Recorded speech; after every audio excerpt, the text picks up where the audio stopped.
Okay, how we doing, everyone? Good to see all you.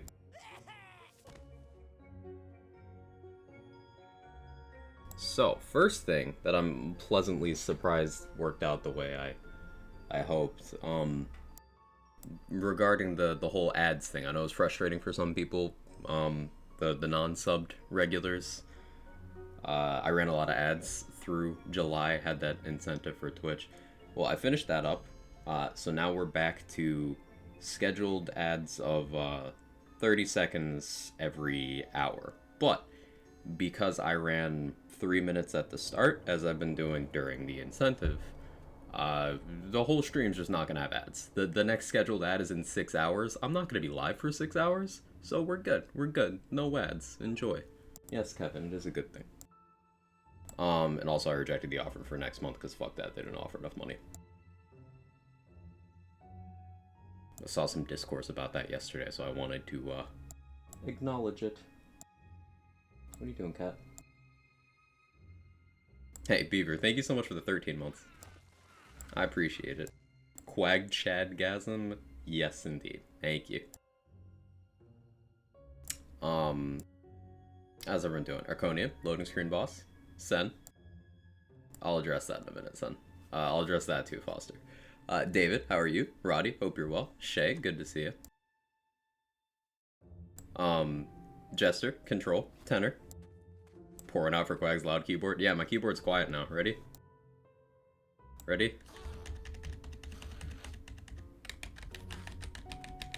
It's so much quieter.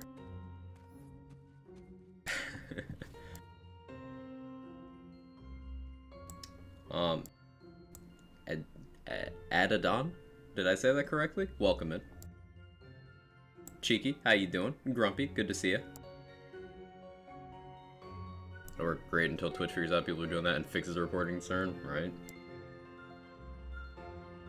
Still some keyboard noises? Some, but it's no longer loud enough to be heard on the floor below me. So, like, that's the thing. Still push to talk gamer? Of course, of course, of course. I have enough background noise regularly that I just wouldn't want to be on. Like, my stomach growls loud enough that I just want to be on push to talk. So other stuff. What would Wonderlands have to do for me to be satisfied? Yeah, create more hours in the day. But it's mostly just minor stuff. Like the UI, obviously. Space! Boss hitboxes. And then, as with everyone else, I am absolutely open to more variety in content. But the thing is, I don't couple that with downplaying what variety is already here. Call me wild card. And yeah, Foster, I was just fact-checking. A very loud voice and a very loud group of people who project their dissatisfaction with something onto groups of people that they've never interacted with, nor do they care to interact with, because that's not the point. The point is misrepresenting a group of fans to make their points carry more weight, when they don't carry any weight. And I really want to stress that there's a difference between, expressing dissatisfaction and advocating for a change that you feel would be positive for something you love. And that's one thing. Think of people like Killer 6, Epic NNG, they do that. Moxie, they do that. But then you have the other kind of person who just decides to poison the well. They don't like it, so they will make sure that everyone has to hear about it at all times and will not do any amount of constructive work to either see positive change or interact with people who feel differently and come to some sort of middle ground. So, be a person who advocates for the change you want in a positive and constructive manner, and don't poison the well. Don't shit on people's parade. I know it's rain on people's parade, but I needed something a little smellier, a little nastier.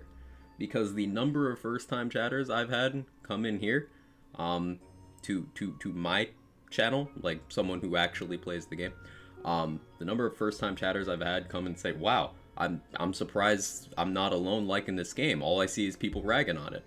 Well, and there you go. There's the effect. And let's not get started on the thought process of saying dead game and making it self-fulfilling prophecy.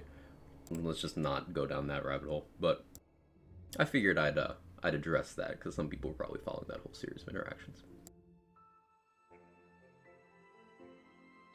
Anyway, back to gameplay focused stuff. I had a really good time messing with this build after stream yesterday, and for anyone keeping track, I got Imelda 3 more times after stream. 3! It wasn't fun, but I switched to doing featured runs, and I had a good time with that, because I finally got some tech in place for the Dreadwind build where I can take out Gloop and I can take out the Maker, and it goes quite smoothly. It's using a couple of interactions that you probably know about, but I was able to slot them in on this build, and that felt really nice to do. I also messed around with some alternate gear for this, so if you're worried about the gearing process of recreating this Dreadwind build that I've been messing around with, having a good time with, there's now some alternate setups for it that I've tried out that I can absolutely vouch for, some of which are even more effective than what I prefer to use. We'll get into that as I play. Well, it's totally dead, so I've only logged 200 rather than 250. I have 1,216 hours as at the time of writing my go live tweet this morning. I'm not out of things to do. I am not bored. I do not have trouble playing for more than 10 minutes. Remember, advocate for positive change, represent your points realistically, don't be a toxic shitlord. How many classes are in this game? There are 6 classes currently. We're waiting on the announcement of a 7th. We know that the 7th is coming, we just don't know the release date. We know it's coming with the 4th DLC, so it's part of the Season Pass. And the cool thing about classes in this game is you can pick 2. You can pick 2. Your first one on character creation is locked in forever, but you can change your second one at will. So you can mix and match any combination of 6, soon to be 7 classes. Each class has a skill tree and 2 action skills. All 6 classes are free. All 6 are part of the base game.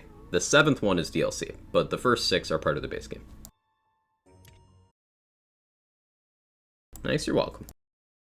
Talk briefly about Moxie's video. I've not watched it in its entirety,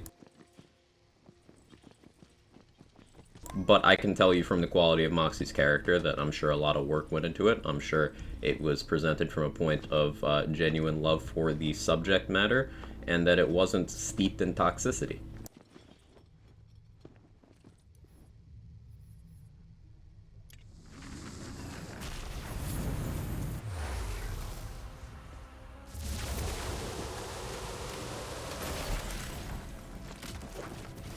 My keyboard's so quiet, this is weird.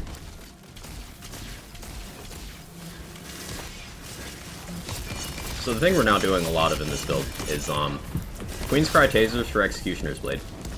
You can just kind of put a taser on the ground and enemies that come near it'll get hit, and since that's gun damage, if it crits, chance of Executioner's Blade. Hey Senno, how you doing? Dill, good to see you.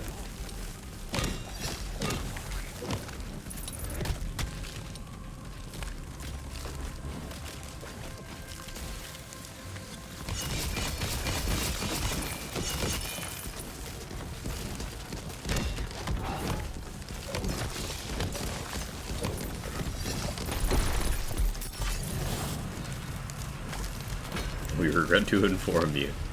I have 703 hours in Wonderlands, taking a break playing Outriders a lot, looking forward to doing another playthrough of the new class and seeing what gets up to an endgame. Yeah, there's plenty of things to do, and there's absolutely nothing wrong with playing something else. Like, I want to stress that a lot. People assume because I like Wonderlands that I dislike the concept of people playing other things. No, I also play other things. You know how I was able to rack up over 6,000 hours in Borderlands 3? It's because I regularly had other games on the side. Consuming multiple things is healthy. So, like, people citing things like player drop-off are knowingly full of shit. You got a new keyboard? Is it a custom build? No, it's just one that I ordered a while ago, knowing that my keyboard would eventually fail. I went from a Razer Chroma to a SteelSeries Apex 3. I have the box over there, I had to look. Nothing custom, just out of the box.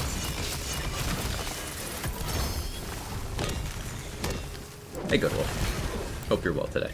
I got a new keyboard, I'm the last to hear about it, my heart. I bought the keyboard months ago, Grumpy. I just only started using it today because my keyboard died during stream yesterday. Well, specifically the W key stopped working, and that's kind of one of the important ones.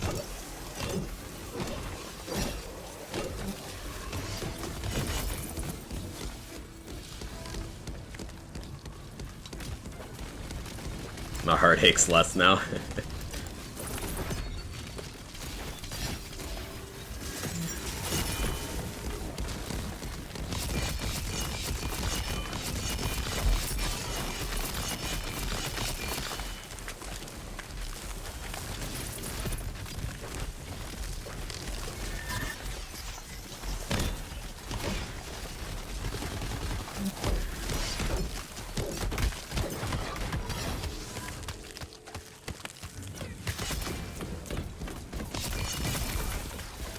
Tasers? Yeah, tasers.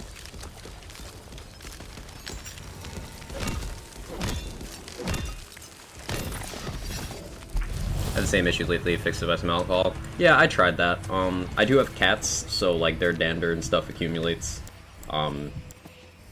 So I cleaned out the keyboard and tried some alcohol and stuff, and it made the issue better, but it still wasn't quite responsive, so I decided to swap it out. I didn't get rid of the old keyboard, I kept it, because in case this one fails, now that one that still mostly works would be useful.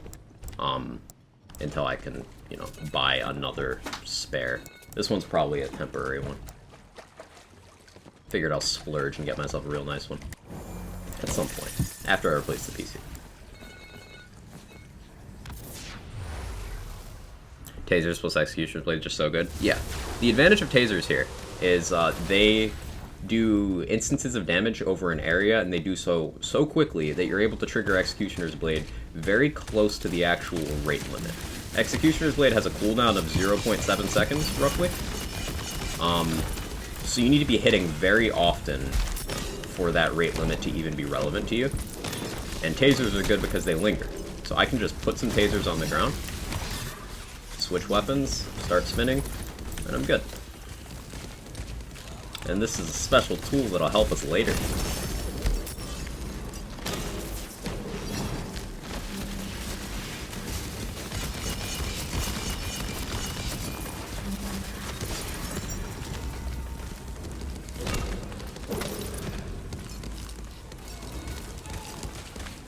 Oh, the reason cat needs a bed? Nah, they have some boxes over there for that. I also need to get them a new cat tree, because theirs is still broken and I still haven't ordered it.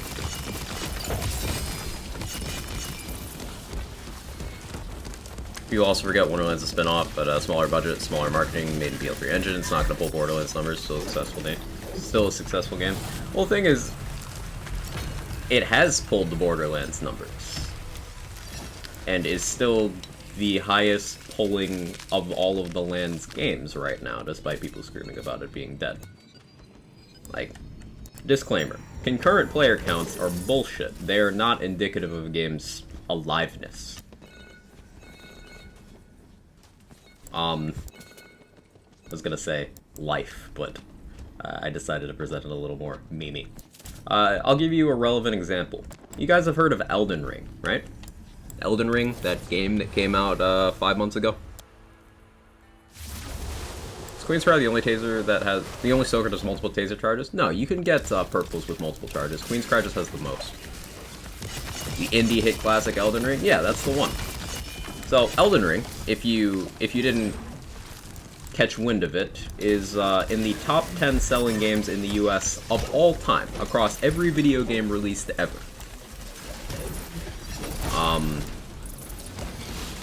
It had absolutely insane viewership on release, still holds its own, but has experienced a large percentage player drop-off because that is simply how the consumption of games works. So, would you call one of the most successful games ever a dead game because concurrent player count, which is not an accurate metric, has dropped? No, because that'd be fucking stupid. I really think that before people give opinions on games on social media, that they should take a basic statistics course. But that's just my own opinion.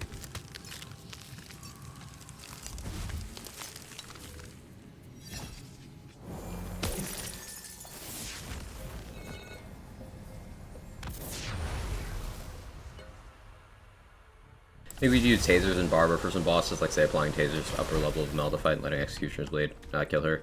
Yeah, I think Queen's Cry for barber is going to be a good introduction.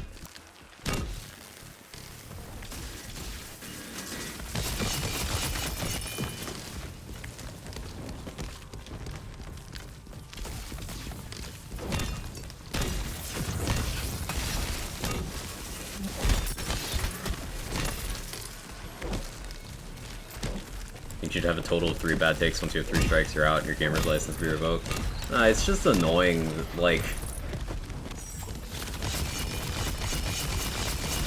There's a very clearly visible point that I think everyone has, and it's a testament to your character whether you choose to turn back at this point or continue. But there's a point where your enjoyment of something reaches a cliff, and you either continue to force yourself to interact with it, knowing that you're just being toxic, or you step away and consume things that you enjoy instead, and let people who enjoy another thing enjoy another thing. I think people need to be more forceful about pointing that out to others.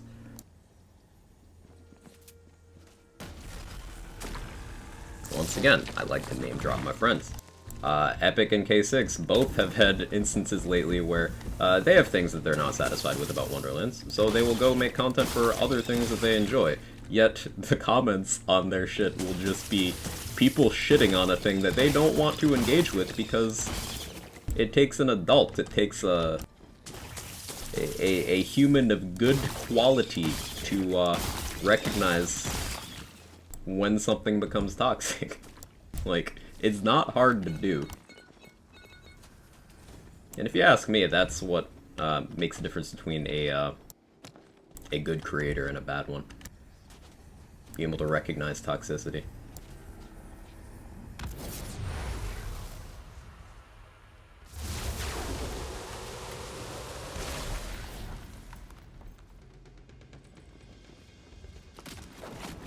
I always tell people do what they enjoy, not judge others for what they want to do. You'd think that would be easy, but no. People always want to filter everything they consume through the lens of their own experience and their own preferences. The concept of them not being objective about something is completely anathema to most people.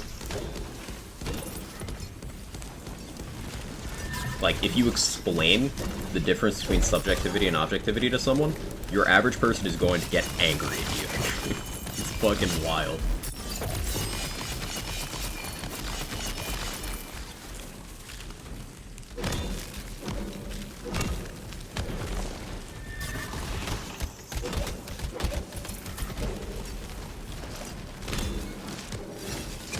But hey, more for us.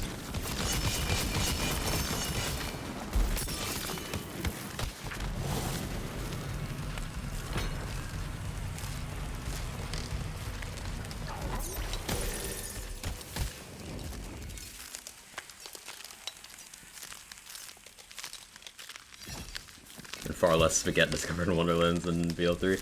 It is simply a more refined game. There is less game here. That much is objective reality, but what is here is more refined. That's not to say it's without problems, but here you go.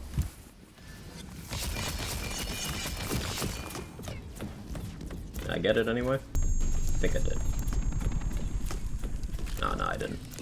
Wait for cooldown.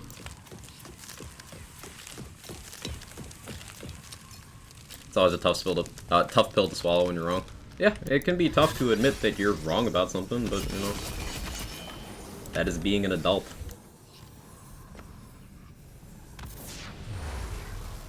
Press I didn't make some real spaghetti interactions considering how spaghetti damage formulas are. There's some very regretty things, Moveface. Like, anything associated with spell damage conversion has been a wild ride. To the point where there's been multiple balance changes associated with just that one concept. For example, Warped Paradigm had to be nerfed, Magic Bullets had to be nerfed, Spell Weaving had to be nerfed. Magic Bullets had to be corrected. It was nerfed once, and then corrected to do what it actually says in a second different change. Like, spell conversion as a concept is also responsible for stab-o-matic shenanigans. It is why Spellblade is just kind of the strongest melee weapon in the game. Even for, say, Dreadwind. There's Spaghetti, it's just, a little less arcane, if that makes sense. So it's much easier to wrap your head around.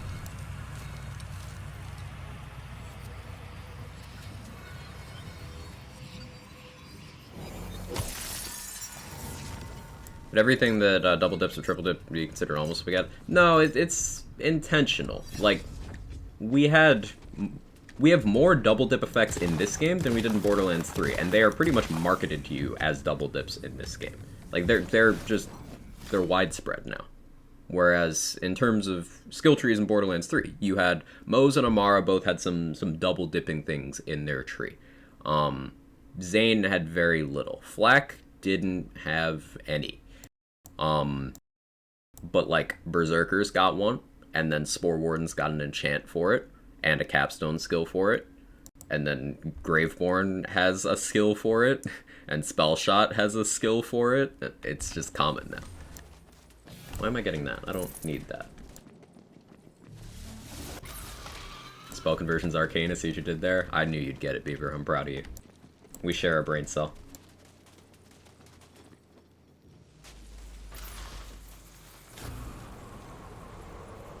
Dreadwind doing area damage, Ghostblade not doing his dumb Spaghetti. I wouldn't say it's Spaghetti, it's just a weird, arbitrary choice. Like, Blizzard, Ghostblade, and Feral Surge not getting area damage is just plain weird. Like, why? Oh, I got scared of the barrel. We try again. Blizzard doesn't get area damage? Yeah, exactly. It's just weird. Like, but why though?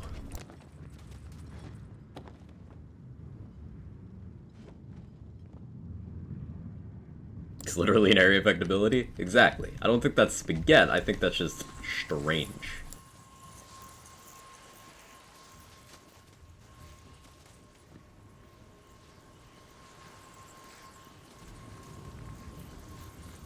I prefer going over the top for this, but, like, kind of a fuck up sometimes.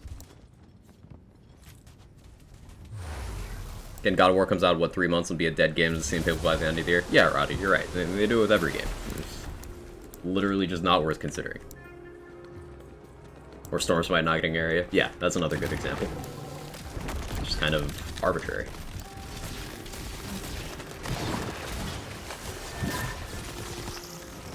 Drill, stop knocking me back. Well, we barely got to Dreadwind him at all. That was Executioner's Blade that did that huge chunk of damage, by the way. Because tasers allow you to consistently get Executioner's Blade. And you can do all the same melee shenanigans with them as you can with other stuff. So you can apply crossbolts, you can use Soaked, From the Shadows, melee enchants, sigils, all that good stuff. Step in the bathwater for amnesia. It's all relevant. I had to work, take care. Have a good one, though. Barrage is skill for precision area. Wait, does it? That's hilarious. I don't remember Barrage's formula, personally. It's very, not on my radar.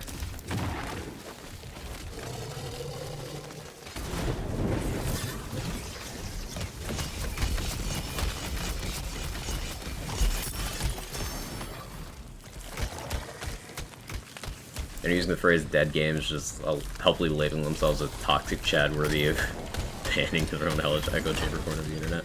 Well, yeah, and, you know, if you ever say the phrase dead game unironically, it is a self-report of lack of maturity.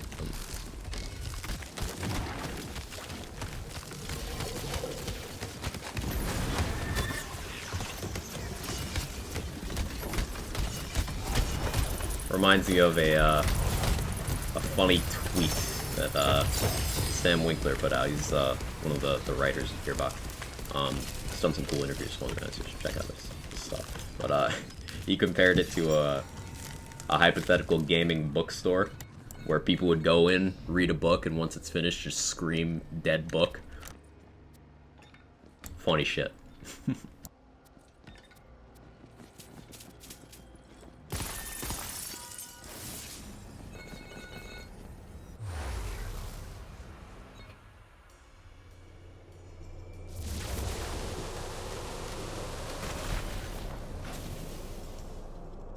Call actual dead games dead games? Yeah, like games that are literally unplayable because they've been shut down. Those are dead games. Speaking of dead games, started playing BO3 Zombies again. Still fun. I never liked BO3 Zombies as much as I enjoyed, you know, BO2 or BO4 Zombies. But I'm glad you're getting some enjoyment there. There's some really good maps in that game. Shadows of Evil is still my favorite Zombies map of all time. It is the GOAT.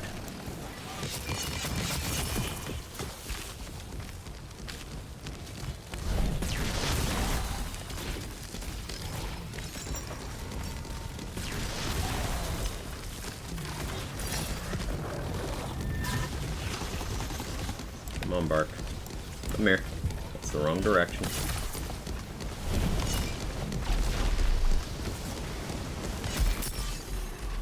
You went the wrong direction, Bark.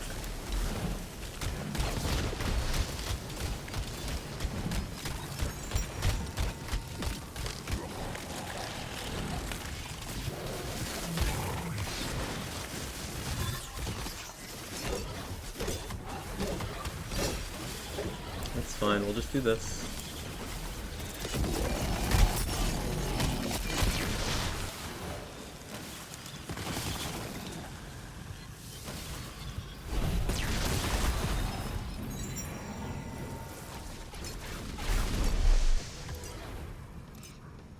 Using this build last night, I had a question. Aside from health bar disappearing, any visuals that go off next to your blade goes off? It's a little purple thing floating above the enemy's head.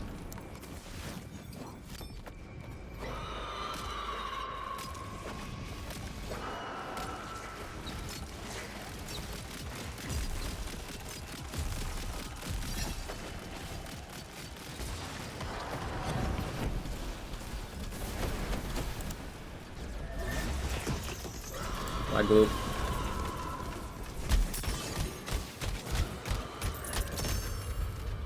Bye, Gloop.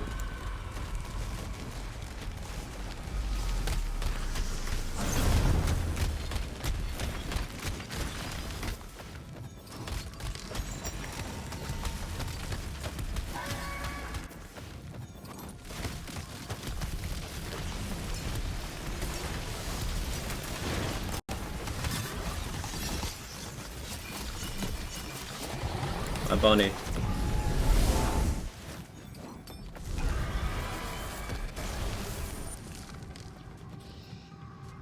Any game with a single player mode can't die. True.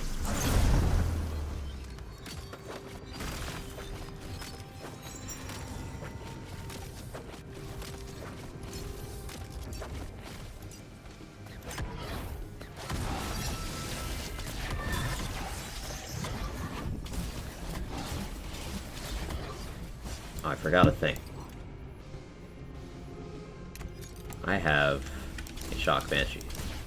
I should switch to for this.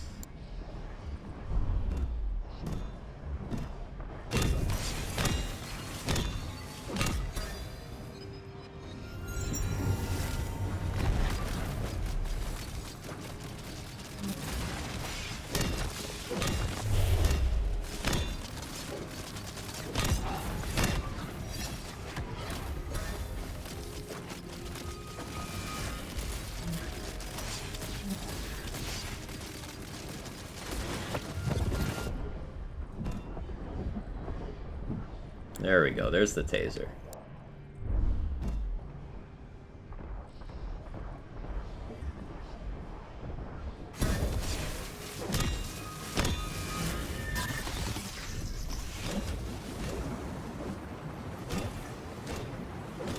Yeah, we gotta remember to switch to the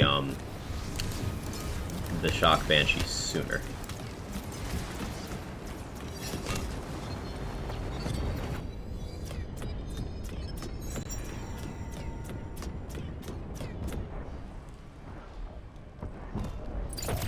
There we go.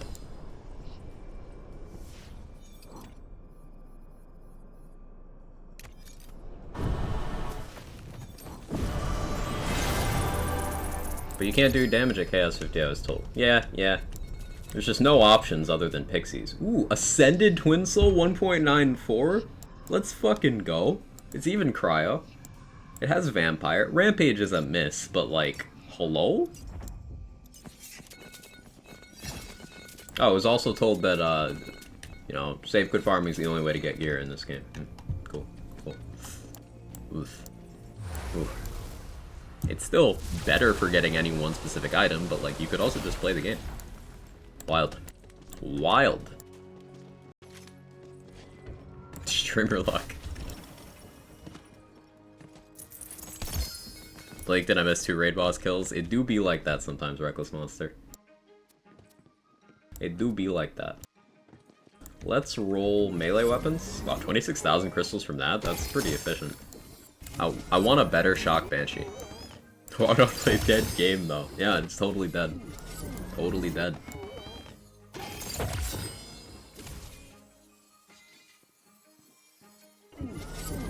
Moxie said bunnies are too rewarding.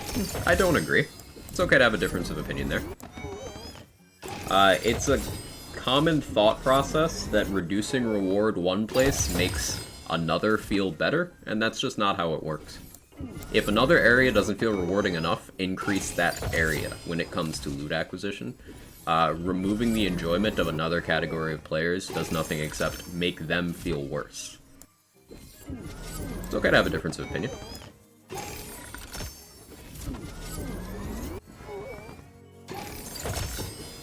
Gotta go be back later? Sounds good, son.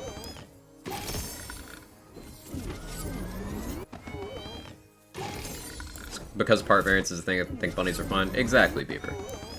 Like, think about the advantages of bunnies versus the disadvantages. Sure, you get large quantities of loot, but some people don't like the gameplay loop of having a large stretch of gameplay followed by a large stretch of looting. Some people prefer mixing, like play a little, loot a little, play a little, loot a little.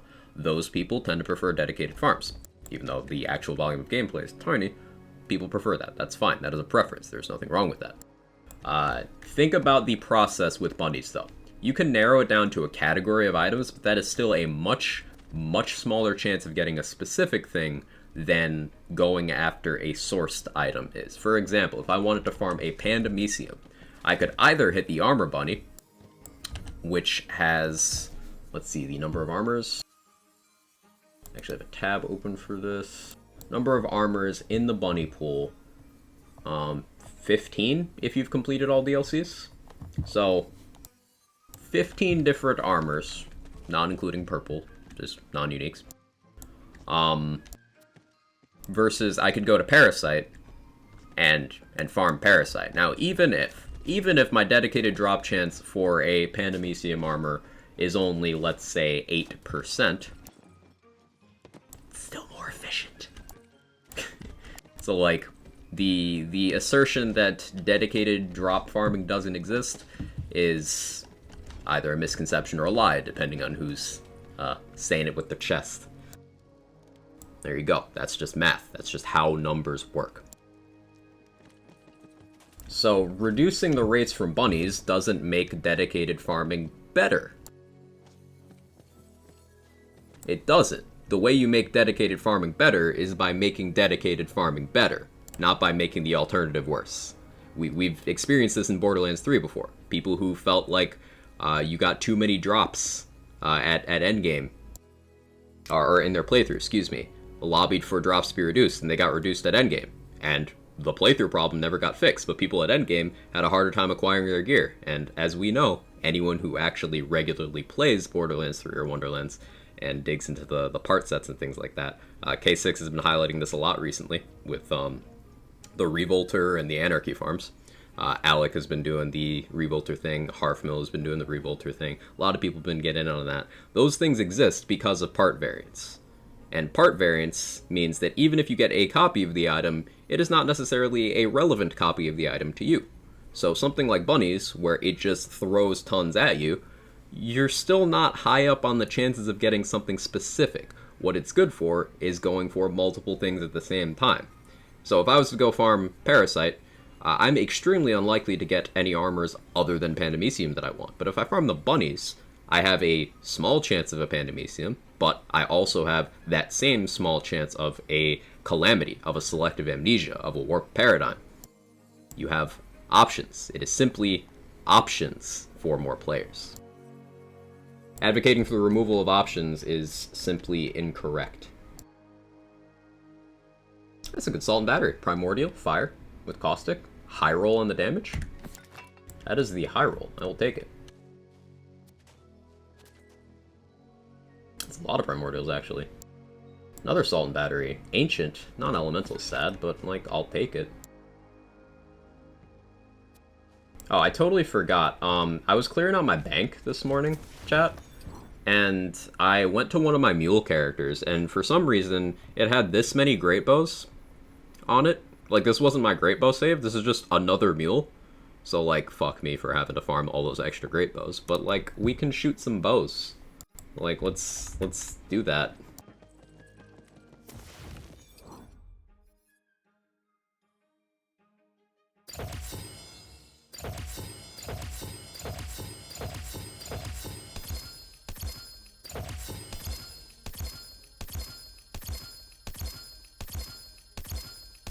It's a lot. Mr. Craig, this game doesn't have a pulse and isn't registering brainwave activities. It isn't responding to defibrillators. Have you tried turning it off and on again?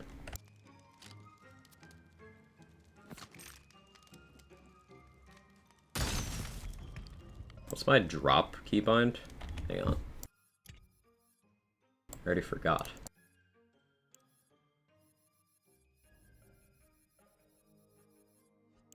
End. Where's end on this keyboard? It's somewhere different. There it is.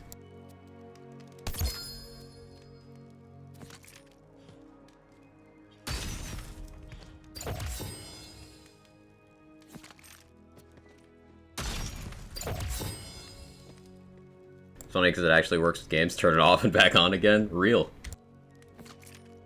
Hey, Jack. Thank you for the 25 months with a tier 2. Oh my, also my stomach's growling. Ugh.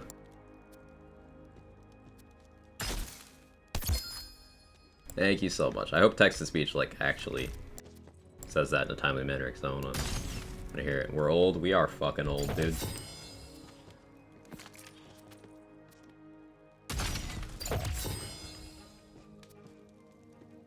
We should get people to lose the mindset of I need an X item for my build and you can substitute stuff really easily. Yeah, there's always a substitute. Very rarely are you in a situation where there's nothing that will function in the same way you're hoping for a build.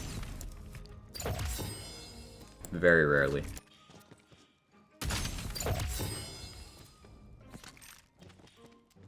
Shut up, you're 27. Old is a state of mind, Roddy. It's a state of mind. I know people in their 60s who are younger than me.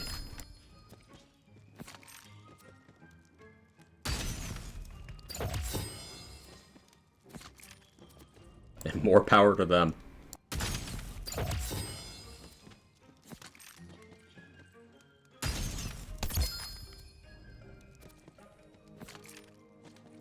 Remember 7-day-a-week, 4-hour MTD streams?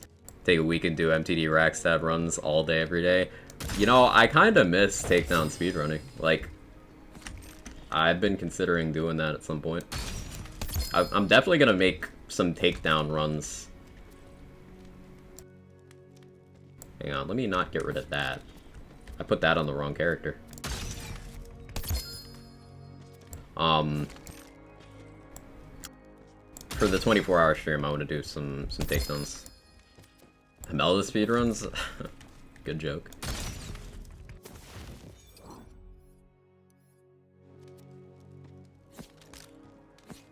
Any more Ascendeds?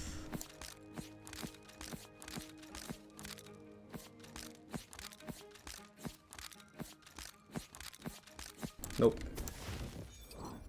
Just make sure I don't get rid of that one. That's not supposed to be in my backpack. I gotta put that away ASAP so I don't accidentally sell it.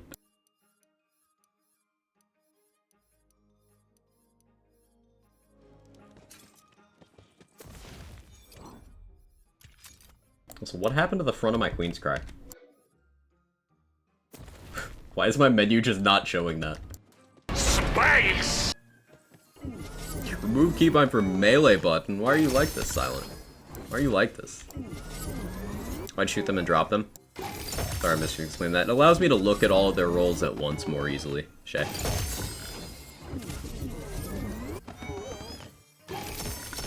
Back when Sundays were takedowns with the homies, good times. Yeah, yeah. Yeah, good times. Circumcised Queen's Cry, real. Hey, your African cat, how you doing?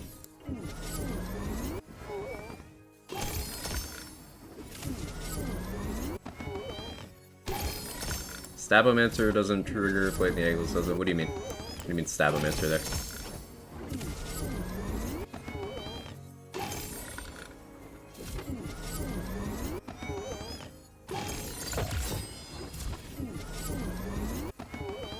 Stabomatic? Ah, yeah, no, it doesn't. It does not. Could you imagine, though? Play the angles requires gun damage, and it requires that gun damage have a physical projectile that is, like, ricochet friendly. So, for example, White Rider is gun damage, but, like, it won't play the angles. Fury or Lightning Bolts will not play the angles. But more conventional bullets will. Did I just call it the Face Puncher? I mean, you could. Wouldn't be inaccurate.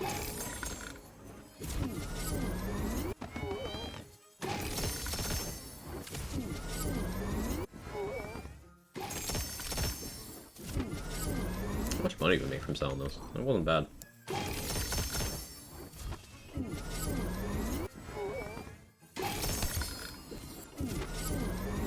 So we can get that Maker kill to be a lot faster. I just need to remember to switch to the Lightning Banshee before starting the fight. So we use Dreadwind for Bark and Bunny. Really, for Bark, I could just use From the Shadows. But then for Gloop and Maker, we use From the Shadows because we physically cannot hit them with Dreadwind. Any anti-melee enjoyers in the chat? Oh, that's shitposting, by the way. You're good. You're good. I recognized.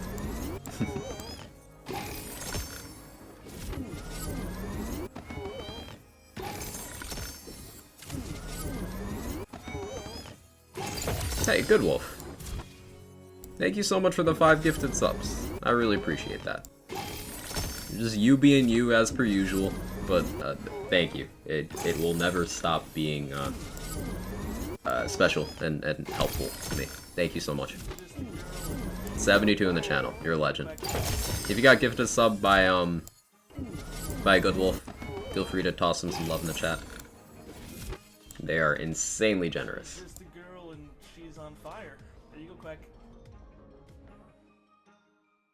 Another Primordial Salt and Battery. I went from getting absolutely no Primordial Salt and Batteries ever to just, like, they're common now?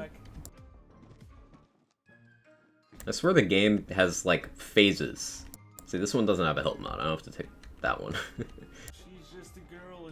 It just has fixations on items. It's like, hey, you want to use this? But, like, I heard you want to use this, though. But, like, would you like to use this? Girl and she's on fire. There you go, Quack.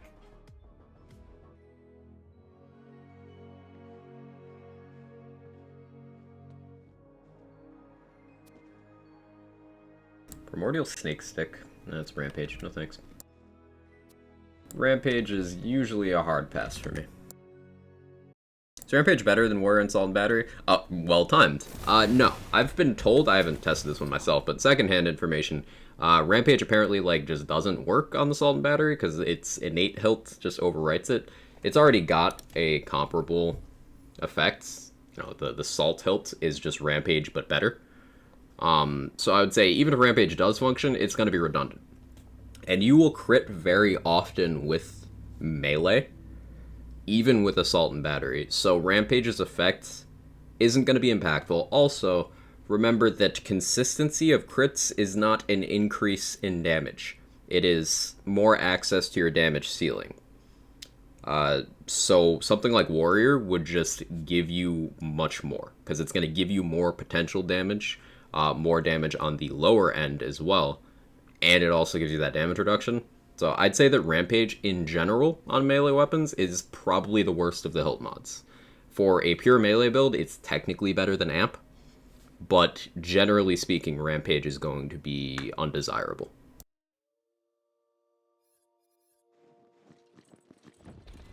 It doesn't hurt you. So if you get a really good roll of an item, then, like, Rampage isn't hurting you. And it's better than not getting a hilt mod, which is something that Salt and Battery can do. Salt and Battery and Banshee are both capable of rolling nothing.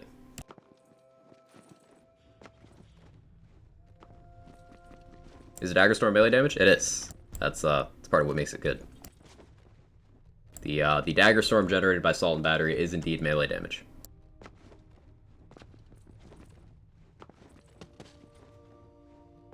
Caustic isn't bad either. Yeah, Caustic's good. I'd say generally for hilt mods, like, ideally, you see Ancient, Vampire, and Warrior see the most use. Warrior is just damage and tank. Vampire is insane tank. Ancient is more access to your action skill. Those are the most popular. And then in the next sort of bracket, you have Caustic, which is a good damage option. Not as good as Warrior most of the time, but a good damage option. You have Archmage, which you don't tend to need spell cooldown as much in that way, and it's less efficient to cooldown a spell that way than it is to cooldown an action skill that way. But it still can be useful. Amp is more for gun builds that are using weapons you don't fire very frequently. Then Rampage we went over. Yeah.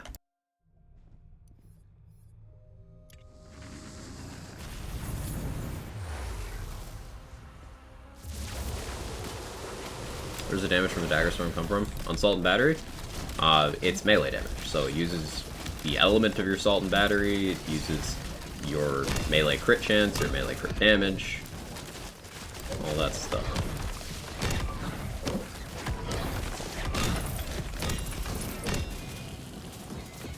Echo's good. Echo is up there with those top three, I should say.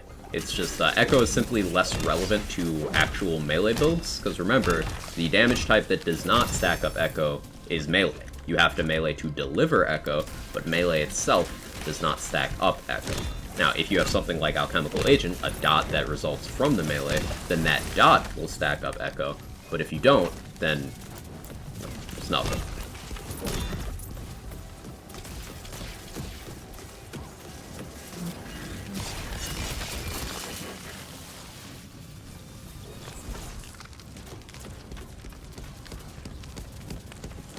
Doing a bit of crystals maximizing this one. Probably actually grab the containers. Hey Bluff, I hope you're well. I know it's off current game topic. Can I ask you our Outriders question? Absolutely, absolutely. I think you asked before and I missed it. Sorry about that. But yeah, absolutely. Always happy to help.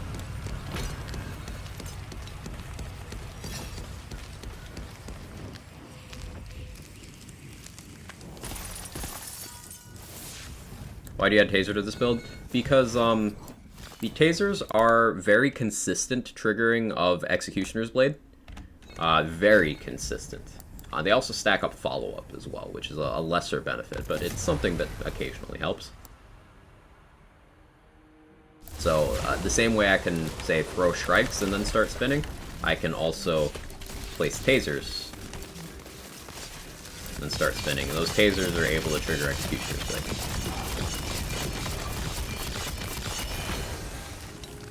Forgot to reload my launcher. Pain. Bonus element like Oath of Thunder and Body Rune also stack up Echo. Not all bonus elements behave the same in that regard. I believe those inherit the damage source of what you have them on, so bonus element from a melee would not stack up Echo, is my theory. I've not tested that specifically. But, say, a dot applied by the bonus element would indeed stack up Echo.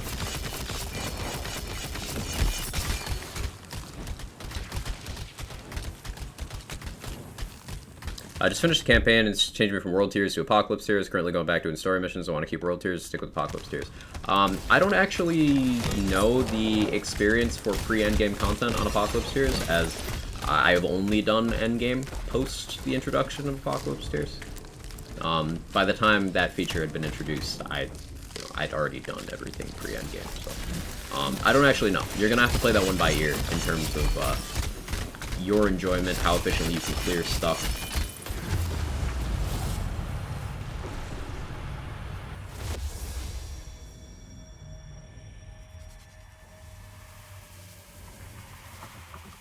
What are the Queen's Cry tasers doing? Executioner's Blade. Echo's funny when you get great damage on trash mobs and then just bonk the badasses. It is. There's certain styles of doing damage, such as, let's say you're doing a Dire Sacrifice build. Dire Sacrifice hits in a very wide area, guaranteed applies a dot. So it stacks up Echo very quickly, provided there's multiple enemies. Even though it doesn't do a huge amount to each individual thing, it gives you a lot of Echo. So you let the dot tick for a few seconds, then you go bonk something, and that's how you can get some good single target in that kind of setup. It's quite effective.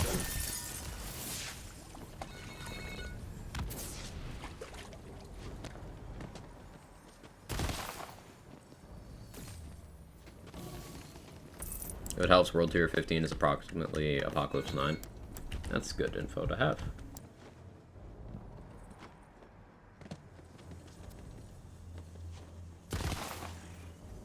Echo's the reason why I like the Extinction Calamities so much. They go hand in hand. Yeah, Extinction Calamities hit in a very wide area. A lot of ticks of damage. Apply status effects. They can stack up Echo pretty well, provided you have enough damage to actually put into the Calamity.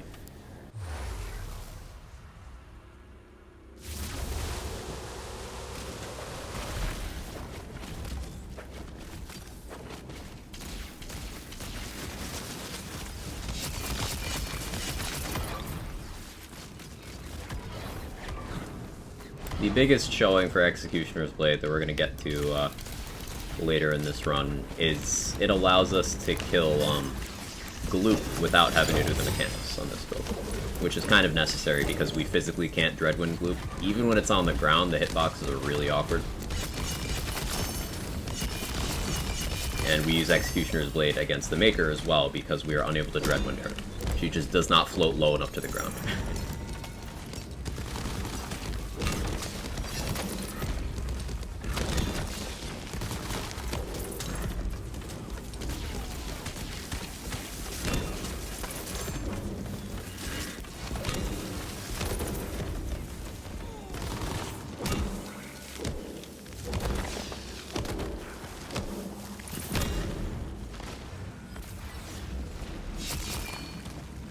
Back. Thank you.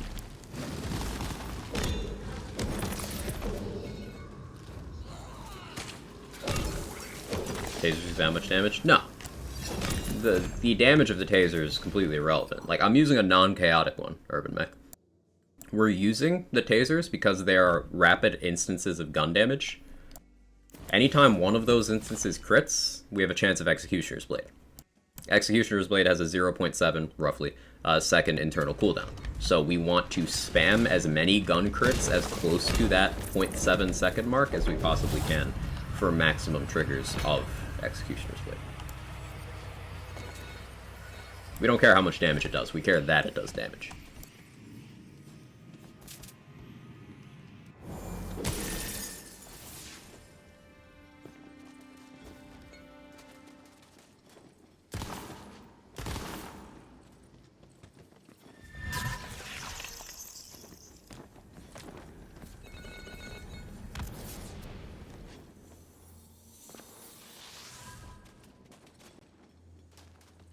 You're saying stay with APOC tiers, go with World Tiers. I believe the suggestion block is use APOC tiers. They'll just give you access to, like, more things. Just stay with APOC tiers, would be my recommendation, based on the information that was shared.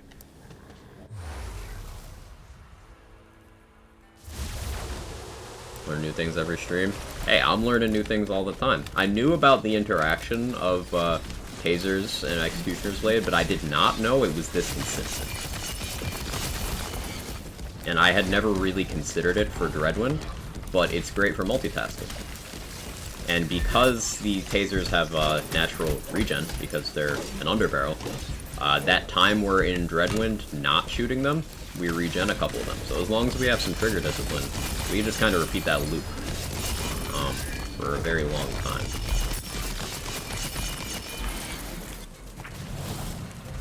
Been preaching and praying and saying, you have Dex, you have. It's just, I never applied it to this specifically. But you've been right the whole time.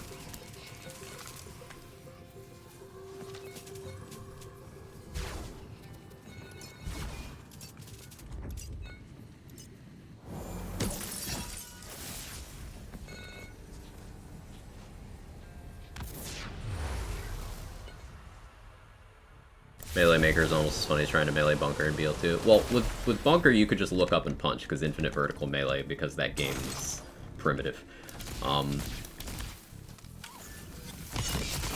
with the Maker, it's kind of frustrating. She floats just out of range for Dreadwind.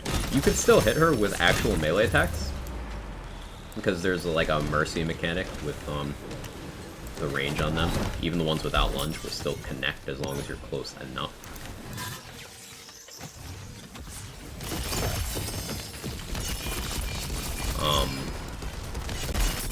But Dreadwind doesn't have that.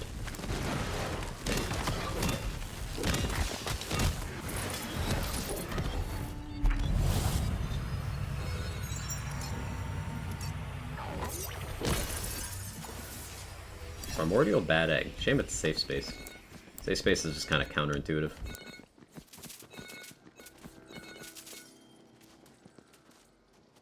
This gameplay makes my heart sing. Also, hey, Kai, I hope you're doing well this fun day. I'm doing great, Dex. Actually gonna be a good day. I got some cool stuff going on. Excited for the day.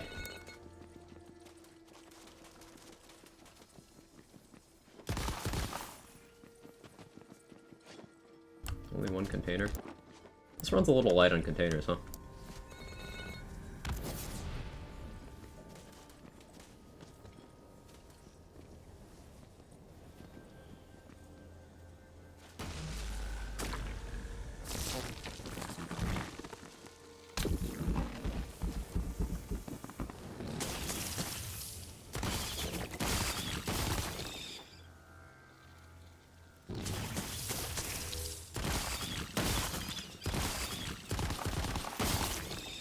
It's incredible how much better Taser Queen's Cry is than a Zip Rockets one. The thing about the Zip Rockets one is that back at C20, I was still, like, impressed with the damage. Because remember how trash Zip Rockets were in Borderlands 3? They definitely improved to this game. It's just the difficulty level of this game at higher Chaos tiers has gone up to a point where I don't think they quite hold up as well anymore, but still better than Zip Rockets were in the previous iteration. Gotta give credit where credit's due. Hopefully, some balance on certain underperforming weapons and aspects of weapons happens. Like a lot of the Stoker underbarrels. It's a cool concept, but the same as BL3, they need damage to be worthwhile, or else it's just irrelevant.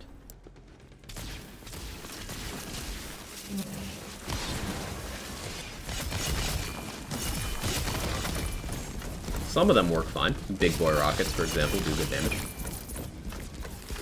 Tasers have strong utility. Auto magic tracker darts can be situationally useful. Like, those are all fine. I like micro rockets personally. I've not tested mortars enough to know how those really stack up, especially, you know, post C50. But like the shotguns, the grenade launchers, the bipods, those just aren't worthwhile. Bipods aren't damaged, but their utility is also just not worth it.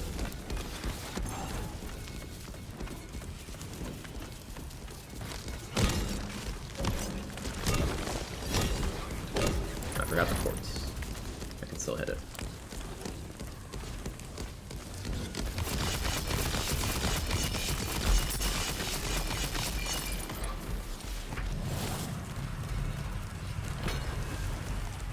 Can you get zip rockets? Yep, they sure can. Primordial Twister, nice.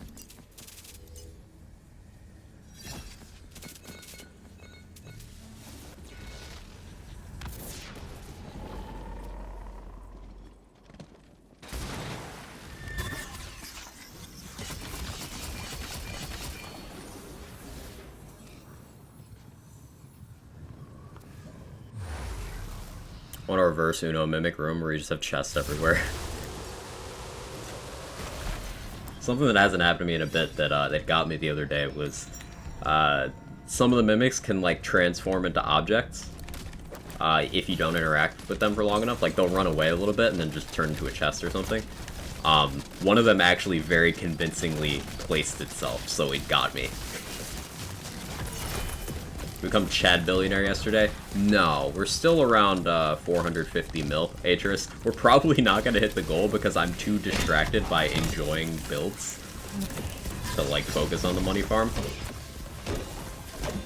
But we're still incidentally making a decent amount of money doing this featured. We're going to be doing a lot of maker runs today because I want to practice that on this with this tech that I've introduced to the build. So we're still going to be making decent money. We've made like 7 mil so far this year. Much slower than doing only the dedicated farm. But not bad at all. Granted, some of that money was from selling those great bows as well, I should mention.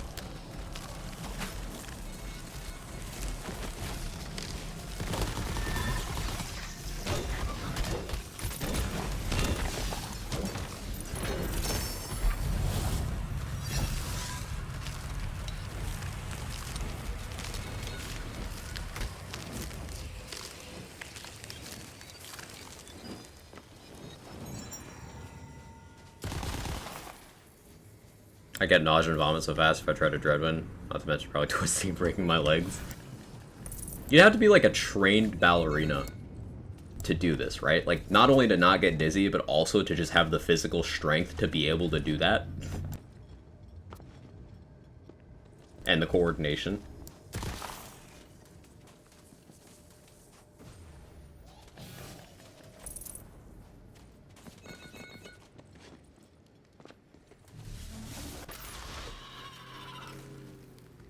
Super rare time loot room would be a cool twist for a run. Yeah. Yeah, like, the Krieg DLC one in BL3. That'd be cool.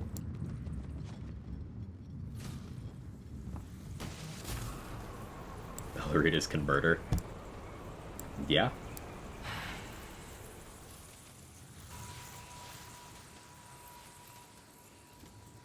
This is a different location. Oh, I'm stupid. Cool.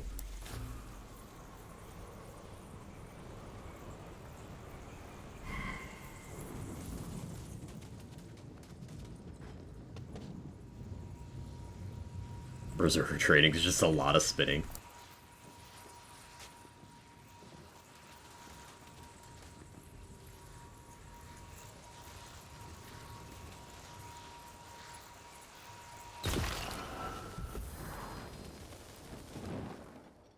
Probably trip over my own feet, chop up a leg while falling down. Same.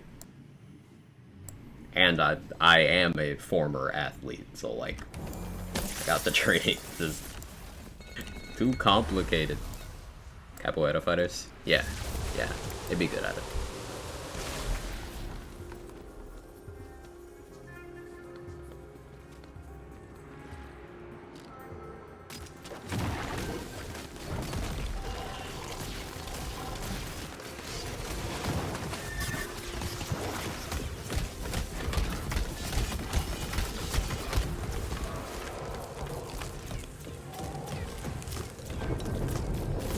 First Berserker, let's try spitting. I heard that's a good trick.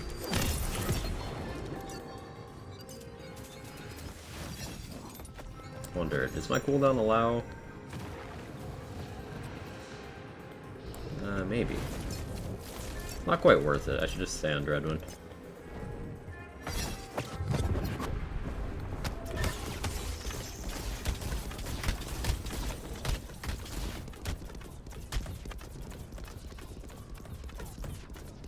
Executioner's Blade, go dummy.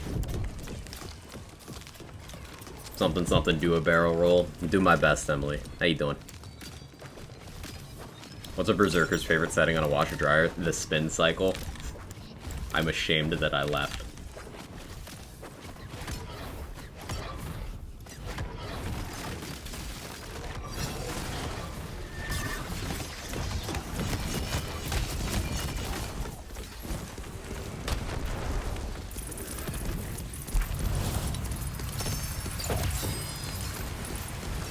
Berserkers also probably undergo a coming-of-age ceremony where a mage casts a stability spell on their inner ear that prevents them from ever getting dizzy.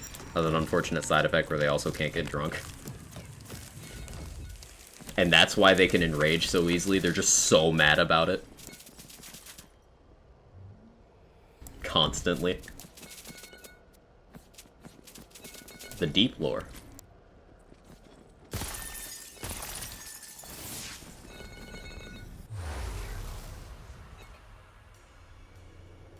Berserker's favorite song? No, I prefer Berserker's favorite Sony. You tell me, Good Wolf, what is a Berserker's favorite Sony?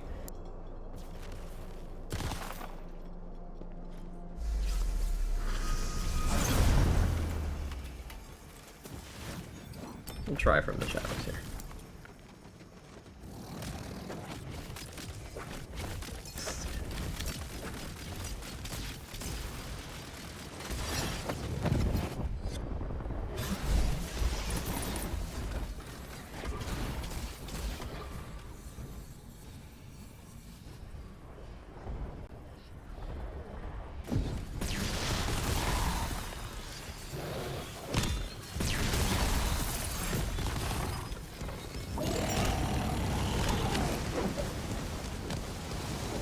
I'd still prefer to stay on Dreadwind, to be honest.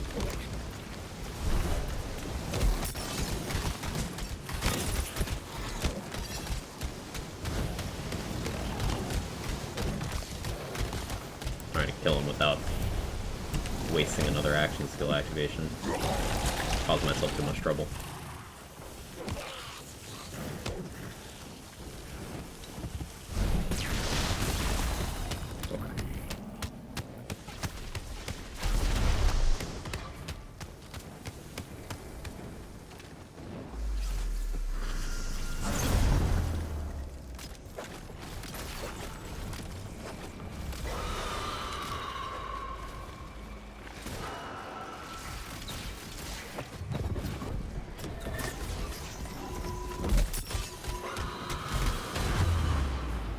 Die?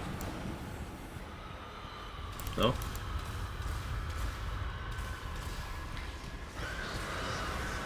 Really, Goop? Alright, well at least do the thing. That's not the right attack, Goop. Do the... Aww. So I gotta remember to actually shoot those orbs. I can't tank all three. I can tank two, but then the third one downs me, and if it doesn't spawn something to death save off of. Berserker walks into a bar. It hurts. Technically, if it's a Berserker, it probably wouldn't hurt, huh? Walks into a bar, the occupants leave the premises as they see the ensuing danger of the situation. Real.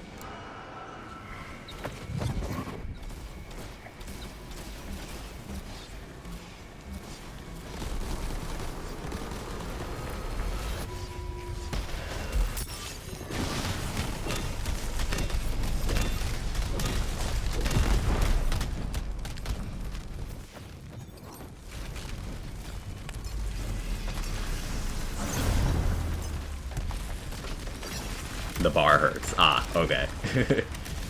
Underestimated the Berserker, that's my bad.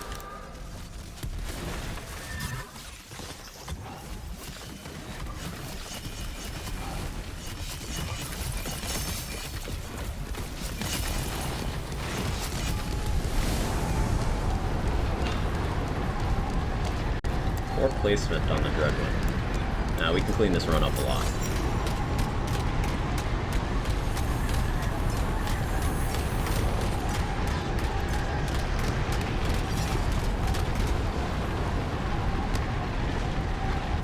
Suppose I can take this opportunity to switch to this early.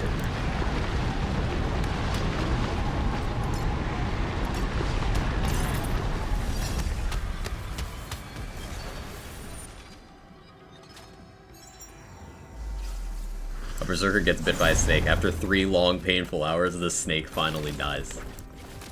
Beautiful.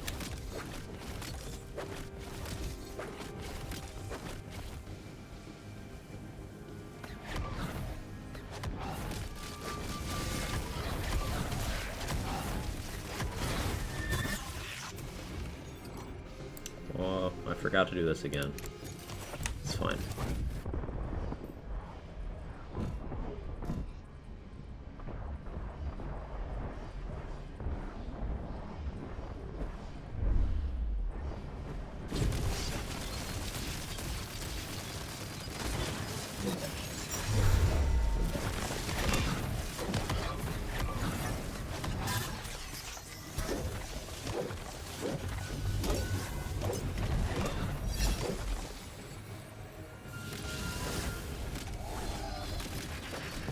try intentionally taking a hit.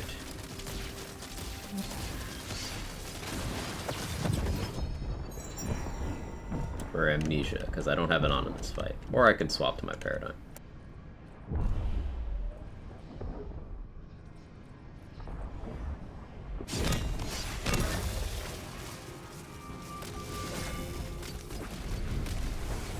Oh, beautiful.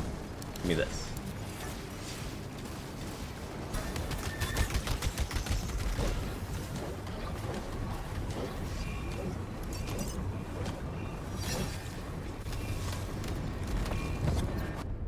Thank you for damage. Appreciate it.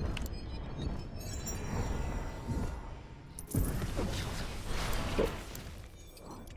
And we swap back. That's not the right item. Where's my Banshee? There it is. So if you get a Frozen. No, now I'm just not going to look at the loot at all. Kidding. No Frozen Orb.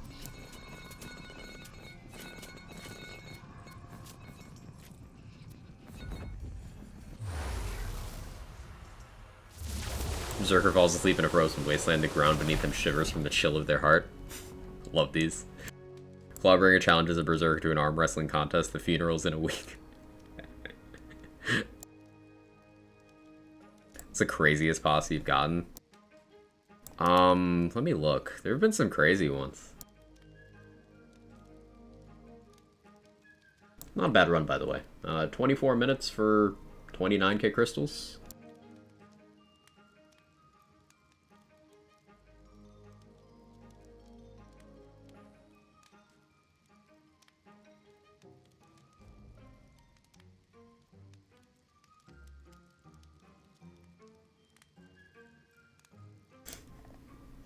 This one's a classic.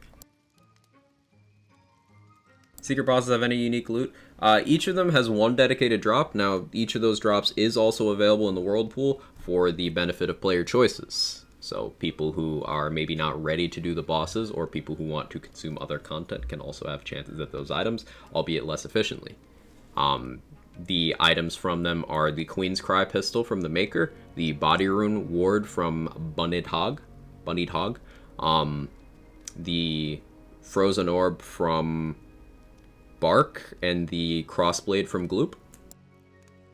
So, 4 items from their pools. People have the perception that they don't have dedicated drops because the drops come from the Maker. Because if the drops happened in the room with the boss, you wouldn't be able to pick them up because it teleports you out. So... The phrase, can you don't, is such a weak mindset. You were okay with what happened, woozing, imperfection of a quaft. When you stop seeing anything like this, you've lost twice. There's always something to learn, and always room for improvement. Never settle. That's a series of references.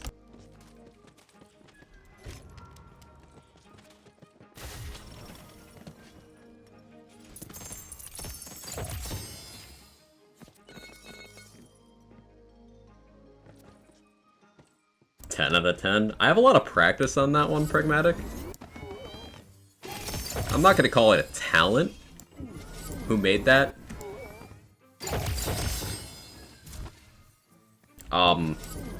Basically, remember when Ninja said that cringy thing? It's that, but with a couple parts swapped out, and then the whole thing is uwooed.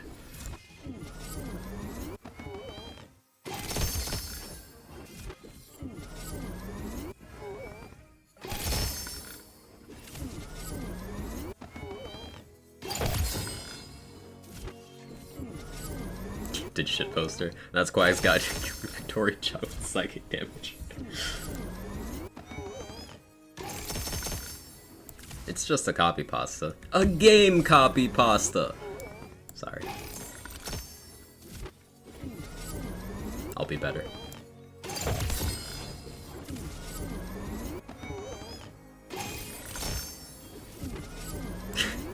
Okay, night.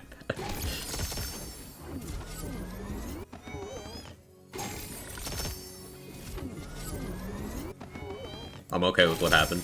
Shitposting? Yeah. But I can write a translator for Nightbot? Oh no. I'm curious.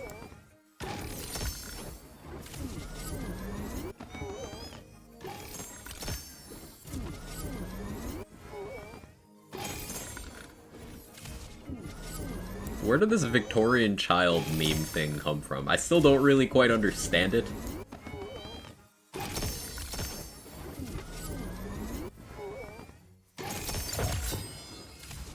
My old manness is showing. Right, Kevin? Kevin's asleep. He's done with my shit today.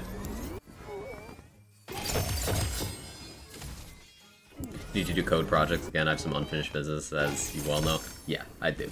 But it's hard to budget the time to do anything like that.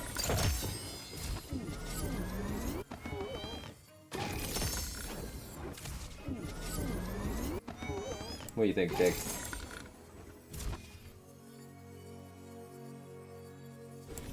Chat, Jake says hi.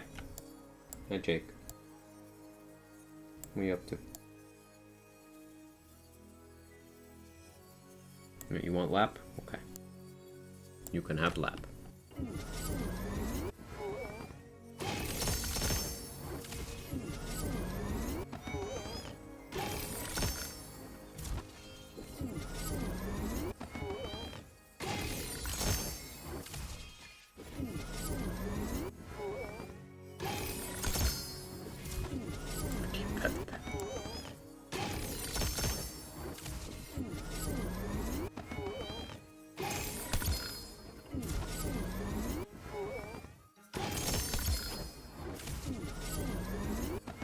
I'm looking forward to Spider-Man Remastered coming out on PC because one of my first bonding experiences with Jake, he was a kitten at the time, was I had just gotten my PS4 and I'd gotten 2 games. I got God of War 2018 and I got Spider-Man.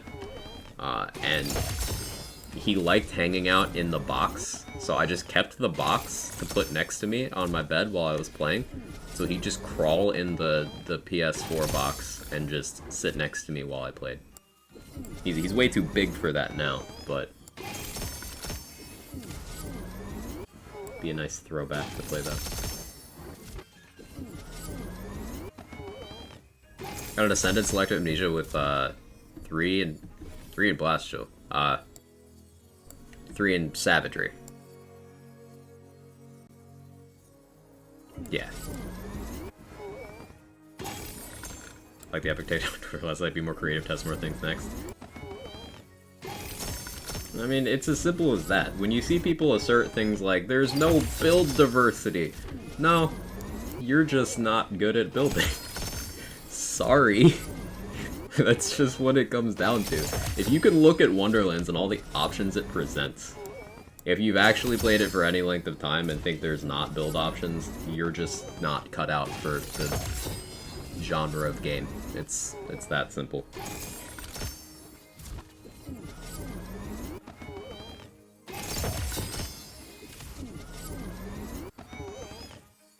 It can be daunting to get into it, which is why not knowing what's possible is an entirely different beast from saying things aren't possible.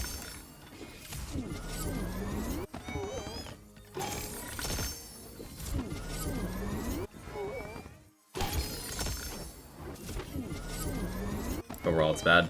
Yeah, getting an armor with good stats and good skills and good chaos tier and good armor effect, all of that at once is like some stars aligning shit. Even the best amnesia I have for general use, this one, the skills aren't ideal, because like I'd prefer one of the Burr primary ones, and the all damage roll in the amnesia is kind of redundant. But like it's ascended, it has area damage, move speed, and at least decent stuff in other areas. So like, can't exactly complain. Primordial Banshee with Warrior, non-elemental. Still take it because it has Warrior. Hey Frilia, how you doing? Got my dog, he's just a puppy, he'd hang out with me. Played Red Dead Redemption at 4 AM. That's cute. Went to a bar last week and saw this total morbet. I immediately morbed a little in my pants and decided to put my morb where my mouth is. I went up and sat my Morbusi next to her and asked her if I knew her. Nah, you're too pretty. I'd remember your face. She was instantly morbing out her panties at the mere thought of morbing out with me.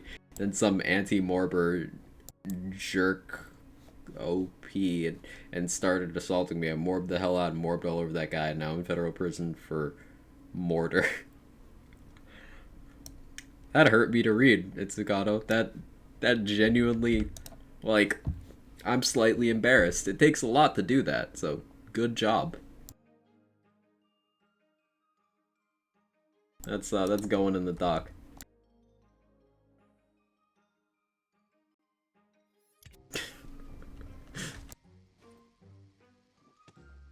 In that case, you take the armor with the good passes, but not ideal class skills. So the way I prioritize that is I will look at passives first and foremost, and then I'll look at skills, and then I'll look at armor effect.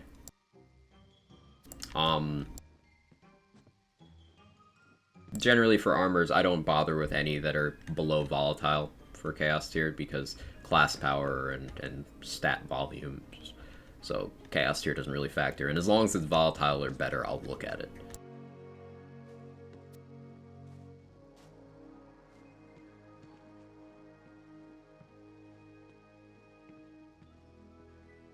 But the least impactful part of your armor for most builds and most situations is the unique effect. This is why purples are so good. Because it's one fewer thing to like worry about, one less thing. For example, where a smart armor or a cape of tides is a situational downgrade for you, depending on what exactly you're doing, a purple will never hurt you. The least it can do is nothing, which can be very beneficial when compared to other things. More primordial mage staffs. Lovely. So I had to change it a little bit, but it was too funny. Well done. Well done.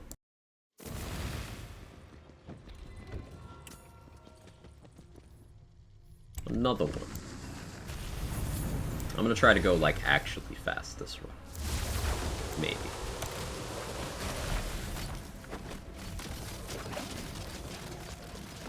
I'm stolen from the shadows. No.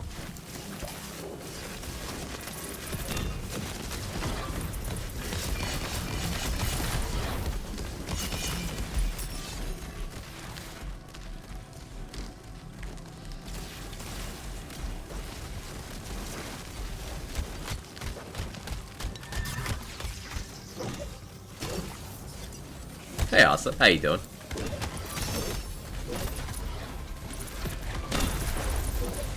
Hope you're well.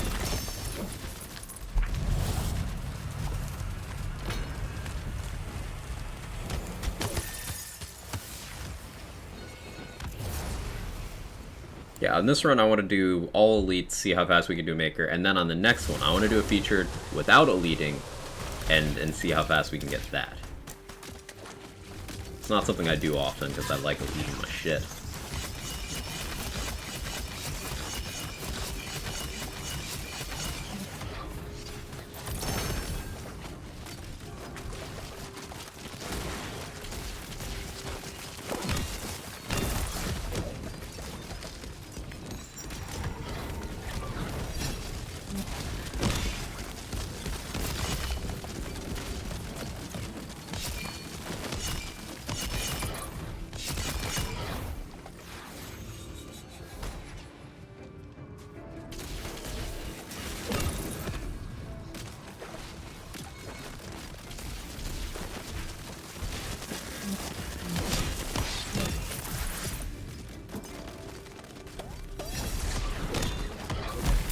Would it be kosher to start a multi-part pasta of the Tale and Legends of Quag Chad?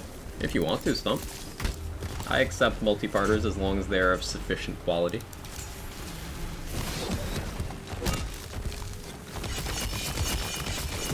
Preferably if you can keep it to like 3 or 2 instead of like 5.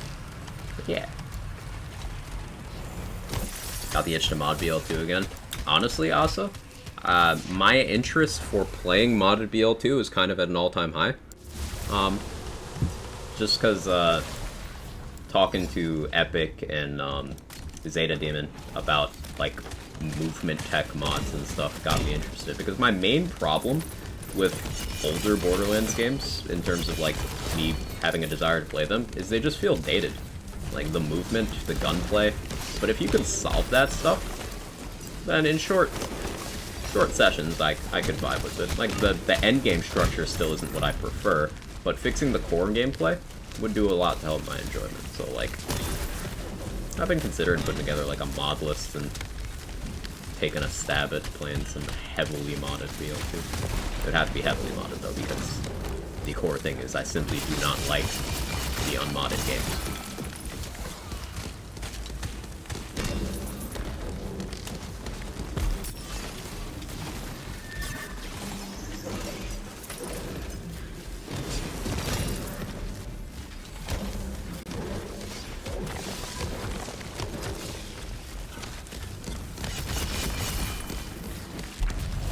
Trapped in Hell again.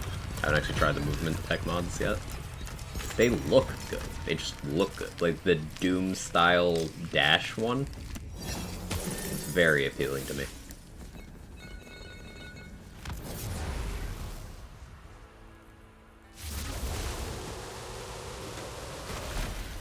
Psychic Dwarf escaped prison. Call it out. I've heard that one. I've heard that one.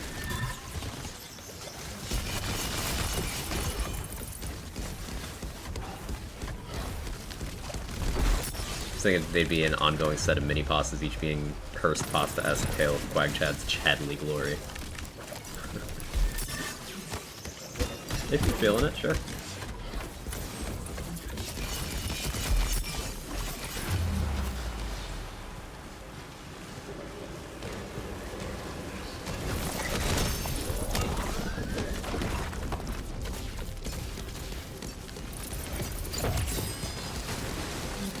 One thing that I need to get better at with this build is I need to manage the status of the mag of my launcher a little bit better, because I find myself switching to it and it's empty, like, way too often.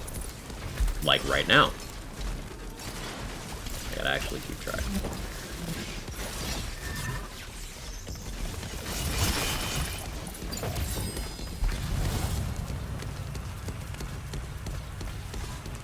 Actually, that's a pretty good death list.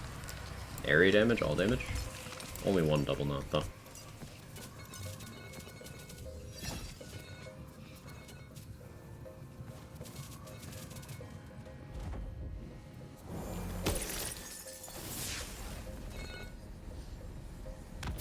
I was kind of fucked up with BL2 updates recently, which made me disinterested in the game entirely, and then Spark Inspiration came back, can't escape.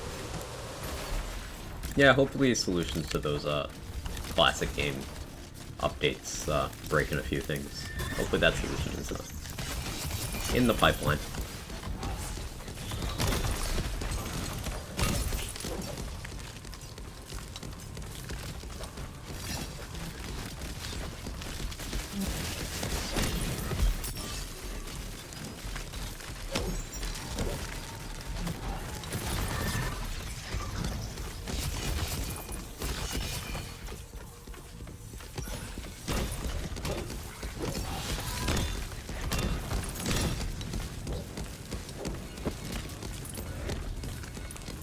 Silly, goofy mood.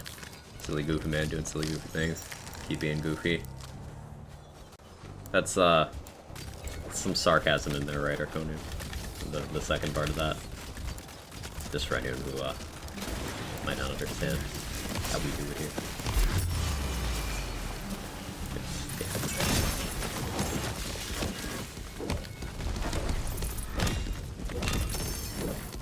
Now I've just been going through some gun materials, changing, updating them. Nice. For my like hypothetical mod list, I'd want that dash mod. I'd probably want that roguelite mod because that sounds fun. Oscillans with multi-classing, of course.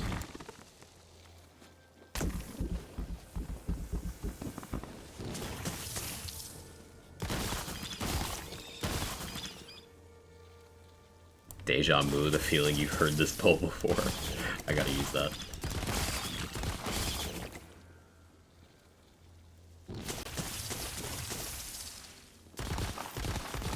Hello? Why did that end so early?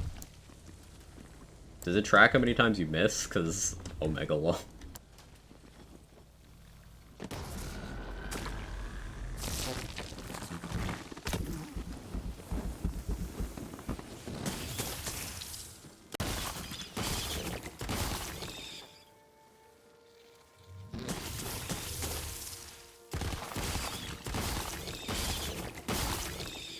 How does smart armor work in damage formula? It gives you a crit damage boost that is additive with strength, so pretty shit. And its crit chance penalty is post-add, so it just divides whatever your final formula result would be. So it's pretty shit. The only use cases for smart armor are things where your crit chance is irrelevant, such as laser hands with blast gasp, because laser hand can be made to auto crit and blast gasp cannot crit. And then it technically doesn't hurt you during From the Shadows. But the problem with both of those situations is that it simply makes it an option rather than an ideal option, because there's armors that provide more damage than smart armor even when you've negated the downside. Smart armor is simply bad. It is a high opportunity cost for a bonus that is absolutely not worth it.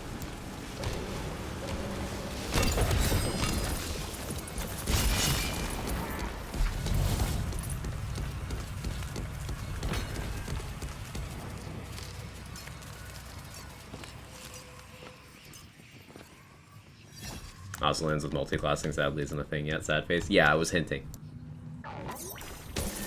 I was being subtle.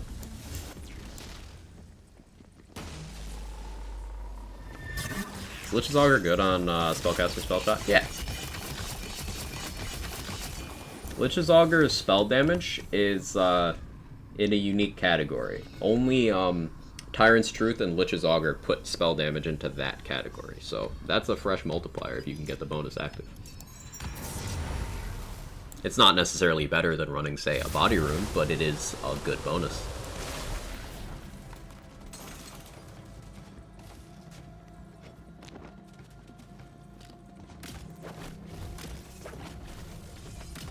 Enemies? There you are.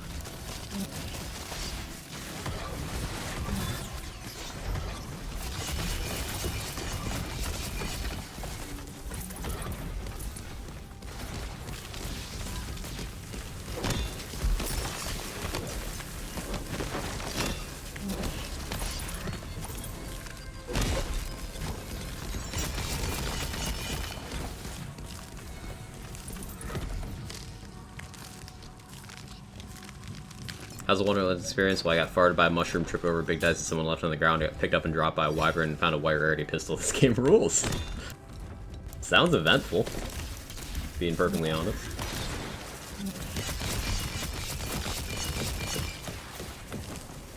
Any day that you get farted on is a good day, am I right?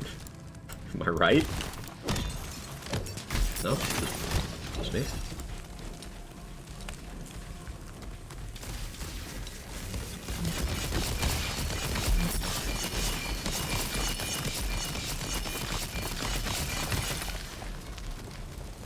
That's what I keep saying. The J-Bridge gets me. J-Bridge completes me. Fart back, establish dominance. Truly the Quag Chad move. Oh, I got so many kills with dots that didn't get the bonus. That's why that room was slow.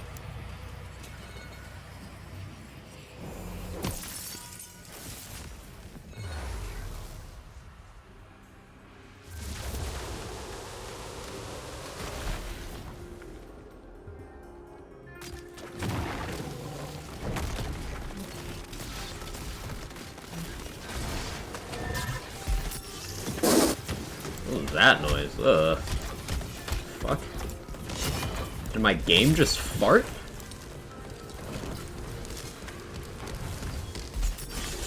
Did it hear our conversation? So... Oh, no, that was you, Pup. Okay. Asserting dominance over us all. Well done. It's learning? Hey, Irish.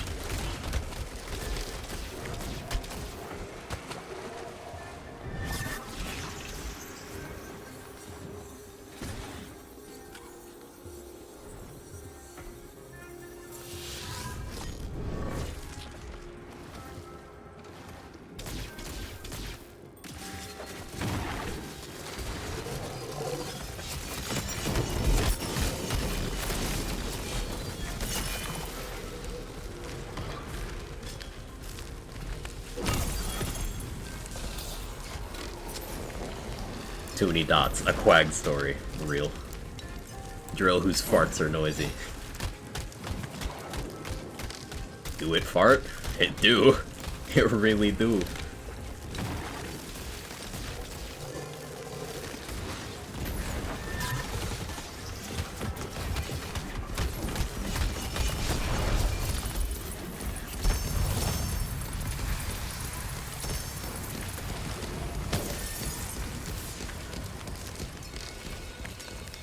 No legendaries. See, this is something you correct. You don't nerf bunnies, you make bosses drop actual, like, loot piles. There you go. Smart armor is based on your total strength stat you have points allocated in, or max stat in general? No. So, smart armor adds to this category. It does not care how much you have here. It just adds a bonus, equivalent to 50 points in strength. It just adds that. That's it. That's what it does. And then the penalty it gives, it takes whatever your final result is here, because it's in a separate category of this formula, because it's post-add. So my general crit chance is 7.5%. It just divides it by 2. That's it. So you get more strength, but it absolutely murders your potential crit chance. It's terrible. Slightly increased dedicated drops make that happen? Yeah, I'm totally on board with that. That would be a way of making people happy without taking away something from another category of players.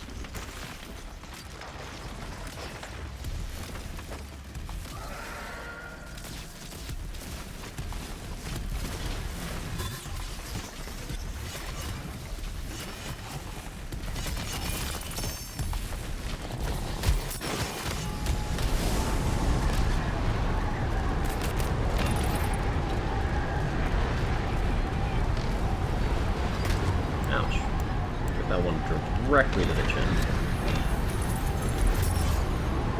Huh.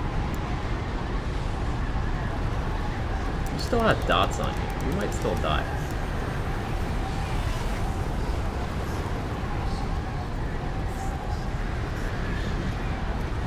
Come here. Come here. It's cheeky.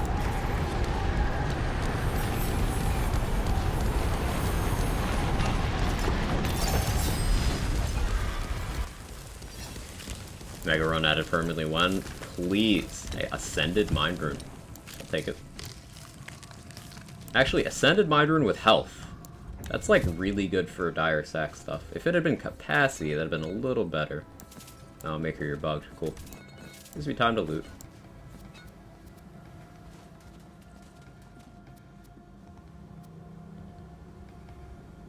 Scalawag tried.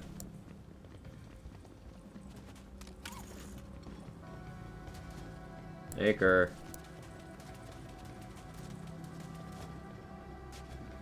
Maker.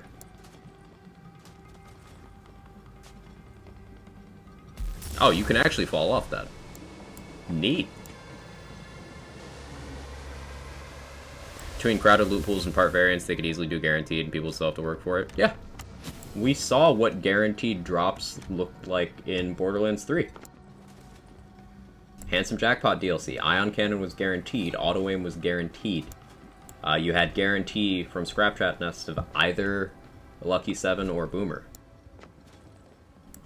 You always got at least a class mod from Jackpot. Guaranteed drops is a model that works. Because of part variance. Hey, never fine. How you doing? So, I haven't had this bug in a while. There's kind of two versions of this bug. There's one where the maker never shows up, and there's one where she's just slow showing up. This is looking like the former. Yeah, she never acknowledged the boss dying. She's still doing her dialogue.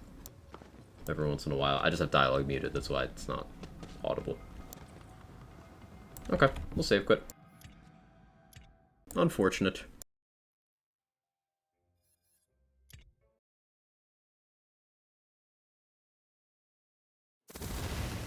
Being a fish, Drill has a cloaca. Not sure how that works in bussy terms.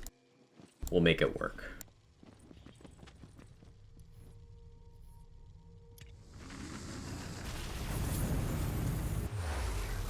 This bug gearbox should fix. I mean, the goal with bugs is, like, always to fix them, right? Like, it's not like they're going around, hey, let's just leave this bug there. It's definitely been reported, and it's one of those things we can hope for. Every bug is a bug that should be fixed. But it's not that simple. So hopefully it's something that can be corrected.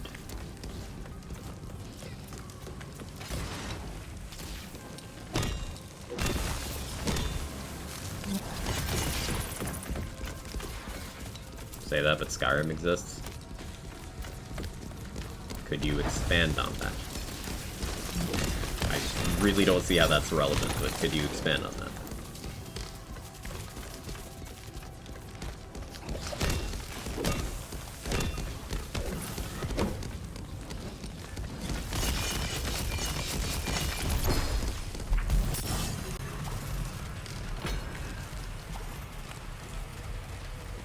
I bet you finding the trigger condition for that bug's really difficult. Yeah, in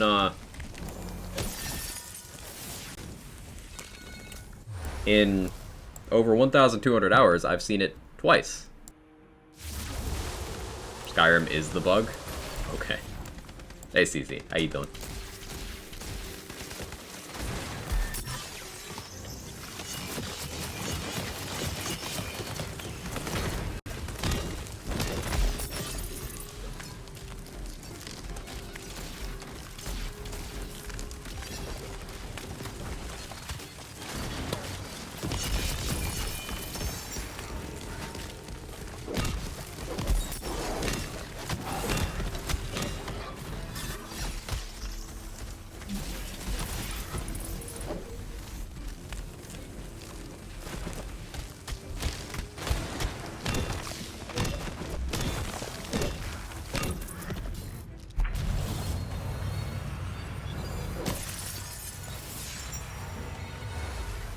I think Salvador would be a Berserker class. I think it'd be a spell shot. I think he would be a spell shot that just doesn't bother to use spells.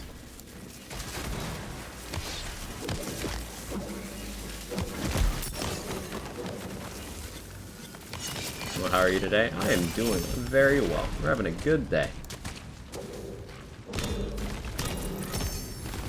Full of opportunity, as Marcus would say.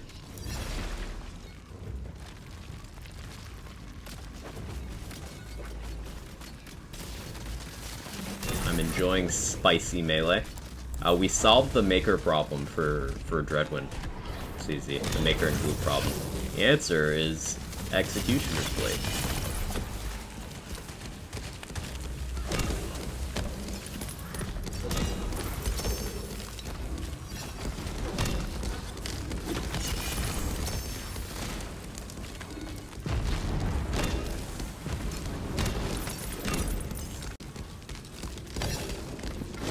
I was thinking about other multi-class setups for Dreadwind, and Hammer Zerker Dreadwind's a popular request.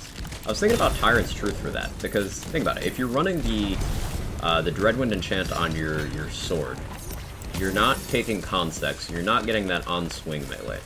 So Tyrant's Truth getting rid of your Wyvern would be still a fresh multiplier, because you don't have that swing melee anywhere else. Could be interesting.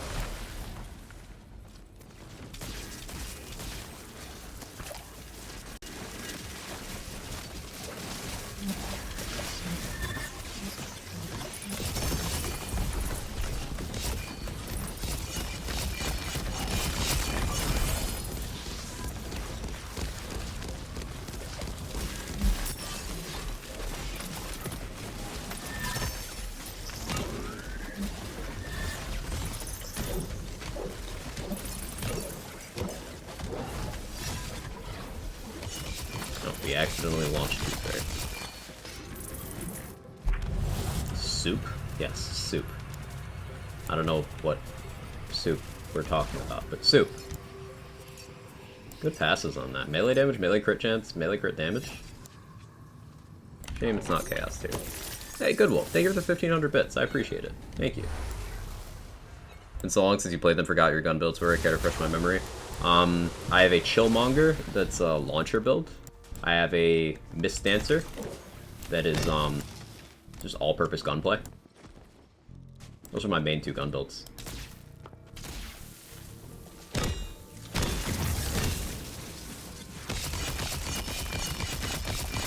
I have a few others that I never bothered to update from Chaos 20 because from then. Man walks into a bra. Thank you again, Goodwill. I have a few gun builds I never updated from Chaos 20 because I was just having too much fun with non-gun stuff at 35 and 50. Eventually I'll go shore up my gun builds.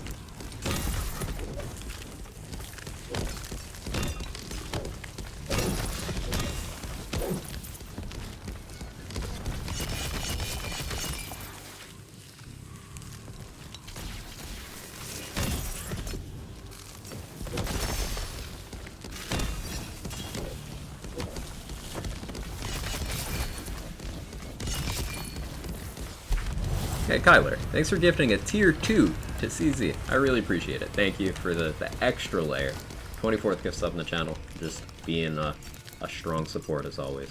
Appreciate it. CZ, enjoy the stuff. And you can use the Vamp Mommy emotes and the Quesha emote. Got all the good shit.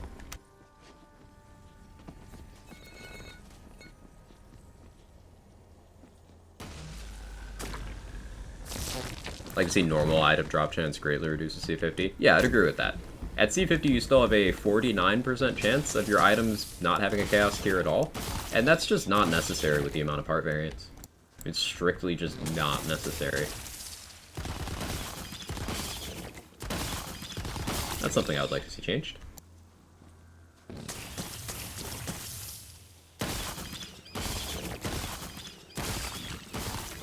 The melee challenge, make a melee build without Stavo or Burr. Hexecutioner melee. Still be pretty good.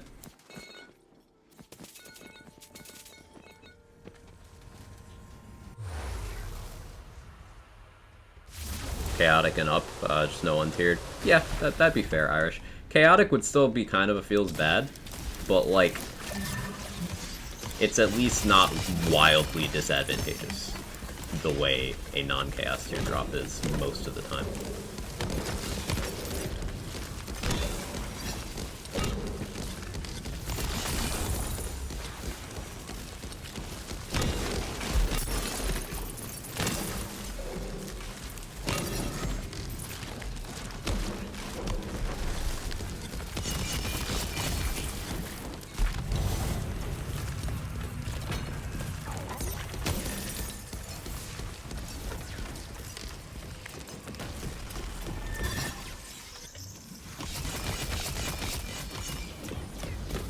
Get it? I have to manipulate my camera a very particular way to actually do this successfully. I think I got it. Melee's weird for that.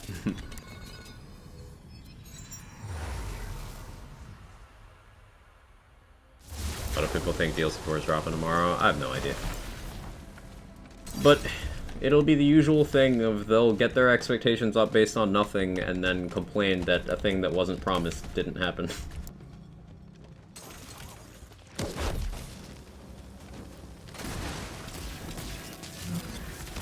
Hope we at least get some news. I would love that as well. I don't love the radio silence either, but like, I'd also like to point out that a common criticism of the first 3 DLCs, or a common assertion, is they feel rushed. Gearbox should take their time. I think a little more time in the oven for the DLCs would do them good. So like, maybe let's apply that to DLC 4 as well. Maybe. Maybe not have that double standard. But news would be good at least, yeah.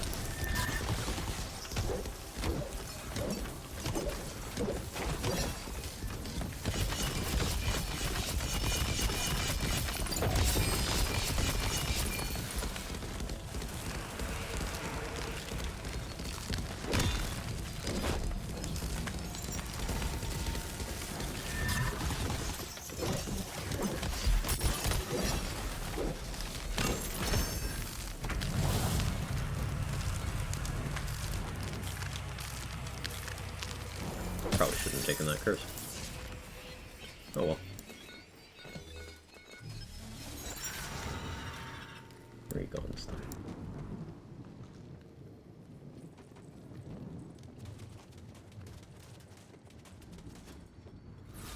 See daily people asking if DLC 4 is dropping soon or Thursday or tomorrow or next week or month. I'm getting tired of seeing people who trash on DLC 1 through 3. Well, keep in mind, a lot of it is just excitement for a new class. We've not had a new skill tree marketed as a class drop since TPS, which was a long time ago. Damn it, I did it again. Keep in mind, the fourth skill trees, the purple skill trees in DLC 5 Borderlands 3, are functionally the same. One extra skill tree is one extra class in this game, so it's the same but different, but it was not presented as a class. It was presented as an expansion of existing classes. This is the first time since 2014 that we've gotten just a new class in a lands game. People are understandably excited. So having a little patience with them would be fair.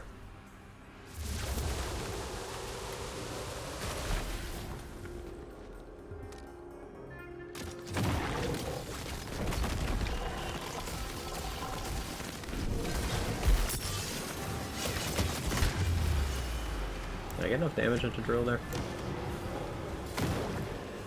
No, I didn't.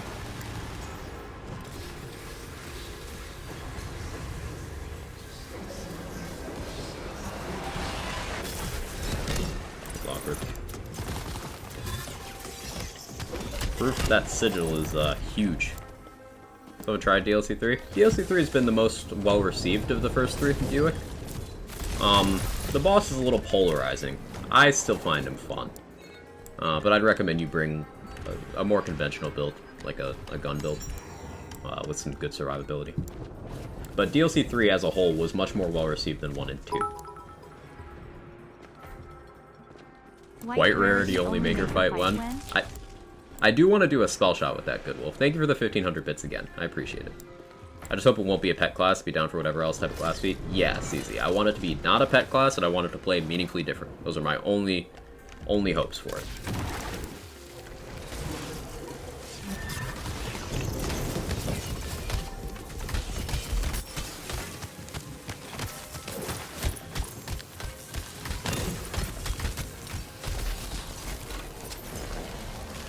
Of a shoulder game. I don't think Black Hole have a pet. Hopefully not.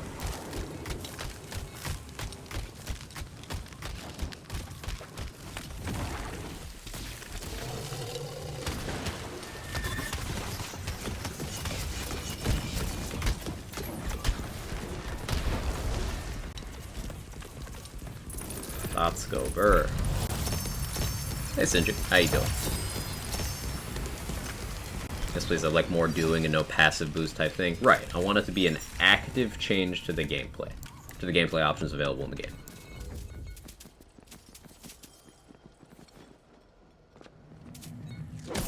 You've got some build-defining things like that, like Stabo's got a nice little suite of dot stuff that does change the focus of how you build. And that's cool. That's good. I like it. Having, Berserker has a suite of quality of life things, and then Unarmored Defense is a build definer because it changes how you acquire your survivability. Things that meaningfully change what we do.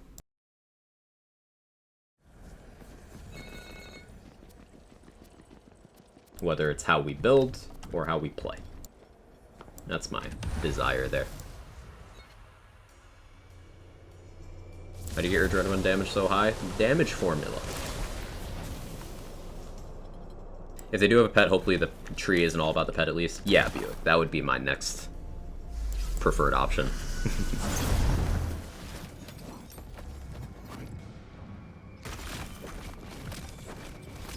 Xbox broke on the trip to Florida. Oh, I'm sorry to hear.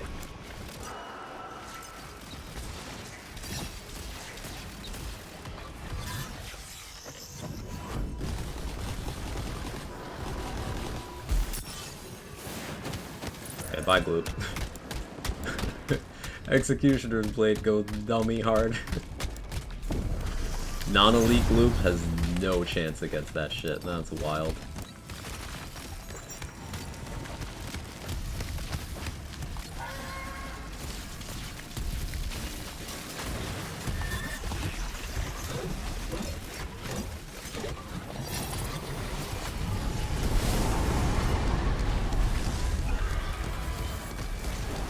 There was a novel decided easier to break up and wanted to talk about one of his peeps. Yeah, I'll read it after the run, Foster. Scroll back up. What mechanics can Blight Caller have that current characters don't have? That's a tough question. It's hard to conceptualize. This goes back to an earlier point I made of things that you don't have, right? And I don't necessarily want things that have been done in previous Lands games. I always am a proponent of new. New. So, like, that's a difficult question to answer. I don't have an answer to that immediately.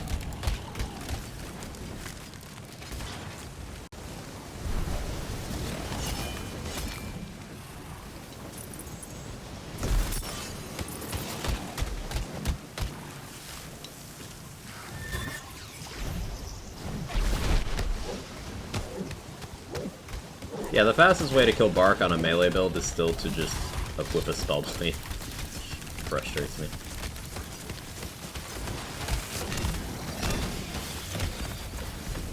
But with better input from me, you can get him down to a 1 spin with Dreadwind. Enjoyable.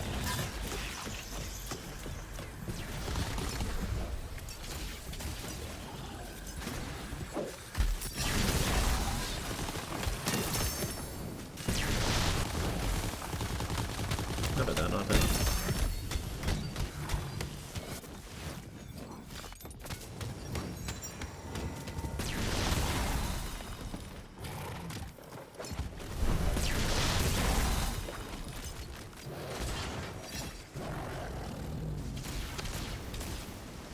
Come on.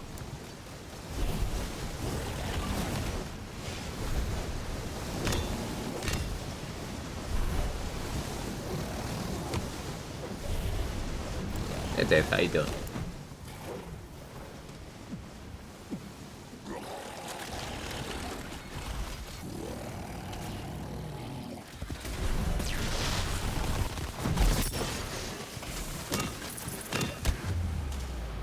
I should die from that. Cool. Just finally got some garlic press to drop last weekend.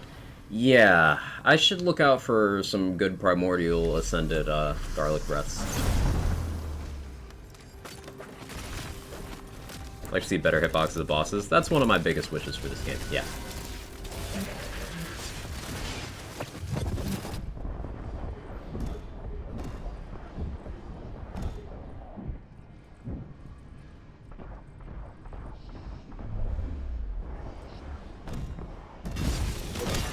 I forgot to change my element again. Oh. Do one of the ones that hits here. Thank you. Amnesia. Yeah, a lot of improvement to be made on the next run.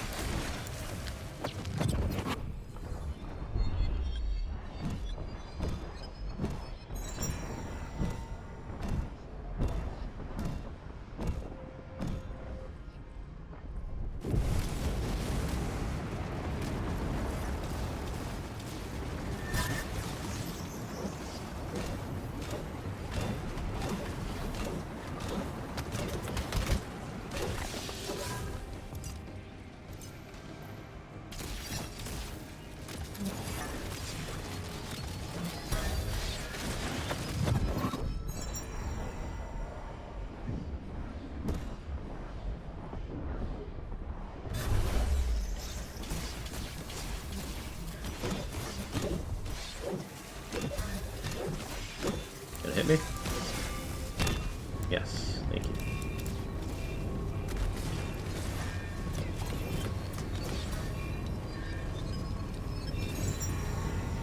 Could Blight Caller the ability to disable Reddit, please?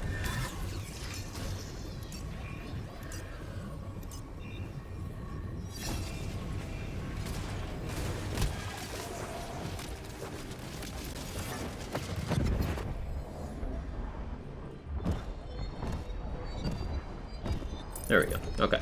I go a lot faster if I manage my buffs better. Probably switch from Amnesia to this disgusting paradigm.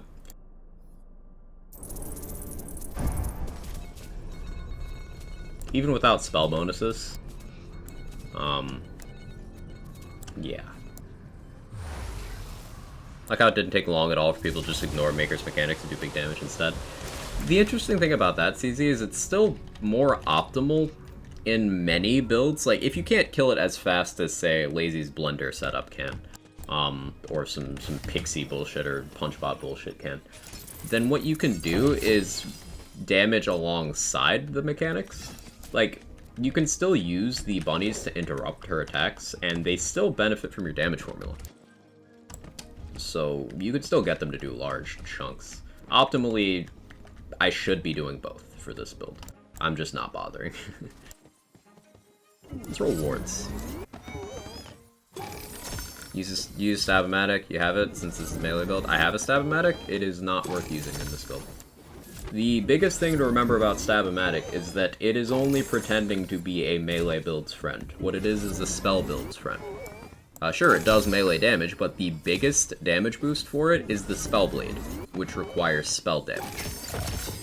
If you're not using the Spellblade, Stab-O-Matic is subpar compared to other methods of dealing melee damage from range, such as Executioner's Blade, and Ghost Blade, Snake Sticks, things of that variety. I do have a Stab-O-Matic, though, for if I need to do instant melee damage, which is where it does beat out Executioner's Blade. It's far less damage, but it's quicker and more consistent.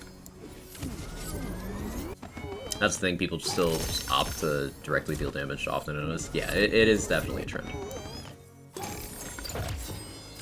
Shrike's critting you from the shadows? Yes. Manigeek is never late, Quago Quaggins, nor is he early. He arrives precisely when he means to. How you doing, Manigeek? Good entry.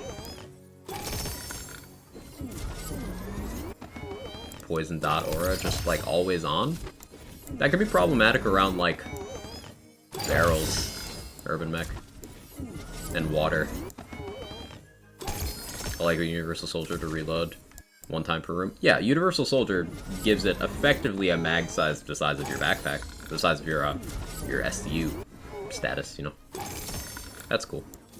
Good to know, also found the amulet for instant reload, no point using it with my class. Yeah. Stab-O-Matic is... I still believe it's more well-balanced than the Face Puncher. But the problem with Stab-O-Matic is we're in a game where spell damage conversion is just out of hand. Spellblade, Warp Paradigm, Magic Bullets, those things. If Spellblade did not do what it did, Stab-O-Matic would be balanced. Like, actually, it would just be fine.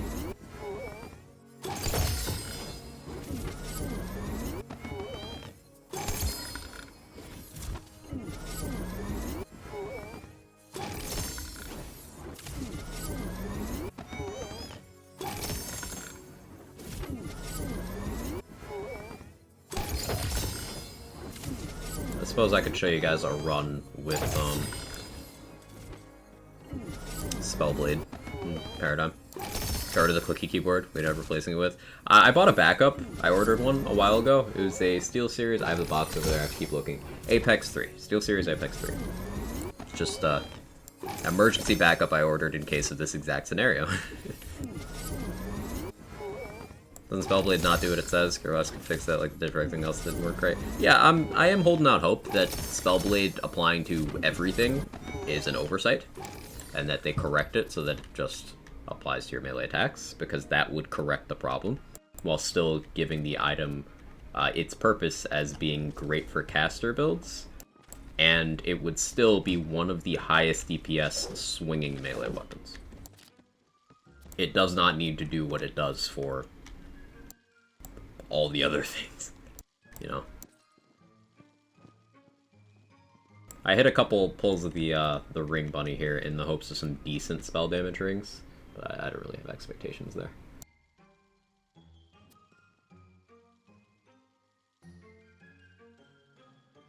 Spell melee crit chance, pick that up. Oh, there we go. We did get decent enough rings. They're not chaos tiered, but it should be fine. It should be fine. Who knows, I could also just keep my melee rings on.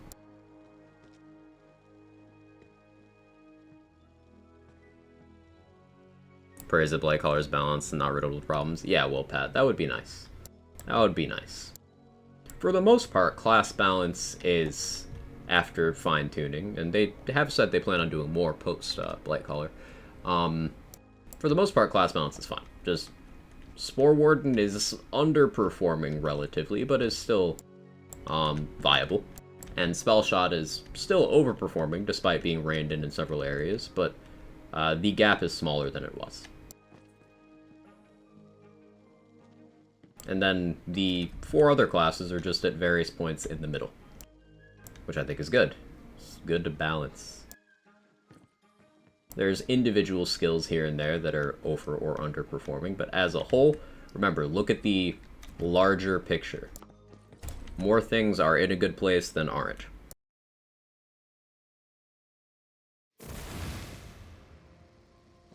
What's the second rarest thing to drop? It would be... So in terms of like the rarest things, it would be the items with the most part variance. And then getting a specific part combination plus enchant plus chaos tier. So like off the top of my head, one of the higher part variance items would be an Envy. Envy has ridiculous variance. The only thing that doesn't change is you don't have like the crossbolt slot, and you don't have, and it's locked elements. But there's so many parts that can change on the Envy that you could have one that has 4 times the reload speed of another one, and you could have it have like half the damage of one that's like below chaos tiers. Like you could have an ascended one that's like half the damage of a primordial. It's fucking wild.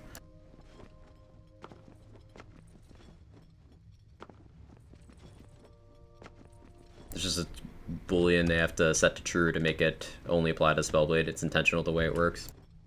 Right, but we both know CZ. In the past, they've had things that are set up intentionally that they've said were oversights, and then they change. 300 over 90 incident.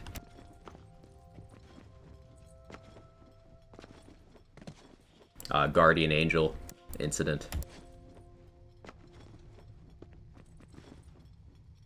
They can say one thing and do another. It is an option.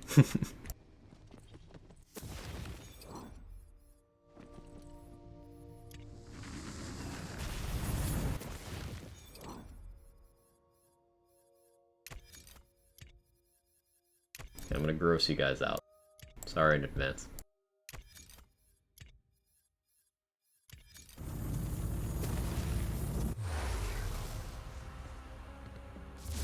Jacob's gear just has an abundance of part variance in general. Yeah.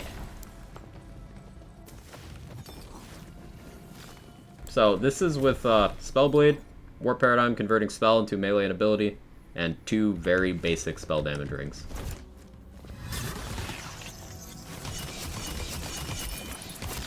It's basically the damage of having Amnesia on, but without needing to have Amnesia on. And my swing damage is exponentially higher.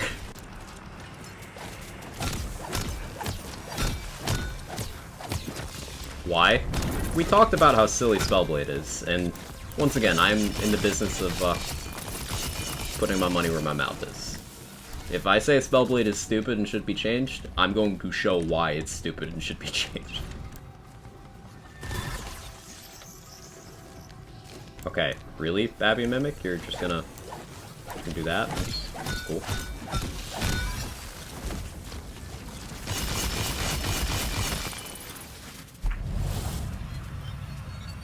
It's gonna be gross. Oh, wait till we get to Bark. Wait till we get to Bark. Poor Bark is gonna have a rough time. Eat a protein shake with fresh strawberries, low-fat milk, and vanilla whey.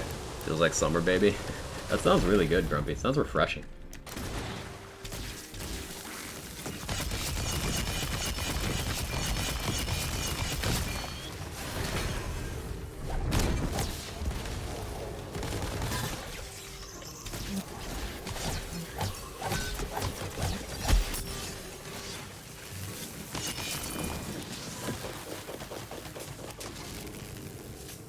poor Barks is animal cruelty.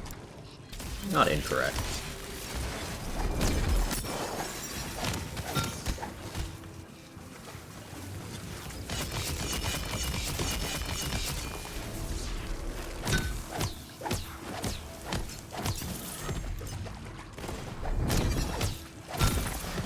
Keep in mind, this is with random purple non-chaos tiered rings that I picked off the ground 5 minutes ago. Imagine what actual spell rings would do, and imagine if I didn't self-impose a myth rank cap. Now imagine if I also used, say, buff meister. Use your imagination.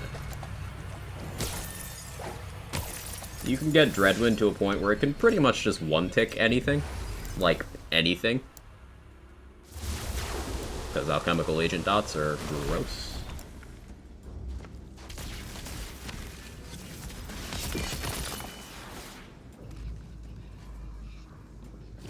Fuck my imagination. I'm sure you could if you tried, Aaron. I believe in you.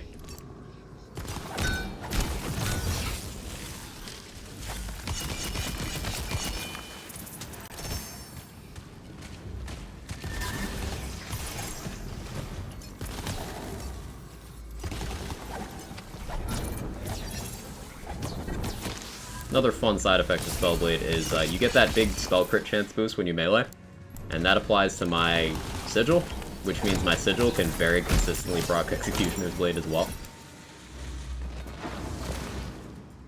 See if I can show that off. There it goes.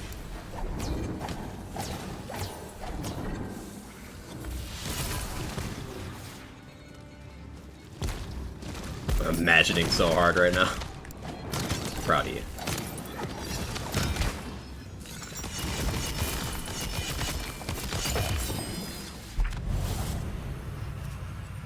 Primordial Handbow. Shame it's melee crossbolts. I do want to still build around that. That's C50. If only Spellblade was good, right? Yeah, if only.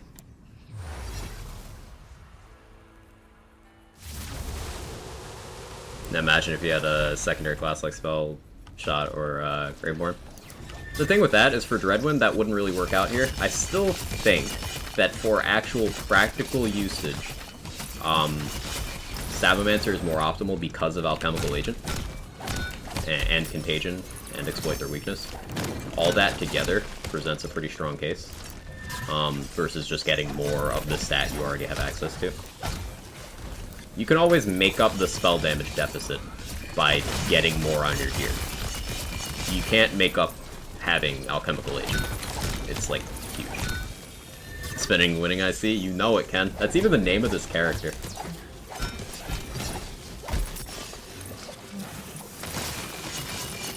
How's it going? Hope you're well.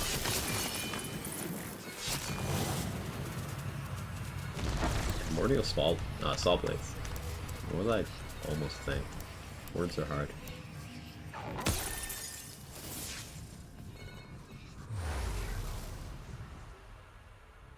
Not before the DLC for Legendary Amulet gives Alchemical Agent to anyone. I'm somewhat worried that the Stabo Blightcaller armor combo will have Alchemical Agent. Like, it seems logical, right? Which is why I'm afraid of it. Because if that happens, that throws melee build diversity just to the fucking wolves. Because if you have Stabomancer, there's really no reason to not take Alchemical Agent if you're doing even a hint of melee. Like, it's just that good. But what this would open up is for builds that don't want Executioner's Blade, you could just take your other capstone and still get Alchemical Agent.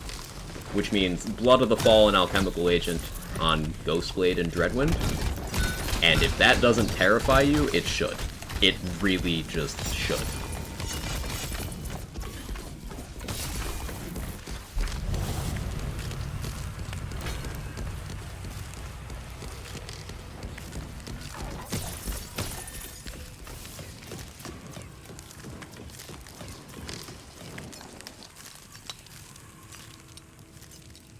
How crazy are all the ticks of damage from Dazzler able to proc it, because I started experimenting with Executioner last night. So far it's one of my favorite spells, even though it's strongest. It being Double Knot? Yeah, it should be able to. Double Knot just cares if it's spell damage that crit. So, for example, I could place down a sigil and enter from the shadows, and then every single tick of that sigil on every single enemy inside is going to crit and get double knot. Double knot doesn't care. It doesn't have a rate limit. It just is like, did spell crit? Okay, here damage.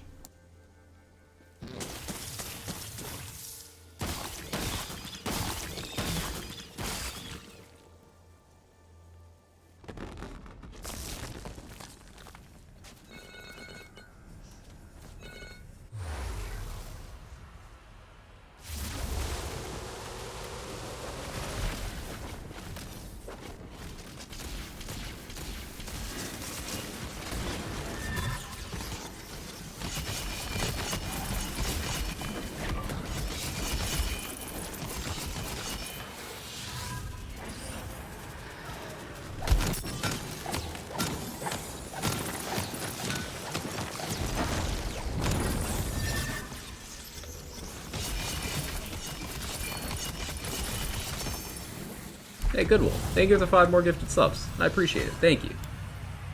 Total 77. Absolute legend. We got gifted by Goodwolf. As always, please toss them some gratitude. They deserve it. Thank you so much.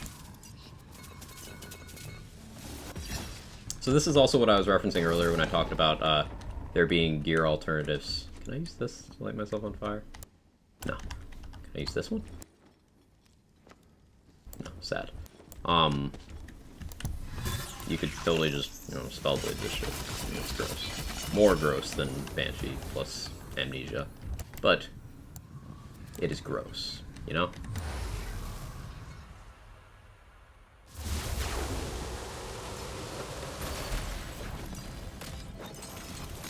I'm dreading what poor Bark is gonna have to experience here. Because the Spellblade's going to apply to shooting Bark's weak spot. So, like, sorry.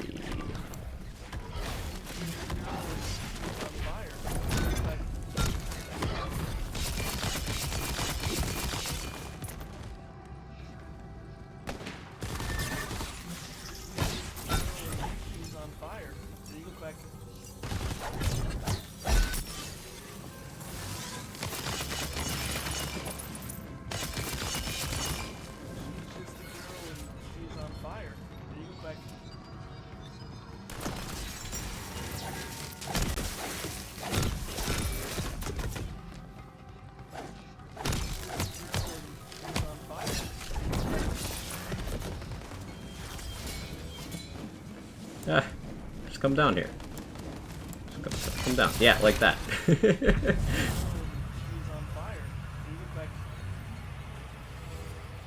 Started thinking about Phantom of the Opera and now the song stuck in my head. I don't know it, so it can't get stuck.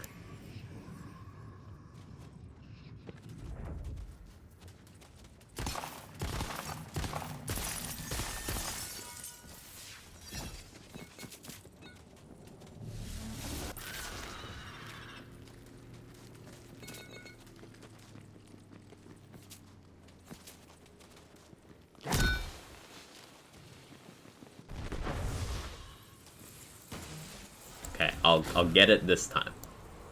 On the first try this time. You guys believe in me?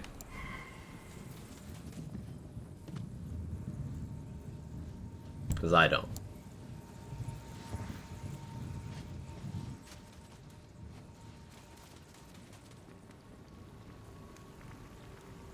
Want to feel happy? I just breathe to the tune of Happy, you know it? Oh. Is that the song? Okay, I'm not gonna think about that hard enough to let that get stuck. Easy. Stonks. Absolutely not screw up. See the future, Vlad.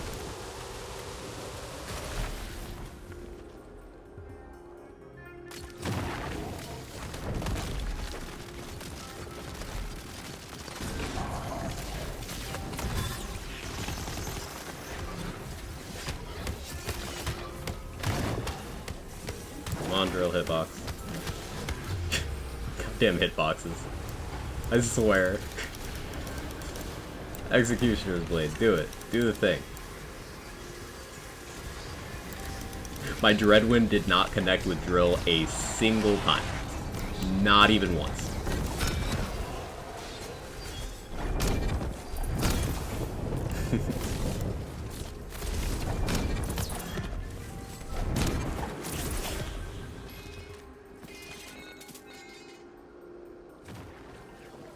basically a wizard. Sounds right.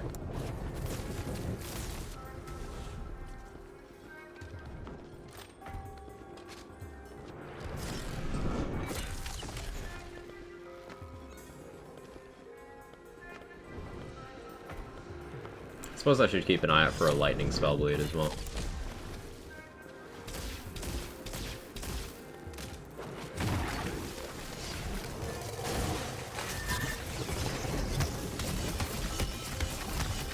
There we go. Actually connecting.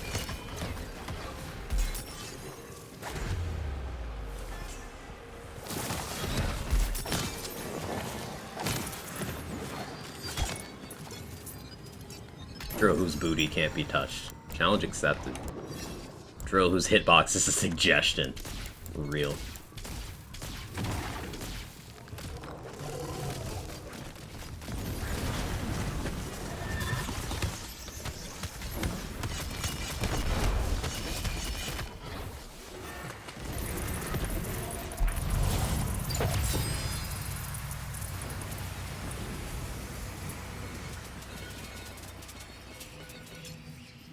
You left a drop out there? That's rude. That's spell damage, I'll take it. We'll look at it later.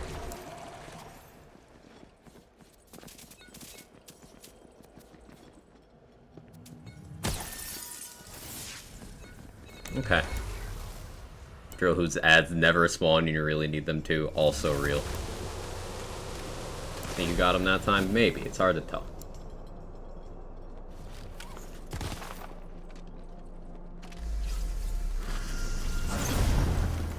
Kevin's having a dream, it sounds like.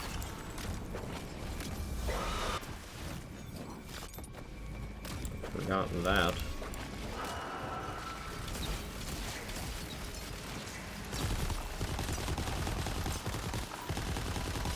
So what is with those just doing that? When did that start happening?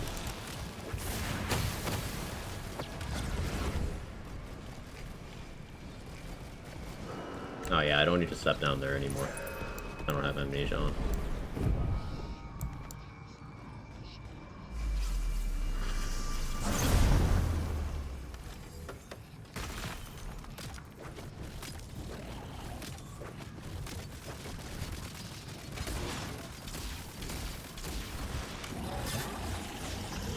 Here, buddy. Sorry, Bart. I'm sorry, buddy.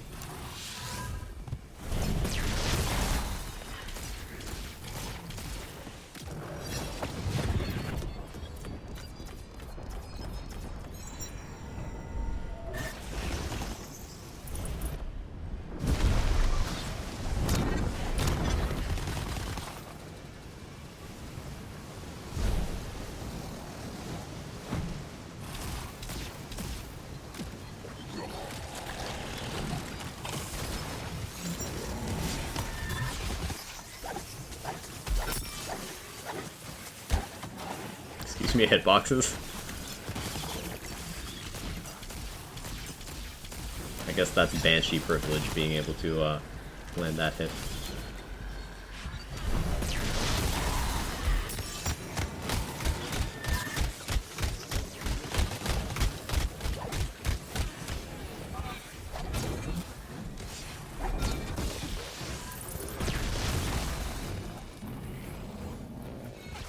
Executioner's Blade and spell damage.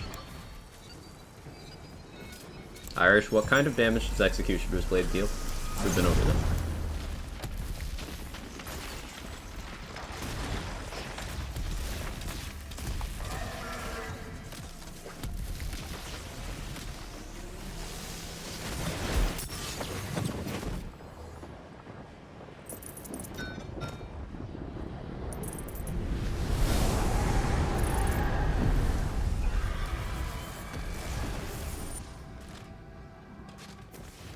I don't have a lightning spellblade. Sad. On the world, spellblade is dumb. I mean it when I say spellblade is dumb. Like, I really need you guys to hear me when I say spellblade is fucking dumb.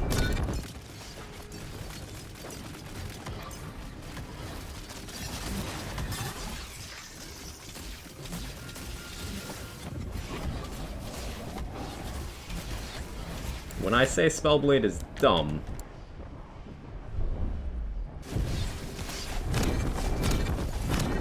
Remember, this is a cryo on wards.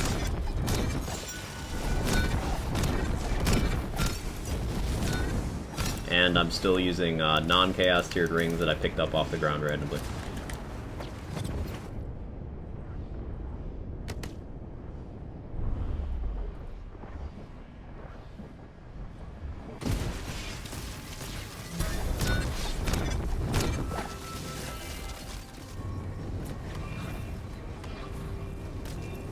I'm also neither a spell shot nor a Graveborn, and I only have 20% spell damage from my myth rank.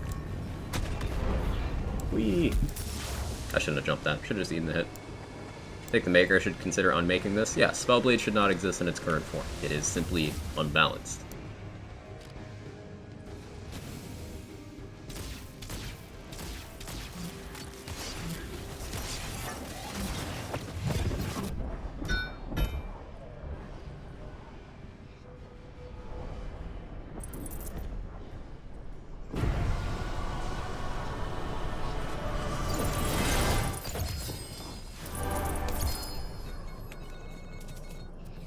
Another Queen's Cry. Zip Rockets. Frozen Orb, good enchant. Bad parts, no chaos tier.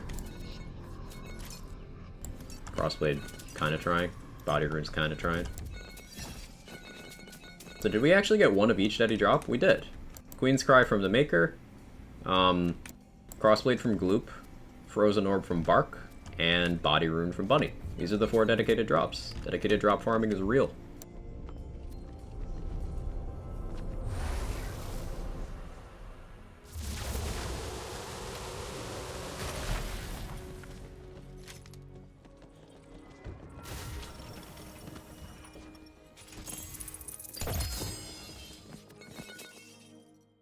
Twin Soul tried.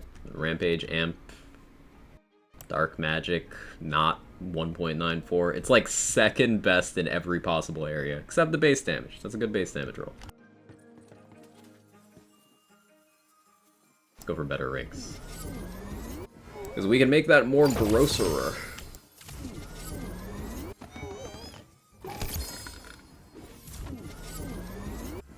Spellblade went to college and worked the hardest, though. Nah, Spellblade's parents were part of an admission scandal.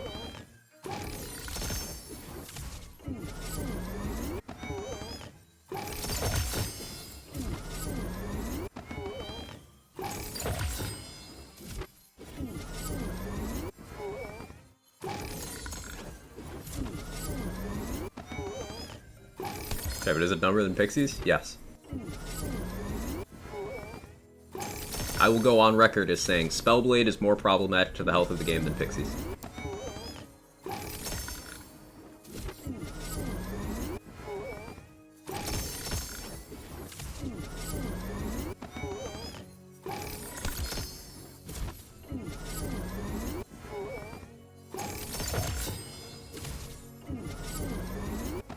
If that sounds confusing, think about what setup Spellblade's involved in. And what Spellblade can boost. Livewire can be boosted by Spellblade. Stab-O-Matic, with a Spellblade, in an optimized setup, can outclear Pixies. Lazy Days showcased this. The stuff I'm doing gets Spellblade. You see the Dreadwind is more than viable without it, and then with it, it's just like,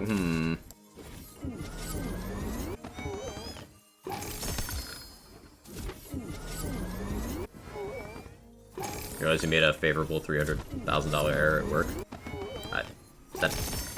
I guess that's a good thing, still? I guess that's a good thing. Hey, T-Dog, thank you for the 11 months and the Prime. Means the world. Thank you so much. I'm looking forward to Texas Speech doing that one.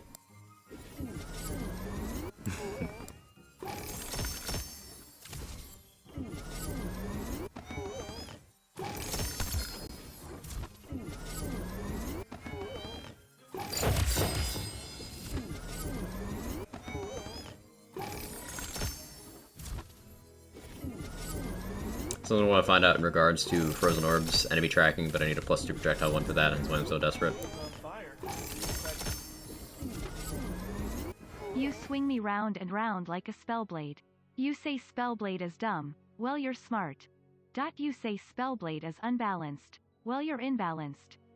You say gross is nasty, well you make me nasty you damn Chad. You pixies strangling Chad. I love how it said dot every time. That just made it, that brought it to the next level. I don't know if you intended that, T-Dog, but that truly made the shitpost just ascend. Thank you again for the 11 months in the Prime. Thank you.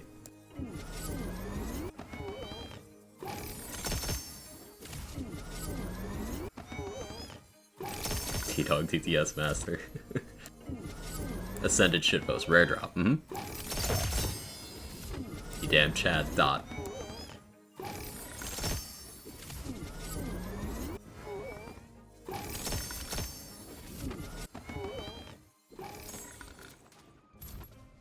Alright, what do we got in here? Hoping for some good spell damage rings for my melee build because Spellblade is silly. Melee crit damage. Spell radius. Pick that up for now. Reevaluate once we look at more. Someone say dot?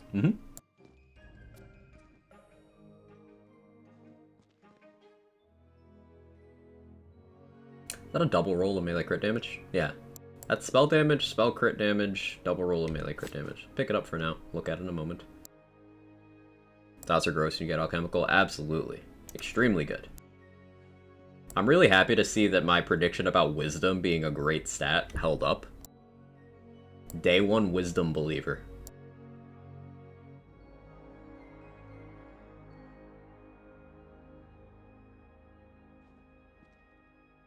Action skill duration, action skill cooldown is tempting, but like,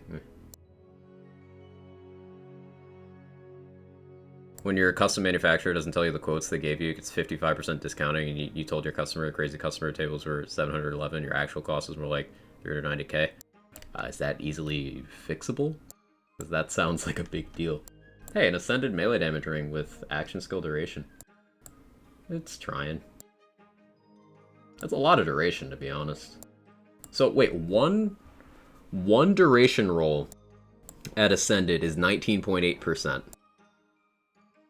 You've chosen wisely. I see what you did there. A triple roll of duration? Like, what the shit? Just casual almost 60%? Yeah, CZ, that's so nuts. You could get potentially 60% per ring without the extra effect on. So let's say you had a championship ring with that. Or no, let's say you had a shell casing with that. So you could just keep it always on, 66% bonus. That's huge. That's really huge. You could get like what, 150-ish% more duration with like perfect rings under perfect circumstances. That takes Dreadwind from 6 to 15 seconds, 197? Oh yeah, I lowballed. 197. Almost 200% more. Ugh. So you could get Dreadwind to like 17 seconds? What? That's so crazy. From the shadows with that bonus? Hello?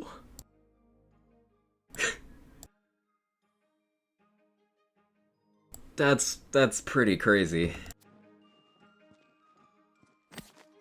I'm gonna have to science that one out. Need to check if the duration for rings is additive with skills. Ooh, okay, okay.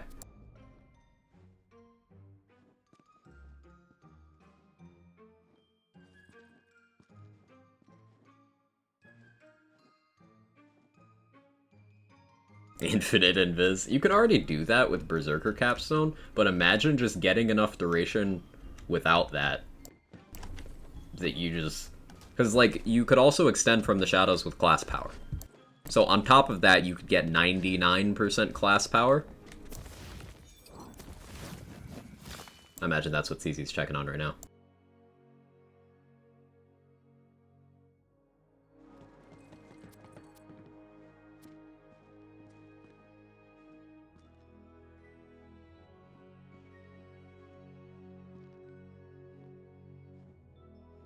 You could get some crazy duration going. That sounds like a good time. The time you're not in From the Shadows becomes your action skill.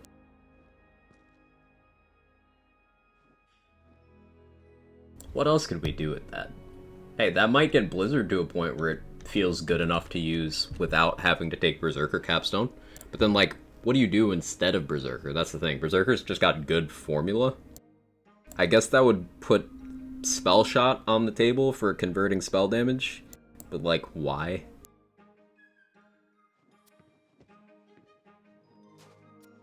Near Infinite Skeep? Oh yeah, Polymorph's duration is already crazy.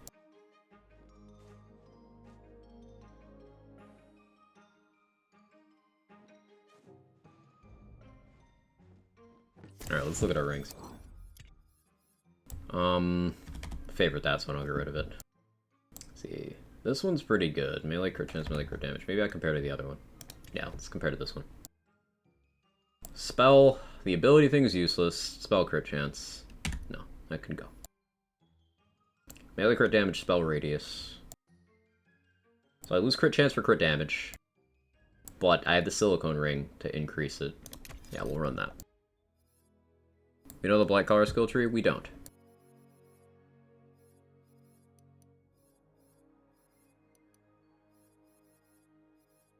Favorite some of this stuff so I don't accidentally get rid of anything that I want.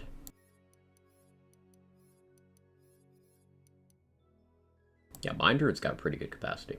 I still think I prefer Mace Wardu for, like, raw beef.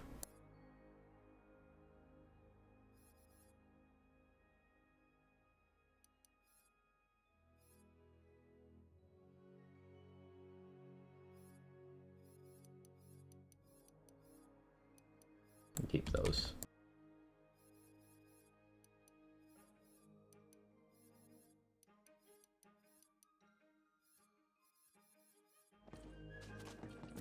Even any skill that extends duration percent-wise. Class power for From the Shadows and Polymorph.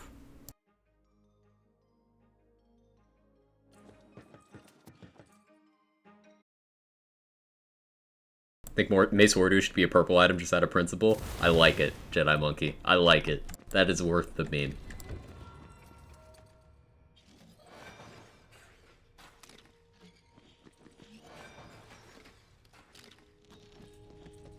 Taking a quick work break to try to respec for Reaper of Bones. Having Amnesia with Spell Shot. Wish me luck.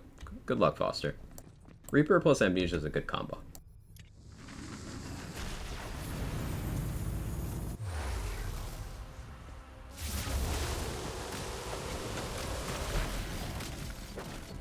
So we should have a little more damage on this run.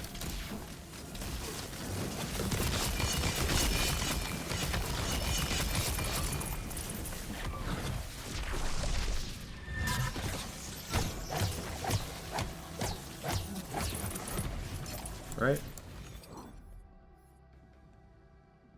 Yeah, as long as I keep my health high, that's more damage.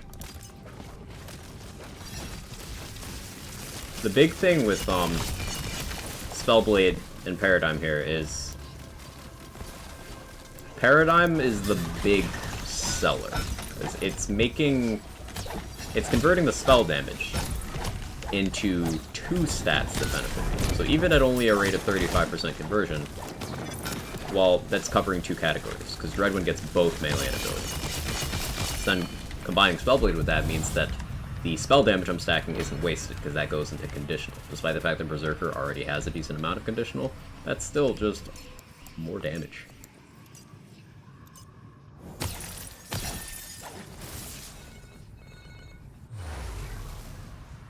Oh, that Sam Jackson's lightsaber had bad motherfucker engraved on it. Iconic. Mace Wardu should also take extra lightning damage. Technically, wards do. Ha! Wards do.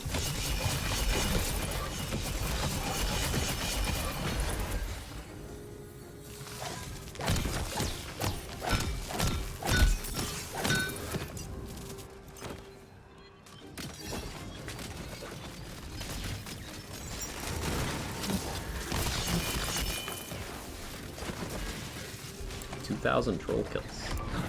Nice.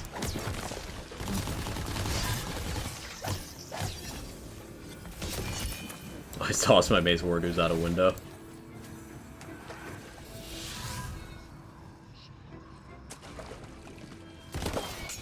Too soon. It's been 17 years and it's still too soon.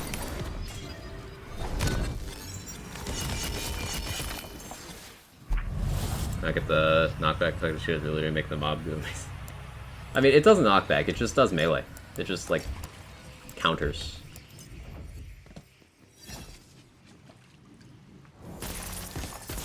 Really good effect, by the way. Very underrated.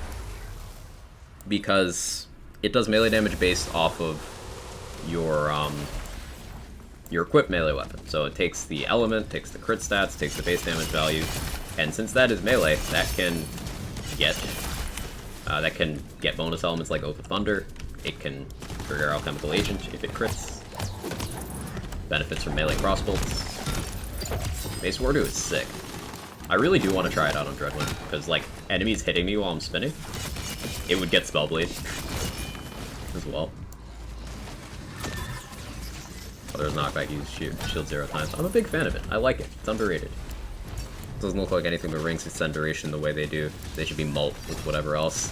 So you could get 197% duration that is mult with class power duration increases for the relevant action skills. That is basically infinite from the shadows. Hey. It can't go understated how you and your enthusiasm for learning and sharing your experience and joy for games has had a positive effect on me and others for sure. Thank you, Mr. Quag. Thank you so much, Good Wolf. For all the financial support, it really goes a long way. And also for just the words of affirmation. It's exactly what I set out to do. I have a good time with these games, and I just want to share that. And help other people have a good time with the things that I like. So, thank you so much for confirming that I'm at least doing something right. I appreciate that. I appreciate you. Thank you so much.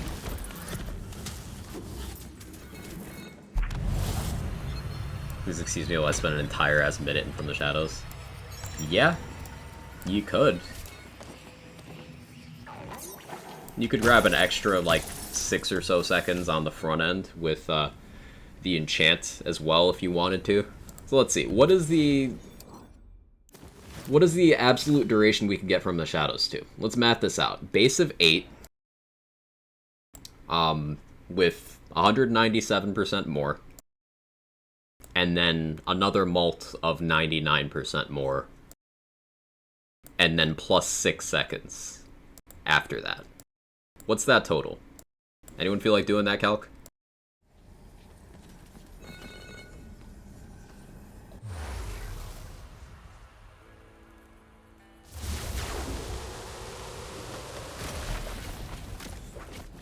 Chuck's coffee, Quag. Like 54 seconds. So keep in mind with that, you could then have Berserker's Blood of the Fallen, which refunds 20% duration per kill. So killing one enemy would give you back more than the base duration of the action skill.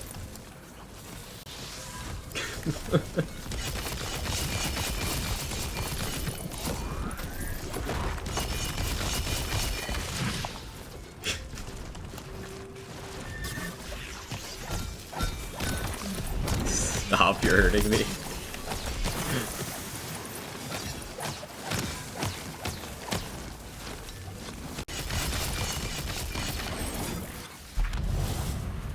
Yeah, you can build From the Shadows to give you back. Wow. That's crazy. That is absolutely silly. I love it. Combined with Ruby Spike Barberload? You could. You could. You could keep that up, like, between rooms. Like, the encounter start bit, your action skill just wouldn't end. Where's 99% 6 seconds come from? 99% is class power. At full Ascended, so Ascended primary stab of power on armor, and Ascended Sabo Power on Amulet. I believe that adds up to 99%. And that's from the Shadows duration. And then, I haven't mathed this specifically, but the From the Shadows enchant on guns gives you back, with diminishing returns starting at 2 seconds, it gives you back more duration on each reload. Based on my head math as I've used it, it feels like an overall increase of about 6 seconds before it's too hard to maintain.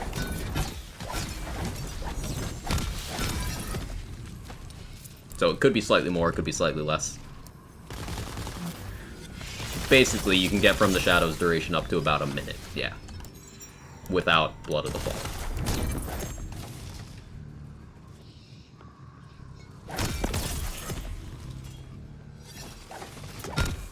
Skeep lasts almost 100 seconds. Legit just permanent skeep for a room. As long as you don't go down.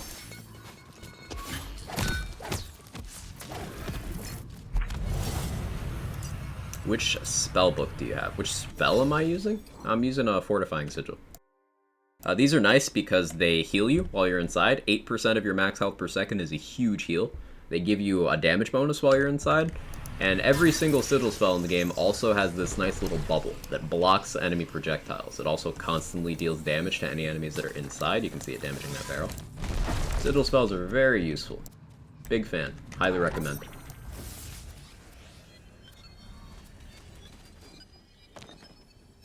How's a new gun From the Shadows? Not great. The Phoenix, it's very meh. Very meh.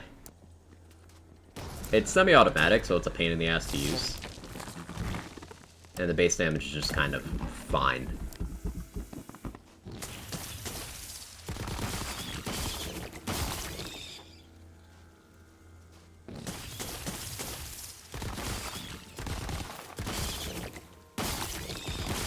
Having a bigger range for that better. For what, Erconium?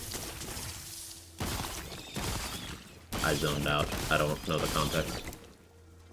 The Sigil? Spell radius does make it wider, which means I would get more enemies inside at once and increase the area that I have to move while keeping the healing and the bonus. But the downside of having more radius on a Sigil is that you'll more often be accidentally detonating things like barrels, and additionally, since the wall is farther away, you need to be farther away if you're going to use it to block things.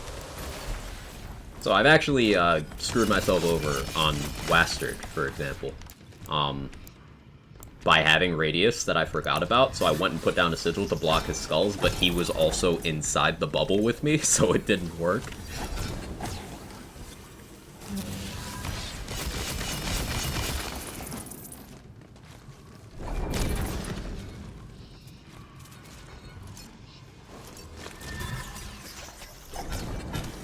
Pros and cons, yeah.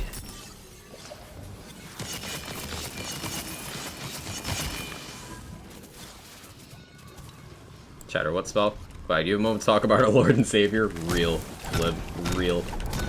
Fortifying Sigil, my beloved. I wonder if Phoenix might be an okay dot delivery system for Contagion build. The thing with Contagion now, Vlad, post-change, is that Contagion requires a strong base dot for it to be relevant. The reason why Contagion is so good for this build is because Alchemical Agent is delivering an extremely powerful dot very, very often. So Contagion is just churning that out. A lesser version of an alchemical dot is still extremely strong. But if you take something that's a weaker dot to begin with, it's just not going to hold up. Like, sure, you'll be spreading a bunch of dots, but they won't be strong. Contagion can no longer loop and become bigger than the original. It's just always smaller. So you need a big dot to begin with.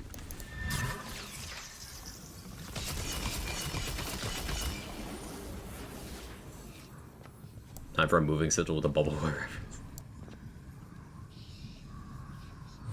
So that duration increase starts at 1 second per kill, diminishes for total about 6 seconds. It's the reload one. It starts at 2 and then diminishes. I don't know the rate of diminishing returns, Priz, but it starts at 2 seconds and goes down with each subsequent reload. I've not scientifically tested that, just used it in gameplay, and it's felt like a total of 6.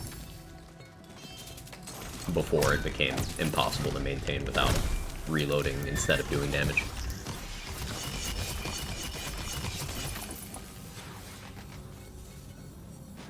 96 Ghostblade. Ghostblade doesn't get duration for class power. Do you account for that, Aaron? It is only, from the shadows. For Stabbo. Ghostblade doesn't get duration, just damage. It's just polymorph and from the shadows that get duration, I believe. Getting 4 to 5 reloads. Something like that, yeah.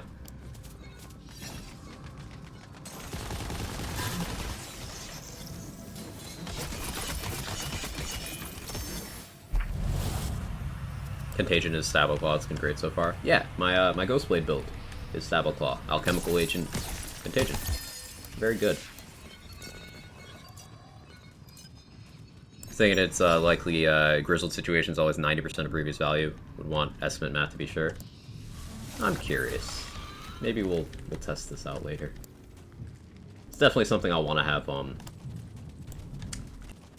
reliably quantified before we do build doc stuff. Hey Tom Nasty, how you doing? Hope you're well.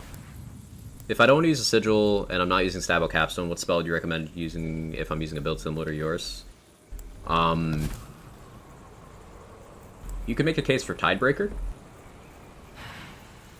A decent damage dealer, while also applying Soaked when you need that. Ice Spikes are always reliable. Just extra... Someone's bumping some music. Can you guys hear that? Holy fuck. That was just a car going by. Thinking. Inflammation's nice. If you're using a Barbaload, you could use a Love-Struck Bow to prime even more bolts. They wouldn't be melee bolts, but they would trigger the Barbaload effect. Some deep bass, yeah.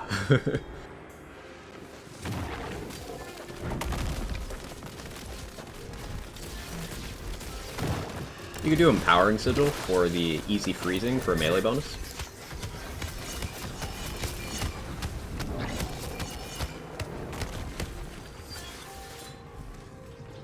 Yeah, Amnesia is definitely superior on this fight, which is cool. That might just be because of the quality of my rings that I have right now, but it is cool to see.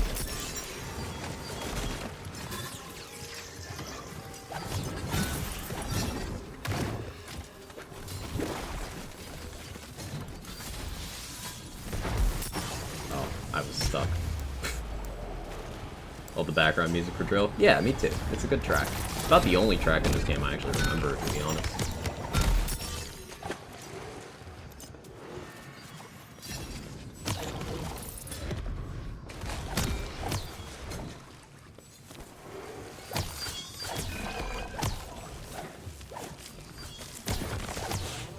I want to try...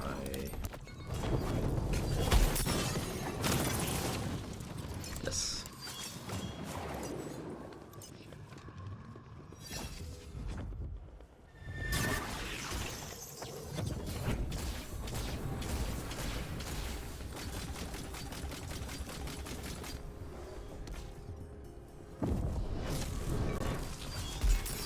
Amusing. Amnesia better for Drill. Cool. It shivers when Waster's music starts playing. I don't even know Waster's music, actually. Probably should.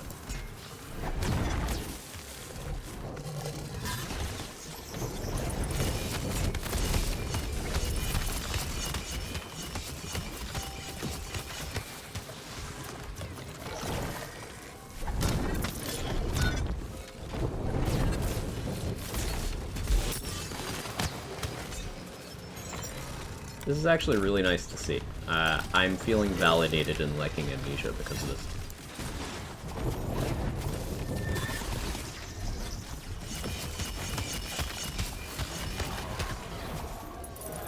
Options cooldown on your sigil. For Fortifying Sigil, with one cooldown part, it's a 20.2% base.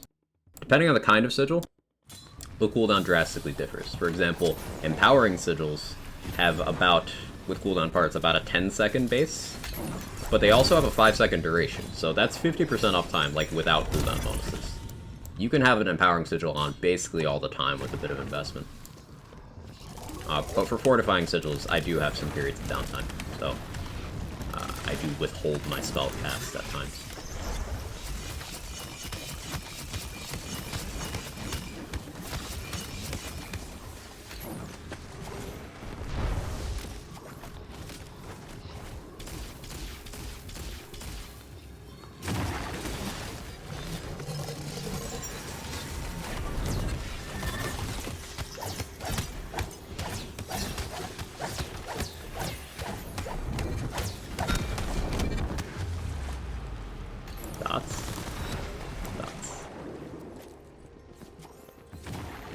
Is it just the wheel farmer for ads from DLC? Yes, that's the only way to get them, so yes.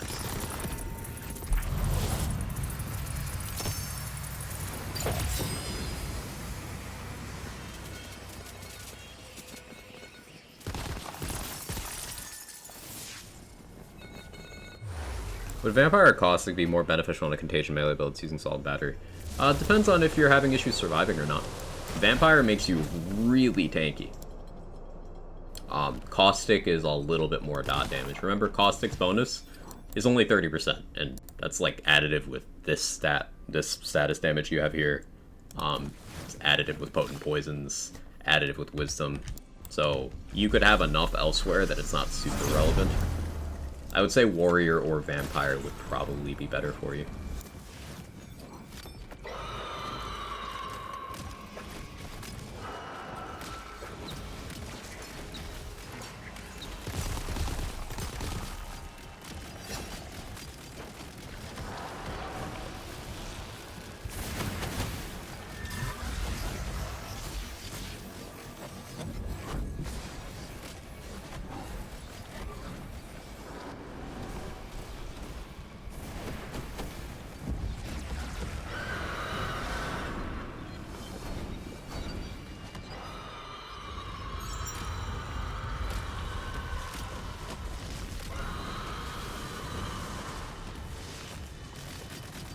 Thank you.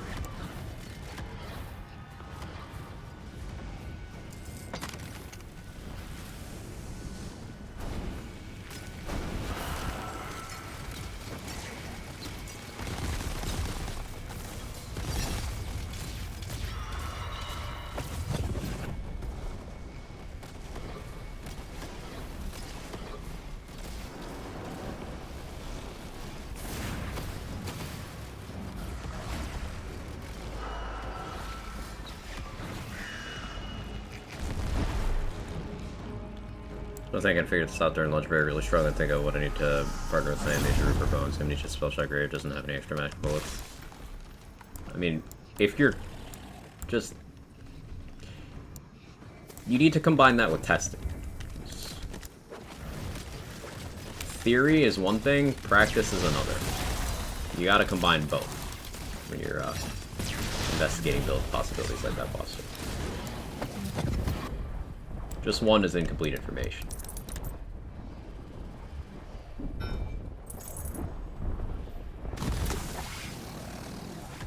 Got one more in you, Bark? You do, good job.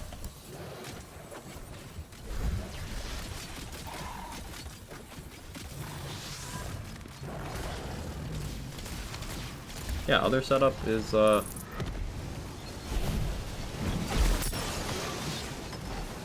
little more consistent, because Amnesia's goated. Are you gonna spawn ads, or am I dead? Might be dead. I think that ring change. What did I lose stat-wise? Melee crit chance? Did that consistency hit really hurt me that bad? It's interesting to know.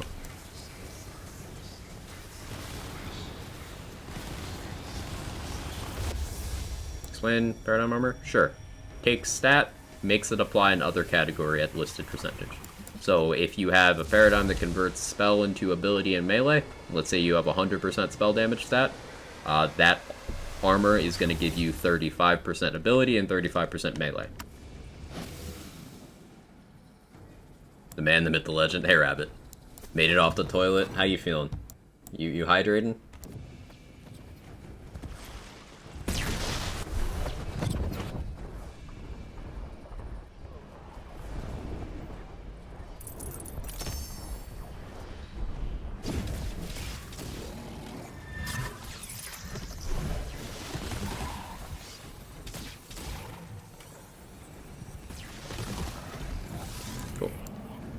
Yes. Yeah, well, stay hydrated so you don't, like, die. Haven't yet reached the 1 billion gold mark here. I hear the Mega Millions jackpot's there. Shit's crazy.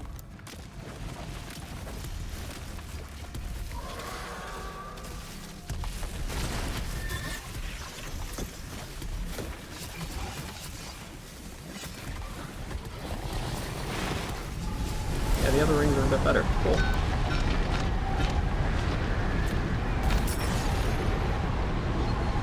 We changed the other setup. That's news I like to see.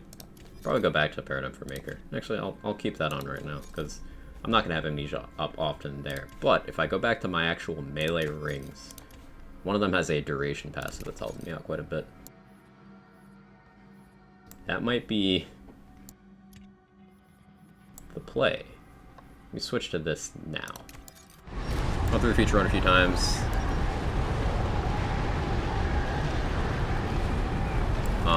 And now I only get maybe 2k when I'm in the beginning I was getting 2 mil. So there's a bug that happens. Do you have a Goblin Pickaxe equipped, Tyrant? There's a bug associated with the Goblin Pickaxe, at least to Amy's current knowledge, that if your first kill involves your pickaxe, your money drops become bugged until your next save and quit. And you'll get like 3 instead of 3,000 for a money drop. It's a pickaxe bug. So just make sure your first kill of your session is not with the pickaxe, and then you're good to go. That's how we've determined you can avoid the bug.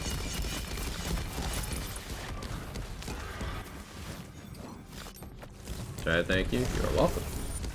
Shout out to Brendan for doing that testing. Infinitely useful.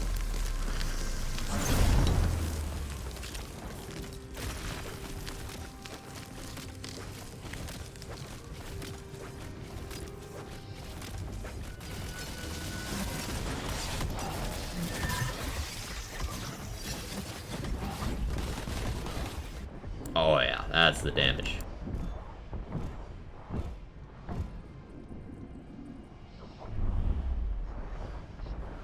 Having that from the Shadow's duration here would be insane. Just have it for the whole Maker fight. Actually, yeah, that'd be one of the best uses for it.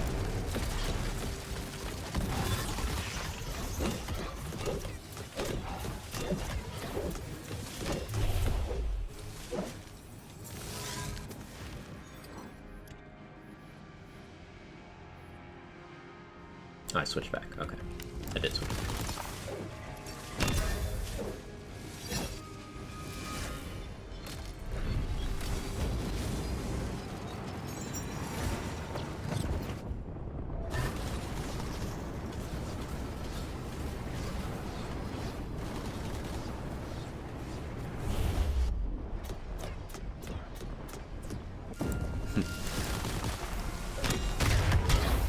Yeah, so I guess the play is wait for her to do something that can damage me, and then set up and do that, because during that Amnesia window, it's crazy damage. Cool. Another Queen's Cry? What's the mag size? Bigger mag?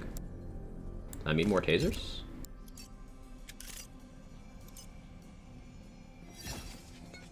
Better sight. No, it's not more tasers. Why isn't that more tasers? Oh well.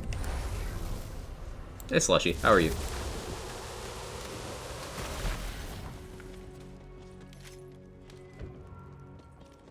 Alright, I'll BRB chat. I need to run to the little streamer's room. I'll answer this first. Finally started Chaos Streamers last night. First one was a breeze, so I got cocky in level 2 and choosing my path. I got murked. Then I got a Pixie Frost Damage Pistol for my companion build that had Frost Damage 2 spots already. Went back, shred the next few tiers until I had to get ready for work. Question is, how much is too much to spec and just 1 damage like Frost Damage? So, it's not like there's diminishing returns, Raider. That's not how it works. It's more like diminishing value. So, let's say you had... this is an arbitrary number. This is just a representation of how damage formula balancing works. Let's say you only had 10 things you could spend on damage. You could spend 8 on one and 2 on the other, but if you spent them more evenly across more categories, because the different categories multiply each other, you get a bigger overall result. So spreading across multiple categories where possible gives you more damage. So in the specific example you mentioned, pixies, if you're using a Fear Not pixie, that's spell damage. So you can get spell damage, companion damage, frost damage, all of those will boost it. So you kind of want to balance those somewhat evenly if you can manage. Anyway, I gotta run to the bathroom. BRB.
Okay, be back.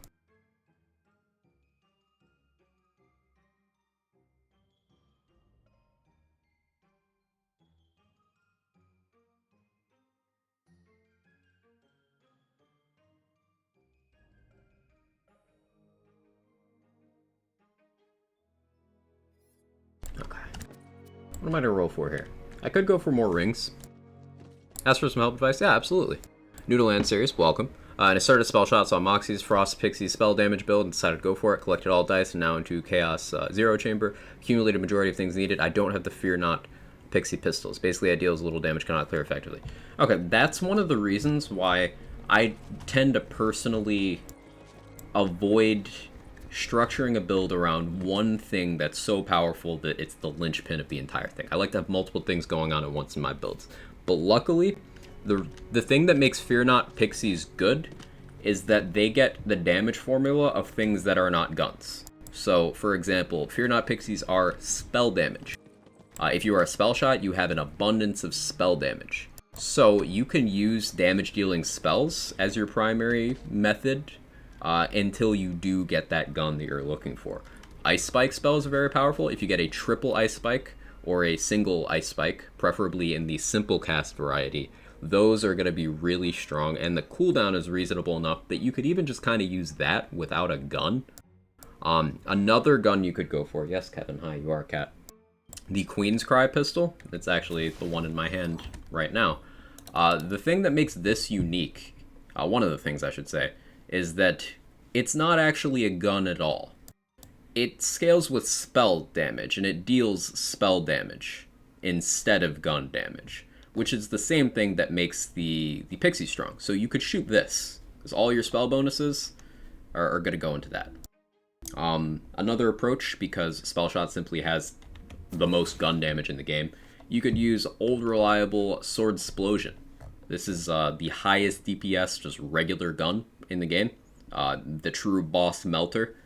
This will be really good for you as well. You can roll that in Frost and it'll benefit from your bonuses.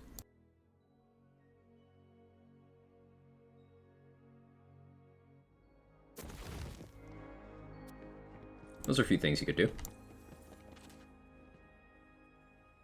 We're rolling for. I guess more wards? Like that. What do you want?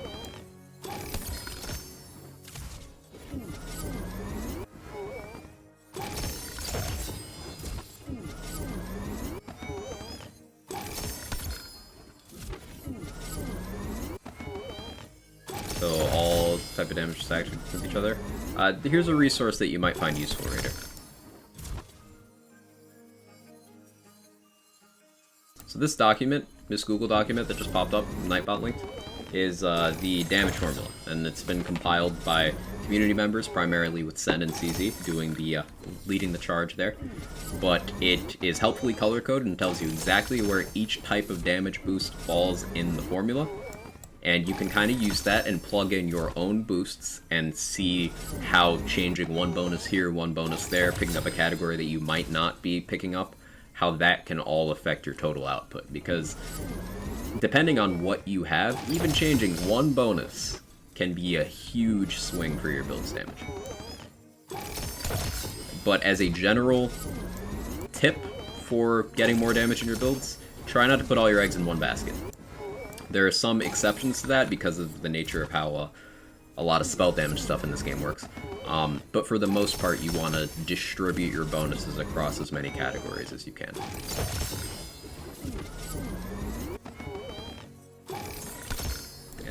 A reliable example I like to use is 1 times 1 times 1 times 8 is 8.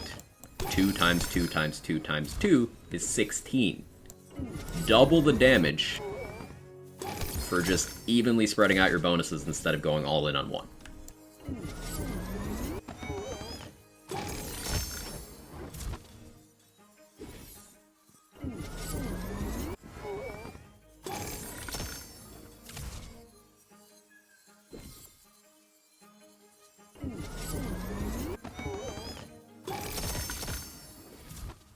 Hang on, my brain is completely non-functional right now. I had a thought, and it's gone.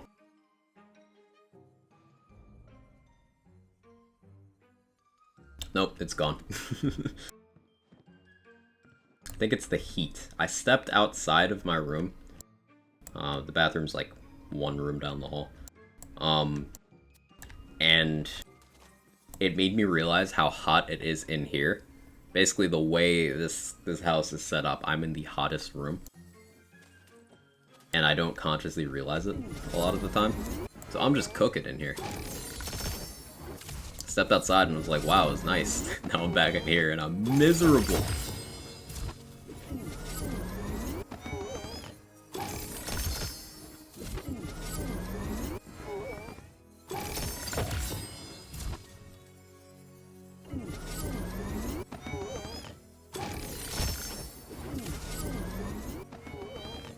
Imagine Quag not being in the hottest room. It's self-fulfilling. To be honest, any room here is the hottest room. Stop. Continue. Stop.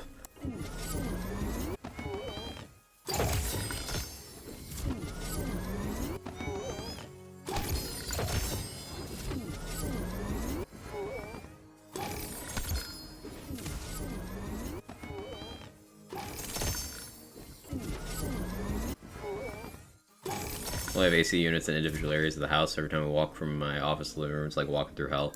Otherwise known as Denver, Colorado in the middle of summer.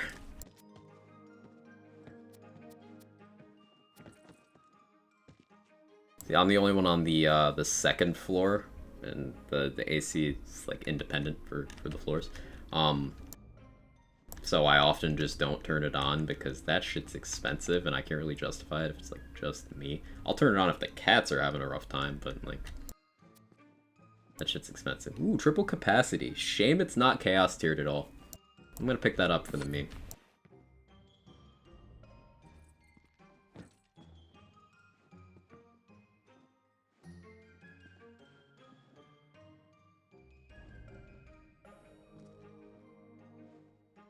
This Bronco Buster's kind of trying. I want to try that out with like an unarmored setup because unarmored defense, cutting the capacity in half, it doesn't affect the recharge rate. And the way Bronco Buster's recharge rate is set up is that you can fully charge it very quickly. Capacity throws that ratio off a little bit, but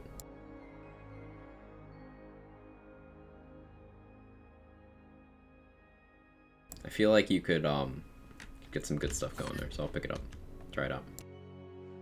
Appreciate the advice. Hey, always happy to help, Raider. Any other questions you got, we are happy to field them, help you out, or at least point you to somewhere where you can find that information.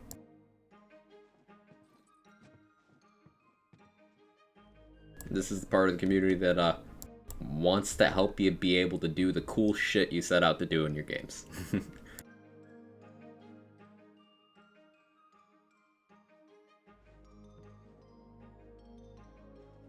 Hey Boom, how are you today? Chaos Tier's affecting capacity, not the other stats after how many years of Borderlands full Vega. It's wild. It's so weird. Like, it's... And this is just another reason why the obsession with having, like, I must have the highest tier isn't rooted in any actual gameplay desire. It's instinctive and it should be rejected. Having lower Chaos tiered wards is better if you care about anything about the ward other than the capacity. Take this Bad Egg, for example. Bad Egg's effect does not go up with Chaos tier, but its capacity does. If you're not using unarmored defense, more capacity on a Bad Egg means lower uptime on its effect, because it'll take more to break it. So, like, there's a lot of wards that fall into the category of, if you have them at a higher Chaos tier, they're worse. Last Gasp is another one of those. You want low capacity on a Last Gasp, so this is actually a better roll than an Ascended one would be. With Body Rune, you have such a low uptime of it being full, which is sometimes beneficial, because the capacity goes up, and the recharge rate is still abysmal. And the delay is still abysmal. You can turn that into a benefit, but it's worth mentioning. Same with Lich's Augur, it's another good example. Afterburner and Undead Pact, those are wards that you want them to break. Cursed Wit, you want it to break. Or else it doesn't do anything for you. So more capacity makes it worse.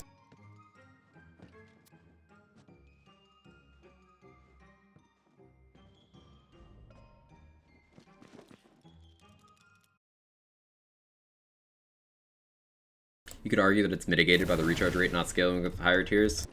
It still means less uptime. For example, if you recharge for, you know, let's say your ward gets to full capacity and you're going into another room. If your ward's capacity is 8,000, enemies do 1,000 per attack. Well, that's 8 attacks to break your wards. Enemies only attack so often. But if that capacity was 6,000, well, that could be an entire 2 animation cycles less before you get your bonus. Sure, the recharge rate not scaling up appropriately means that it's not as bad as it could be, but the capacity going up is still detrimental for those. Good build videos. I'm more of a live content guy. I neglect my YouTube channel. Maybe once the game slows down update-wise, I will start putting out videos like I did for Borderlands 3, but I've never really been much of a YouTuber. I'm more of a streamer. I prefer this, the conversational side of things. But any questions you have about any of my builds or anything about the game, I'm happy to field those questions live and help you to the best of my ability.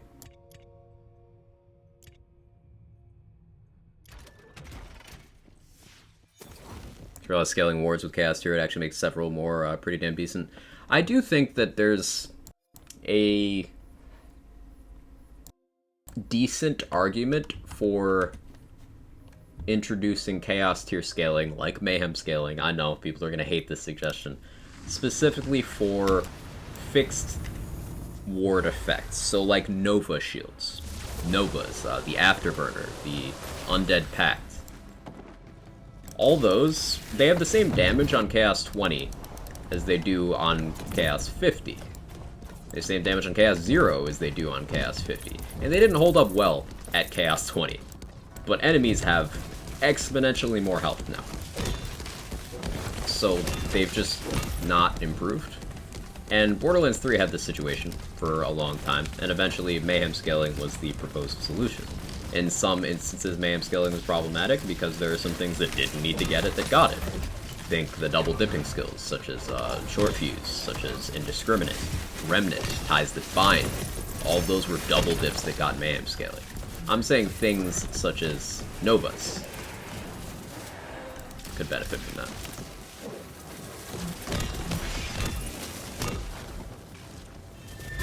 Shield-based damage is currently not affected by casters. That alone would also help. Yeah, you'd get an extra 8 levels worth of damage on an Ascended,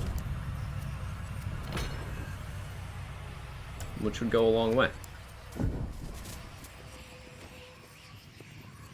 Interestingly, some effects that are fixed do go up over in the armor slot. Pandemicium goes up with Chaos Tier. Miasmic Mail goes up with Chaos Tier. Tequila Time at 1244 again, Mugro? Is your stomach okay today? Can it handle it? Pet the cat? Is there a cat available? Cat. Kevin.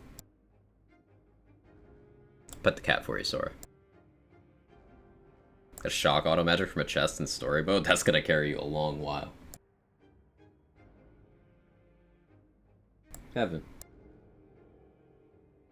It feels more like it'd work how passive skill scale wouldn't necessarily make it super broken. They'd still be on the weak side if they just got the Chaos Tier level scaling, but they'd be not useless.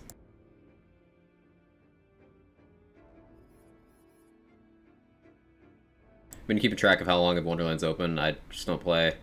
But I don't play it. I have 4 days of unplayed time just sitting and doing nothing. I don't have much time of that in this game. I have more of that in BL3. But even if you remove my AFK time, it's still over 6,000 hours. And then there's my PS4 time, which isn't accounted for in that total. It's at least a couple hundred hours.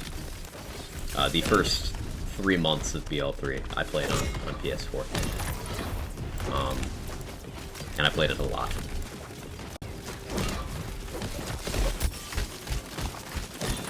Some games I am bad about closing. Like, I leave Outriders AFK a lot because vendors.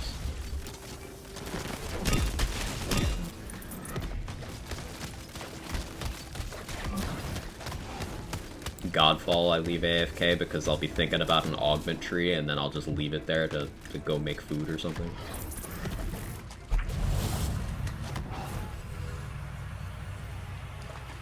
I feel good about Primordial Rainbow with double status damage parts. That's okay. That's okay. That's what I wanted to see. Take it easy, sorry. Level 3 White Rider? That's insane. Did that fall off at any point, Jedi Monkey? Did it ever feel like it wasn't good anymore? Because that's gotta be nuts. How good were the parts on it, too?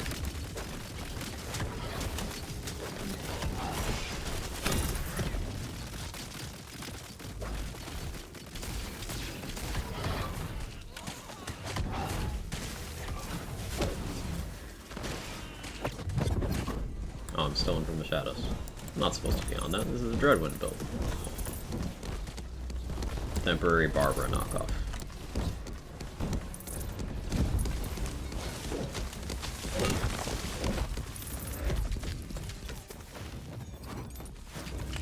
Stop using it around 13. It's still plenty strong. I believe it.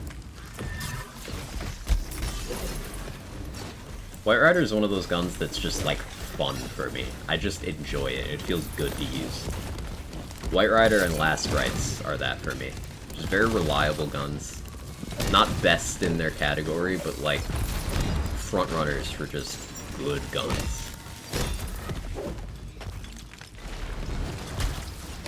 Sounds better, a classic Rose Margarita or Passion Fruit. I think classic sounds better for me, personally. You got me wanting a margarita, though, I'm not gonna lie. That does sound pretty good. No. Connection, you good? Me saying I wanted a margarita made my bitrate go to shit. I enjoyed the message quite a bit. I think the message could use a damage buff. Its DPS is a bit low. It held up well enough at like C20 and C35. But, it could use some love. Mango margarita, good choice. Good choice. I know you tweeted about is prepared, still missed the keyboard ASMR. Yeah, I'm sorry, New Mexican. I'm sorry. I might still change keyboards. This is just the backup one that I prepared by buying a while ago. I do like it, though. I do like it. Hey, Alan, how you doing? Hey, Raider, thank you so much for the tier 1. I appreciate it. It means a lot. Thank you so much. I hope you enjoy the emotes, ad-free viewing, sub badge, faster channel point acquisition, and once again, welcome to the community. Waitress disappeared. She knew. She knew she was about to do a bad thing. That's a great explosion. Yeah, it's pretty good. If I remember correctly, this is the one I got right before they buffed it, that I've just been rotating between my saves. Kevin, why are you attacking my laundry basket? What are you doing? Yeah, I'm talking to you. This guy. But a grapefruit one? Ooh, that does sound good too. That does sound good. Okay, hopefully it's a little more stable now. Apologies if it's pixely. There's a laundry list of reasons why my stream quality will randomly dip. Part of it's my PC's shit, part of it's my ISP's shit. But also it's very hot here, and that has been affecting things. So, sorry about that.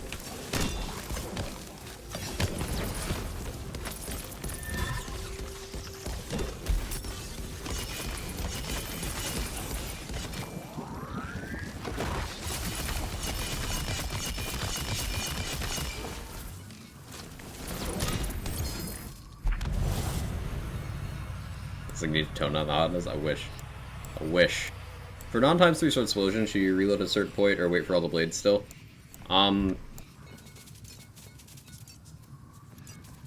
Shoot, like, I don't know, bursts of 5 or 10, I guess would be the way to do it. I'd honestly say it's not even worth thinking about Jedi Monkey. Just use it the same way, really. It's a sword explosion. It's still gonna just slap.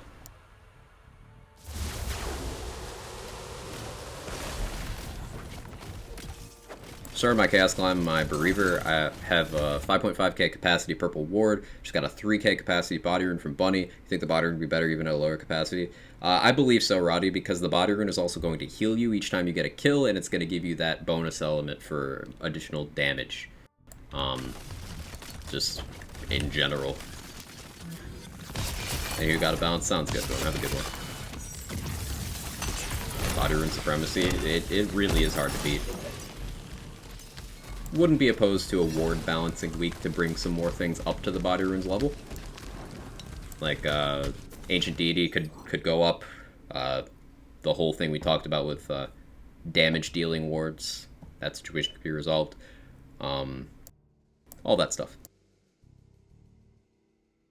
What skills should I be looking for? What spells should I be looking for a Morticulturalist companion build? General idea. I like Fortifying Sigils. They will heal you and your companions, and give you a damage buff while you're inside. Also, they will protect you. You could use a Tidebreaker if you have DLC 1. It applies a Soaked debuff, which makes enemies you've hit take more damage from Frost and Lightning, less from Fire. You could just have a damage dealing spell. A big thing people forget to do with companion builds is they forget to actually do stuff themselves. You could leave it up to just your companions, but if you're also doing damage, that's going to be more overall, and you've got the downtime. You know what the base damage of the Snake Stick Hydras are based off of? I've been told it's about 44% of your card damage, and they get melee, standard global stuff. They also get companion damage applied as conditional damage, and they get area damage.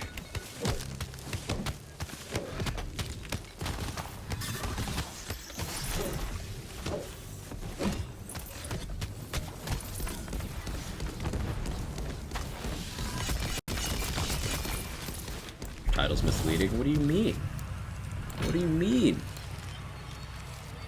Is that bonus damage on the Body Rune a bug? No, I'm not referring to the shock part, Arconia. I'm referring to the, just the fire bonus element it gives you. Now the shock part, yeah, that's almost certainly a bug, because it's not supposed to do that unless you've got a party member with a Spirit Rune. It just kind of does the Spirit Rune thing for free. Should be at about 1220 now. Listen, this guy.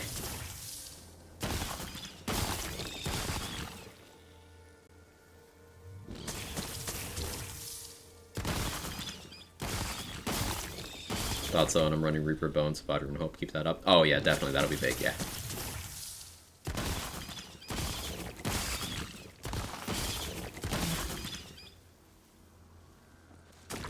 Won't update until 1269 for good measure. Yeah, can we talk about Ancient Deity getting worse than Old God when it gives a detriment? Yeah, I don't really know why they were afraid of Old God, because even if you look at BL3 meta, it wasn't really there for much. It was one of many desirable options, but in no way was Old God ever overperforming, excuse me.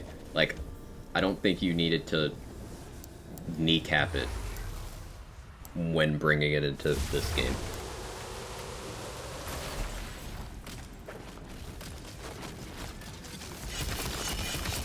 So I think a pretty large buff to the elemental damage from Ancient Deity would be warranted, especially because it does have a downside. And you're already at a disadvantage because it's competing with just better effects. Like, put Ancient Deity next to Bad Egg, Body Rune, Last Gasp, Cursed Wit, Maced Wardu, Trick Mirror, Counter Feint, Lich's Augur. Any of those I would always use over Ancient Deity. You don't even have the out of, oh, well, the worst it does is nothing. No, it makes you less tank.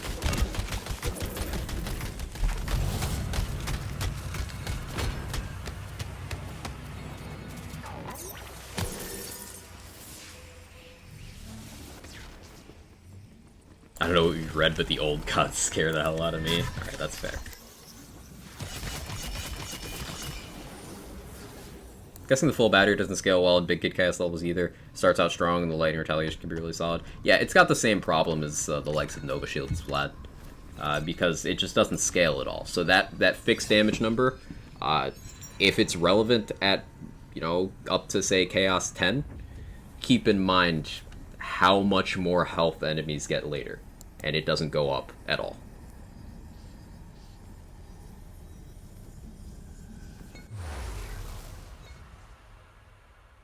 Chaos scaling for ward damage dealing effects, absolutely. And there's some action skills that could justify it.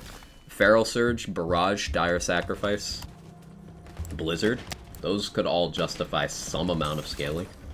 I wouldn't want to see it on the likes of Dreadwind, Ghostblade, you know, the ones that actually already deal damage, but Six Companion should be 40% at base. Cool, 40%. Within the margin, fair. Thank you for the confirmation, CZ. And the other stuff checks out. Area damage, Companion applied as conditional, that stuff.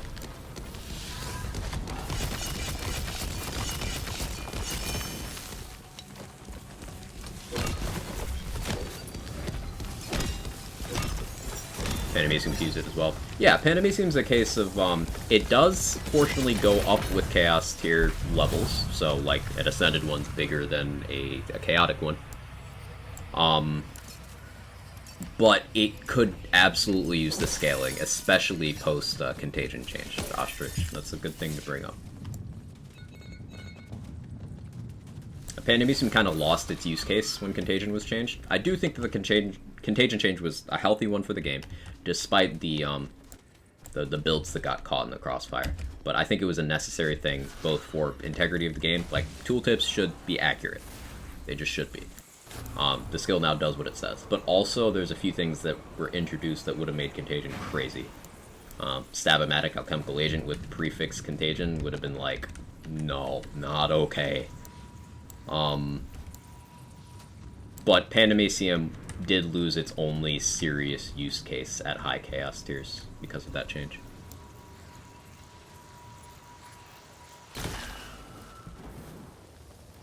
Don't want to imagine that. Yeah.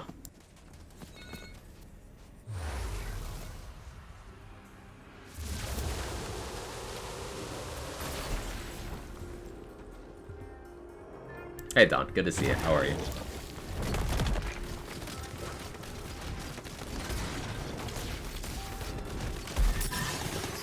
Ow.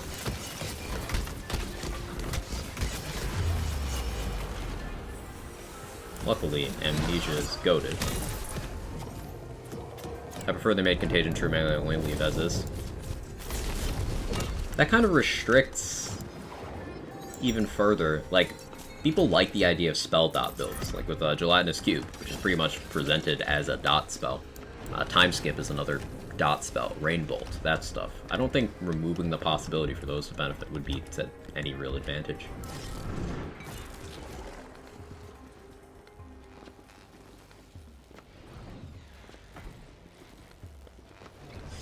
You know, gun dot builds already took a big hit. I don't think they need to lose Contagion too. That's just my personal thoughts. I'd love to hear what you guys think about it.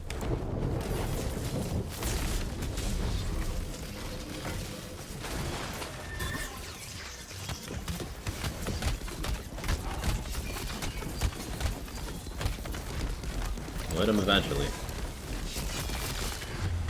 Maybe. Come here.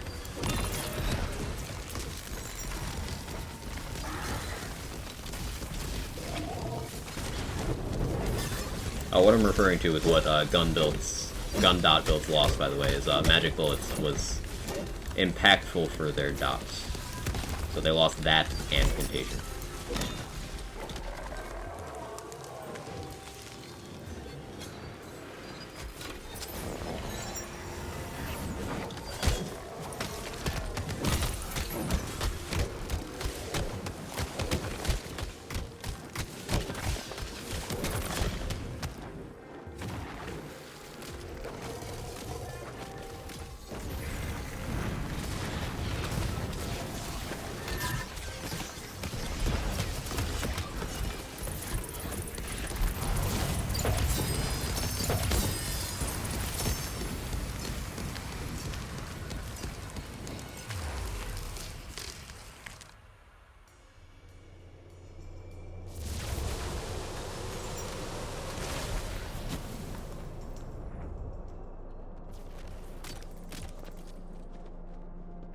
Did I reload my launcher? I did. Good job, man.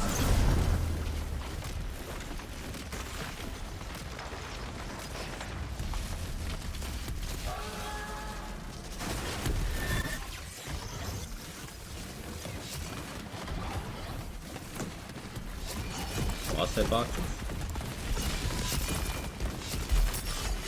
We did that whole Dreadwind and barely hit the boss. I need to figure out exactly where to stand on Bunny.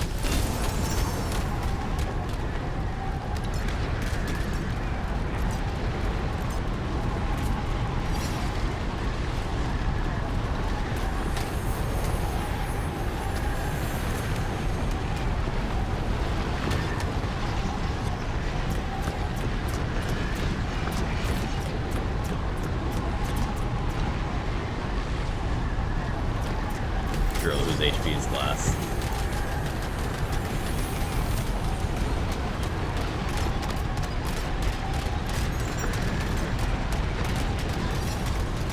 Defensive skills coming in clutch here.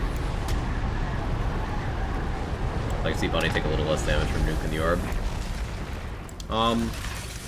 It can be plenty difficult to hit the orb. I wouldn't want that to be, like, punished, like, doing the mechanics of the fight. You can already brute force it.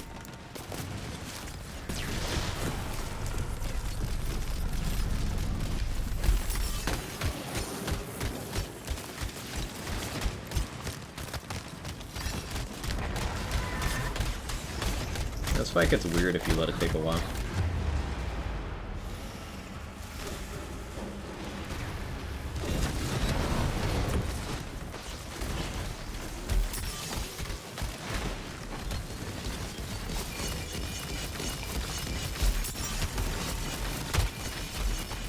You actually get on the boss.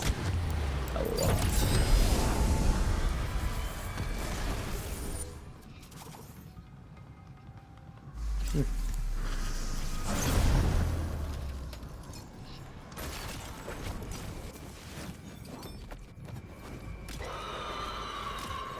go under 2 times, back off, and kind of trivializes himself.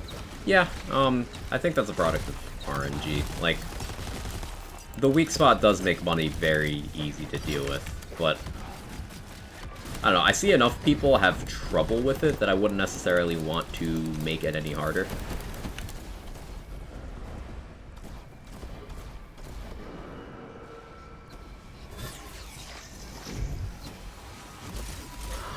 Okay, why doesn't... Hello? Hello? Y'all seeing this shit?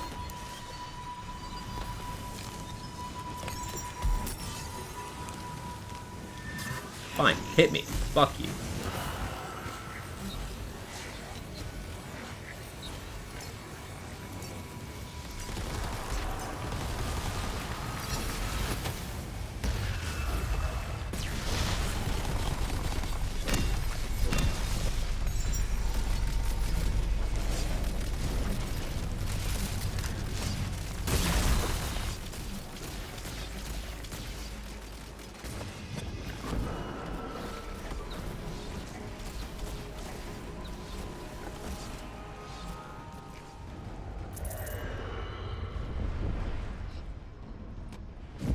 Be funny yesterday without dying, took me several minutes. Yeah, the majority of the player base doesn't have an easy time with these raid bosses.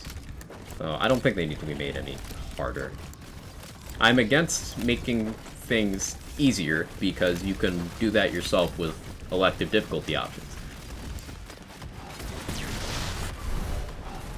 But I'm also against making things harder because I feel like they're in a good place.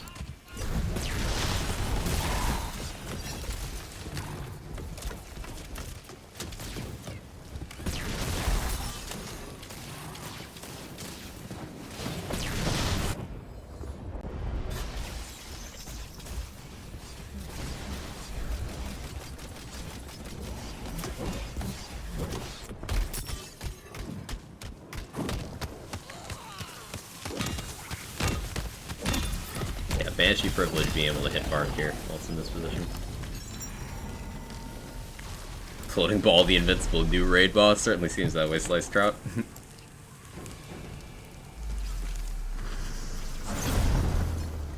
Sure doesn't want a Borderlands, but with Tremors. Maybe him going under less be sufficient. Be on board with that. Ah, I had the wrong Banshee on this entire run. That's why my damage was off. That explains a lot, actually.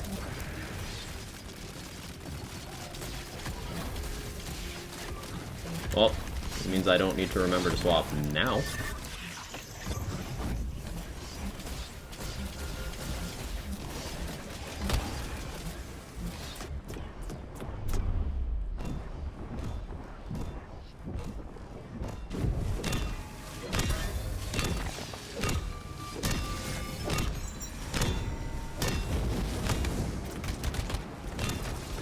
Ancient tilts here. Working out quite nicely.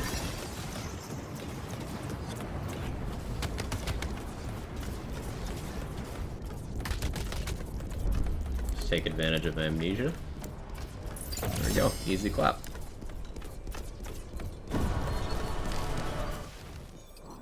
Next run we'll test and see if I need to bother switching to the lightning one. The cryo one has better base damage, and also I have more cryo bonuses. So, significantly worse elemental matchup, but it makes the rest of the run faster. And I am just too lazy to menu. It's good inflammation.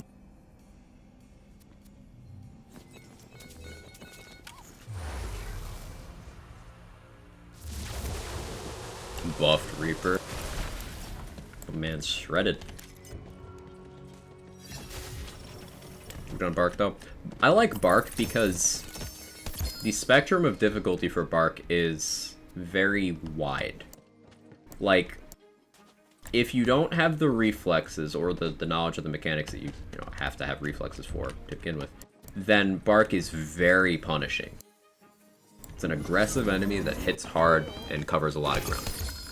So like, yeah, it can be difficult, but once you know how Bark works, Bark's the easiest to deal damage to out of all of the raid bosses, and is the least dependent on your actual gear, which is nice.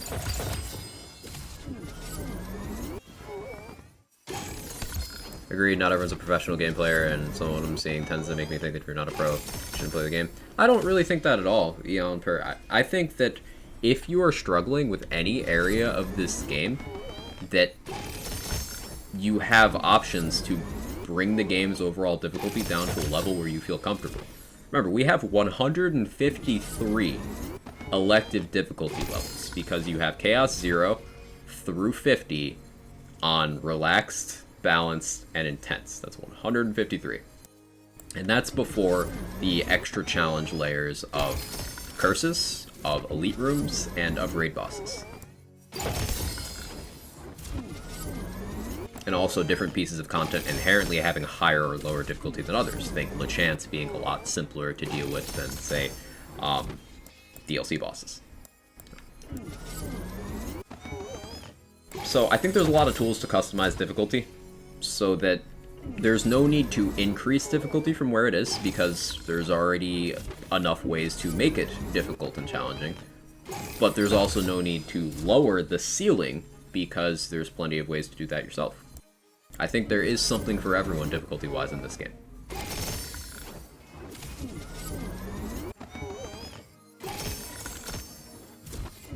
I'm by no means defined or shredded, because I don't take creatine, self-copious body fat.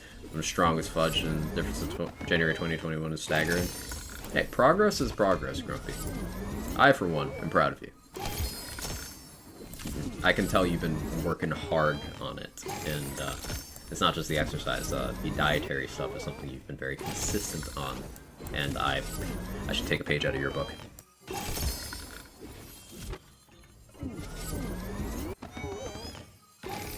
I need to control what I eat a little bit better. It's not that I eat unhealthy, it's that I don't eat enough.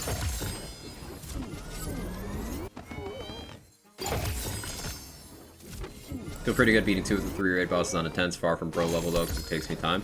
Nothing wrong with it taking time, Roddy. Like, it took me time at first. I did not do any of the raid bosses before launch. Like, I was playing the game for quite some time before release, but I saved that for stream content because I wanted people to see me struggle.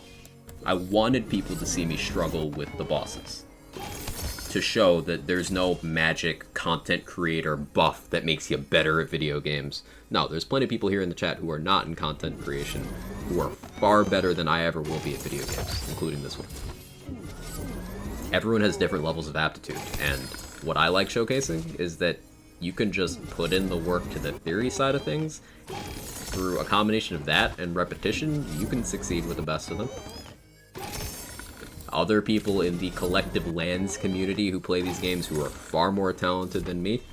You got your Deceptixes, you got your Garwoods, you got your Lazy Datas, who are just better gamers than me, straight up.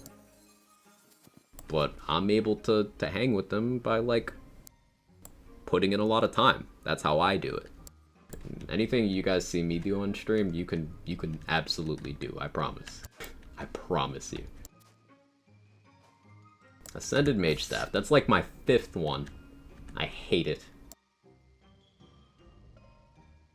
That Spellblade's pretty decent.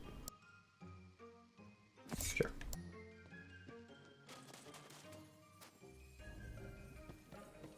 No need to take a bunch of curses in elite rooms. Definitely go by feel on those until you feel confident where you're at. Yeah, for the first 2 weeks of Chaos 50, I didn't elite any rooms.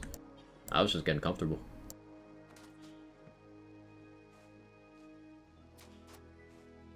Joke's on you, I'm terrible at video games. I bet I'm worse. Wanna fight? Wanna fight with compliments? Because I can fucking do it.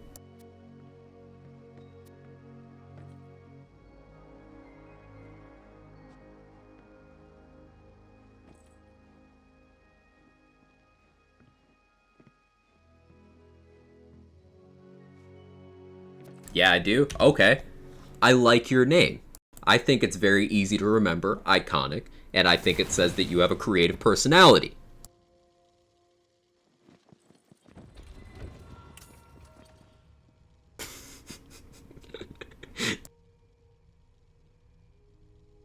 You're a gentleman and a scholar who brightens everyone's day. Take that. Oof. Oof. Alright, take it easy, you two. I bet you would both win that fight. Thanks, man. I really appreciate that. If I can see what I think, let me know. Learn so much personal trainer. Yeah, I might hit you up about, like, dieting tips and budgeting time for meal prep, shit like that. Pro quag game, real. Morning, Zank. How you doing? Took me a long time to comfortably do Chaos 50, for example. Took me time to accomplish that. And it's Quag here and members of the community for all the tips. Hey, we're happy to do it for you, Zank. I'm glad to hear the success story. I don't want anything lowered. I'm seeing a lot of calls to make things harder. I play and relaxed and had to have your help to even get to Chaos 35 in one character and no one ever see Chaos 50. I believe in you, Alan Per. I think over time, if you want to get to Chaos 50, if that's something you have an interest in, it's something you can do. But know that you don't have to. If it's something that does not sound enjoyable to you, you don't have to do it. You can still play the game and enjoy it without going there. It's completely elective. But just know that as forcefully as I reject any calls to make the game easier, because you already can do that with sliders, I also don't think there's any need to make the game harder, because that would make what is currently available accessible to fewer people. We already have a difficulty slider. So, yeah. Guys can do an MK best of 5 or something. This would be a real fight to determine the worst. Started taking hard curses. I was scared of half the curses for some reason, even though I played on MAM 10. Some of the curses are very daunting. Stuff like Toothless is, like, really intimidating because it's a very big impact on your damage.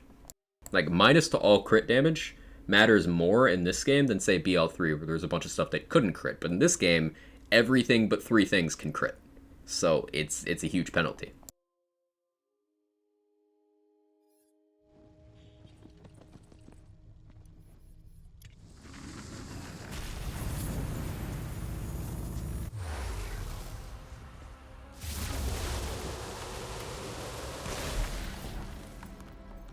Elemental Overflow is like regretty. Because not only is it enemies are immune on a room-wide scale to an element, which depending on your build could be very relevant. Hey, that rhymed. But like they also explode.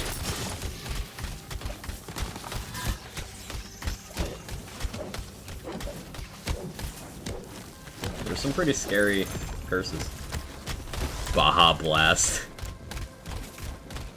Yeah, that's the next one. Blast Chill, Blast Gasp, and Spore Fuse are the ones that can't crit Beaver.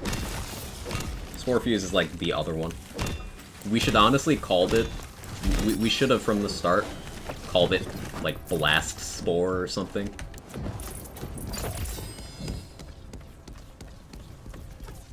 That would have been better.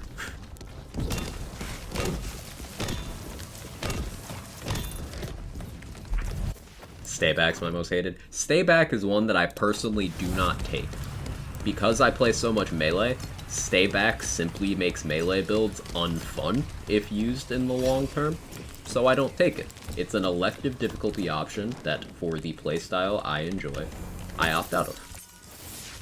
For my own enjoyment. Gotta choose from Toothless or Nasty Spell. That's a rough one, because Nasty Spell is very annoying to deal with and can negatively impact your crystals, but Toothless, depending on your build, can make your damage go bye-bye.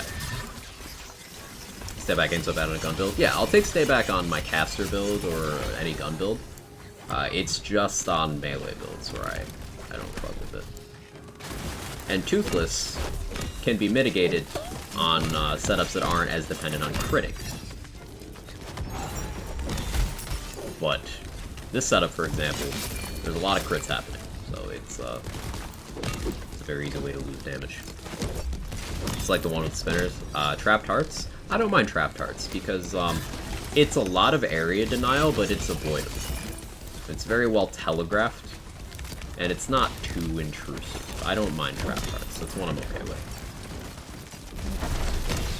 Fuck you, Wag. Elective difficulty's bad, because I think it's best. Understandable. Not sure if you already answered my question and you needed for a second. Do you have general tips for uptime on Reaper Bones with Spell Shot? Sanguine Sacrament does a lot to fight your drain, so just always keep that active. Every 3 seconds, be casting a spell. That's going to be the biggest thing you can do.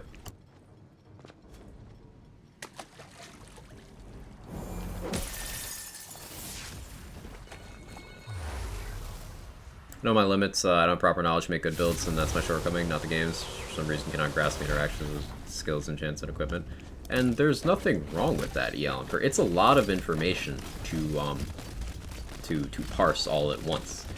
If it helps, I would focus on just like one small area of it.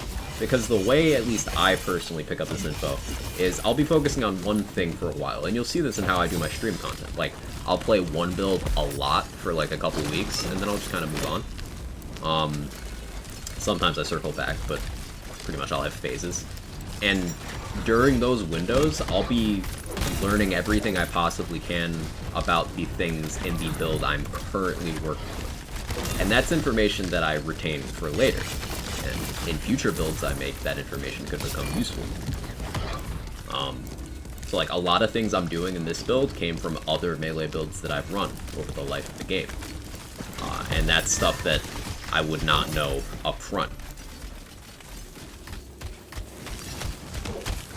Parse is a good word. Yeah.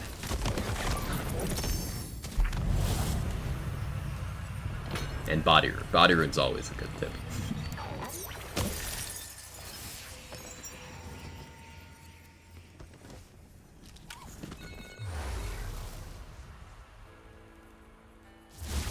Sipping tequila in the corner. What'd you end up getting, Moo Girl? For the Marg?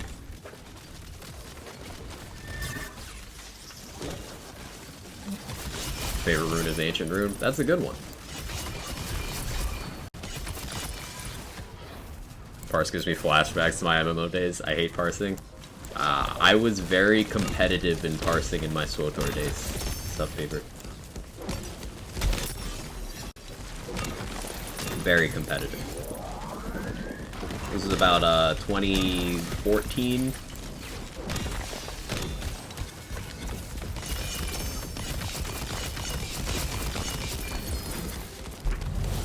I spent a lot of time doing that.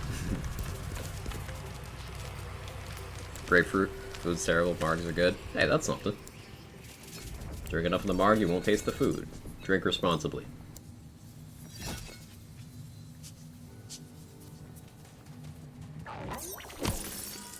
Healed Quaggith. Parsing 3 is I'm a support main. Doesn't matter the genre. If I can support, I support. It's funny that, like, focusing on my DPS through parsing just made me better at the other roles as well. Because in a Trinity-based MMO, tanking is just DPSing from in front of the boss. Healing is just DPSing the entire raid party at once. It's the same skill set, you just transfer it.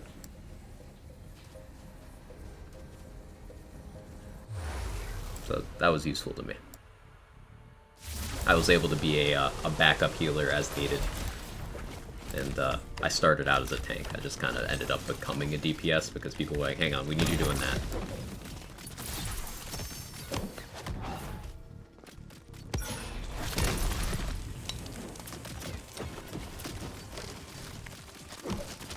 The big thing that doesn't translate well between roles like that is the biggest thing that I've had experiences watching of a DPS who couldn't be a good healer is triage. As a DPS, you don't have to have good triage skills at all. But with a healer, it's like, there's a lot of split-second decision-making. Which I have a lot of respect for. Particularly PvP healers in any MMO Trinity-based with PvP. Those people are fucking 6 heads. Not just 5 heads, they went right to 6.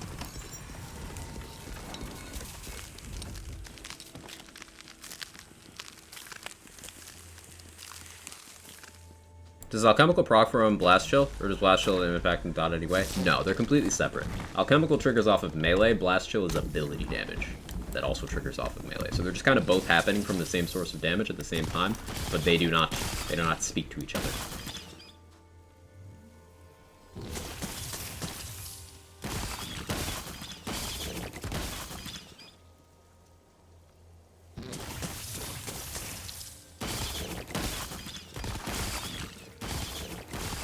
I know parsing from linguistics to the MMO meaning is new to me. I was using it from the linguistic standpoint, but yeah, the MMO meaning also is something I'm familiar with.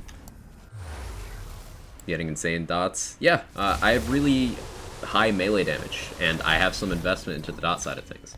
Potent Poisons is helping that. I have maxed out Wisdom. I have a status damage roll on my Harbinger. That's the big thing with dot builds in this game. The best way to get big dots is to have a big source of damage that's providing them.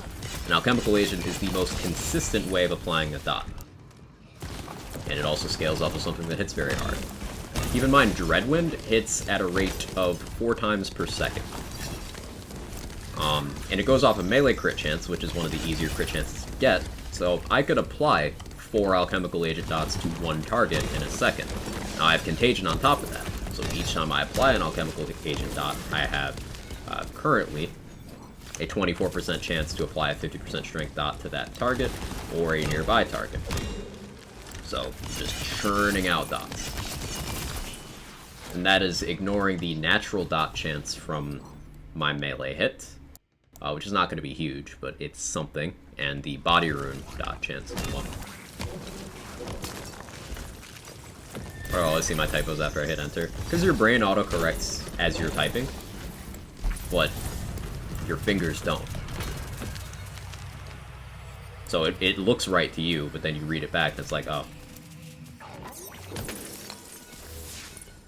I know your fingers don't actually do the thinking, but you all get what I mean. Reminds me of Overwatch, used to play Mercy a lot, did a ton of solo resing. Definitely takes a certain skill set. PvP healing. Much respect.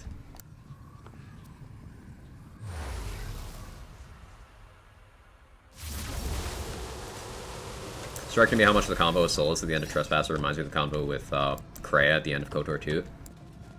Definitely similar, Carter. Maybe that's why I like Trespasser so much. Because I thought Inquisition was pretty mid until Trespasser, and I was like, this game's heat. And you know how big a KOTOR 2 fan I am.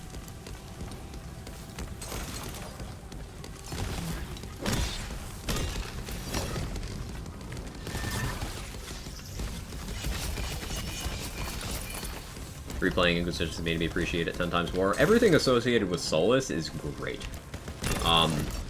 My first playthrough, I never did Blackwall's stuff, so he was boring to me because I just didn't talk to him. So I got more out of that from like subsequent playthroughs as well. There's a lot of interesting stuff that's not exactly easy to find in the game. So I think Inquisition's one of those things that definitely just gets better with time. I would probably absolutely love it if I played it right now, in 2022.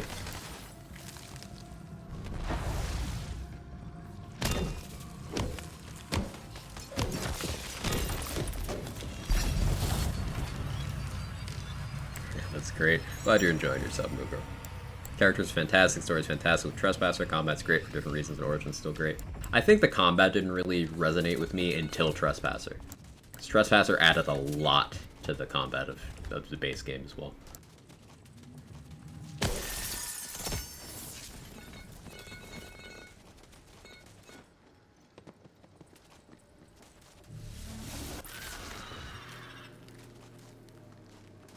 That part sucked because you didn't play it. Science.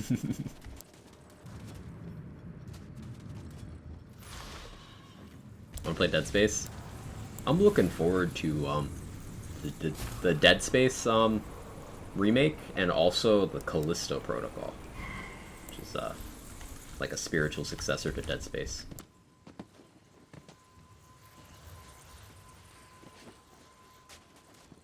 You should play Dead Space. Dead Space 2 is one of my favorite games ever. Dead Space 1's great too. Dead Space 2 is like just one of my favorites ever though. Dead Space 3 is a really enjoyable co-op, but it's not a good horror game. It's a good action game. Even had fun playing Mage, and part of that's the melee staff sword thingy. You know, I got the schematic for later. Yeah. Got Overwatch 2 beta earlier this month, and it's available. Revamped gameplay is really fun. Love playing the new hero, Junker Queen. I've been considering diving into Overwatch with Overwatch 2. Because a lot of my friends do have an interest in it. So, like, I would have people to play with. It's just, for a lot of reasons, I never got into the first Overwatch. I don't love ActiBliz, so that's another reason I'm kind of hesitant, but Overwatch 2 does seem fun. Let's try it together. I'd be down, Carter. I'd be down.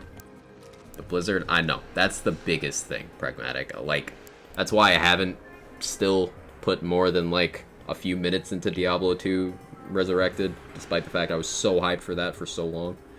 I have difficulty consuming their stuff. I don't want my video games to come at a human cost. Call me weird.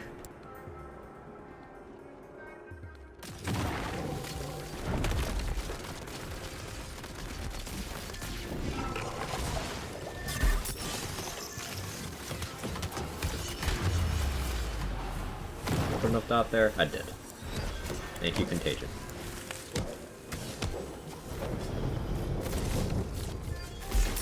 It's so hard to not play D4, but I'm not going to do it. I'm thinking I'm going to try to avoid it as well. It'll be tough. Diablo 2 is a game I grew up with. Really enjoyed it just the entirety of my life. And then Diablo 3 was great for a long time. It's hard to step away. Don't say if the Overwatch 2 games are alright, but Company 8, yeah. Until they do some big restructuring, I still just don't fuck with them. Maybe it's something I can reconcile. But I don't know.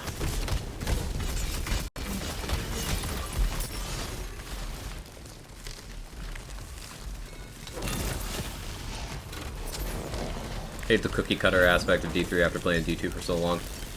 D2 did definitely have a different level of customization, like with the trees and everything, yeah. And the rune words did a big service to that. D3 eventually got a lot of diversity with later introduction of like sets. That's where a lot of it is, right? And fine-tuning and seasonal themes, that stuff. D3 has better content than D2, but D2 is a better game than D3. Would you agree with that, Safe and Sane? Like, Rifts, Greater Rifts, fucking fantastic. But D2 at its core is just like a better game.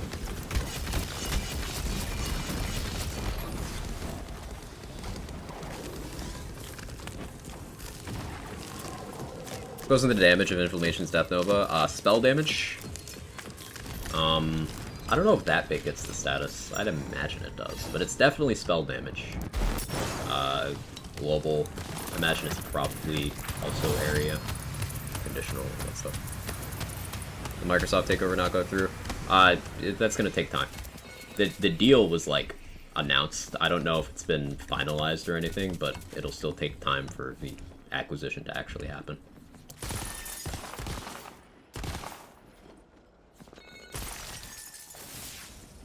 No, Blizzard's the worst, but the Overwatch devs reported their team was more closed off from the actions of the company. It was more a safe place. That's a mitigating factor. It still doesn't change. When enough shit goes down associated with something, it's hard to separate that, you know? Like, the name is tainted. For me, at least. Being a fan of Diablo and build diversity games, you might really like Grim Dawn. No others have mentioned it before. Yeah, I'm interested in that. Money still goes to everyone, which is a double-edged sword. It'll go to people who are perpetrating and perpetuating the abuse, but it'll also go to the people who are victims of it. So, like, it's hard to... Definitely not in equal shares, so it's worth noting. And if less money is something that can help get the people causing the situation out of power, then, like, you know, wallets speak. That's a whole rabbit hole. Plenty of great people at Blizzard who do deserve support, though. That's the tough thing to deal with. Yeah, there's people who didn't do anything wrong, whose livelihood is being held hostage by the shitty actions of other people in the company. It's a complicated situation. I don't have an answer. I can just say that I personally feel icky consuming Blizzard products, and it's something I'm still dealing with.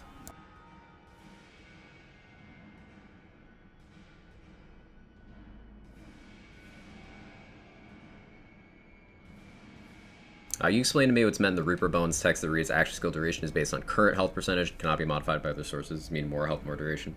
Yeah, it means your health bar is your duration bar, Foster. It means that any bonuses you have to action skill duration, say on your rings, because that's a passive you can get, doesn't affect it. The only thing that governs your Reaper duration is what your current health value is.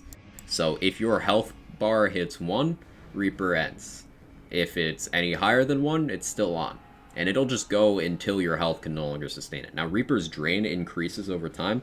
I don't know what the drain caps at, but it does ramp up over its first little bit.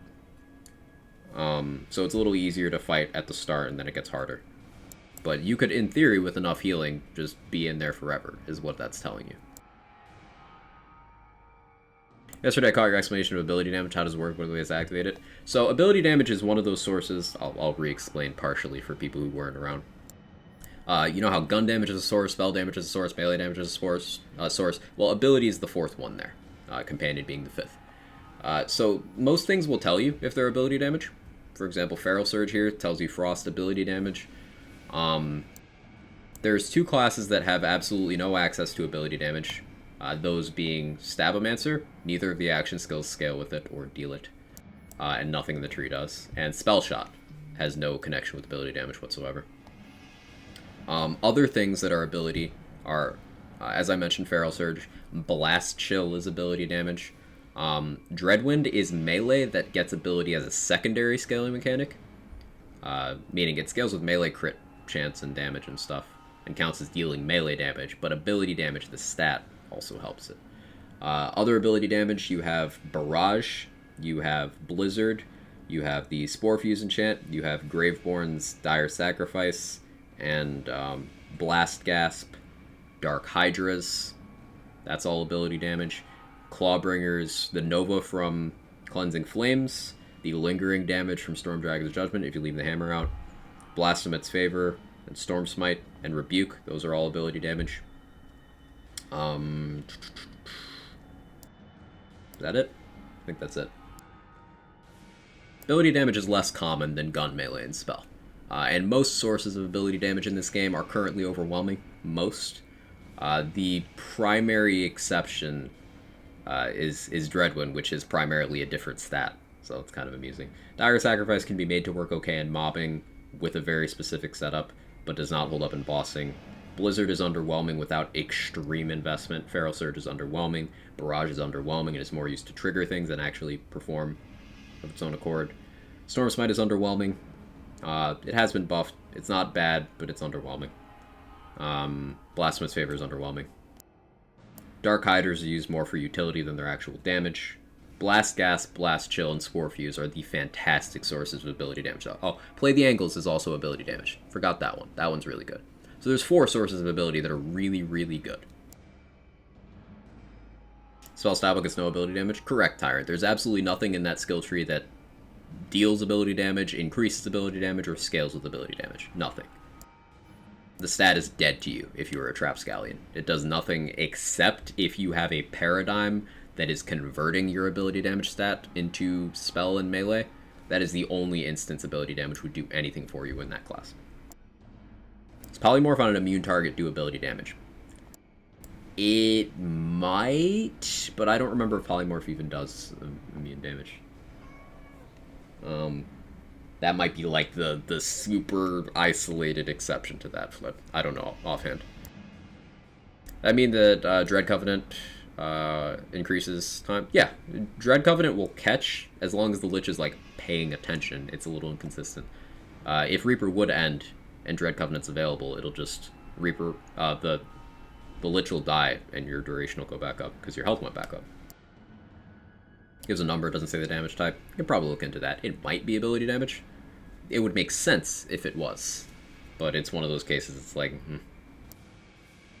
not relevant. That would make it so that Stabomancer is the only one with literally no access, whereas Spell Shot is virtually none.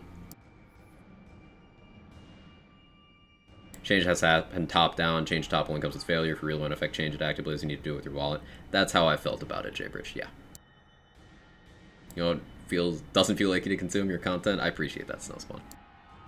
Feel the same, Zank? Yeah, I feel like a decent number of people do. Saw some news that Rockstar had the same problem Blizzard has with frat culture, employee abuse, and crunching. It's like they restructured, improved on the employees' well-being, and have a pretty good space for work there. I didn't hear about that. It's nice to hear that improvement was achieved without public outcry on the scale that ActiBliz had to field.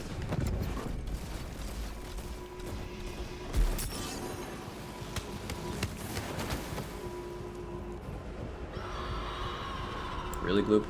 Do me like that?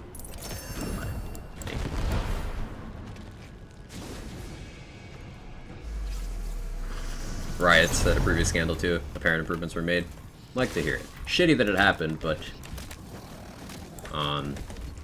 I will be glad that the employees are in a less shitty situation on the other side of it.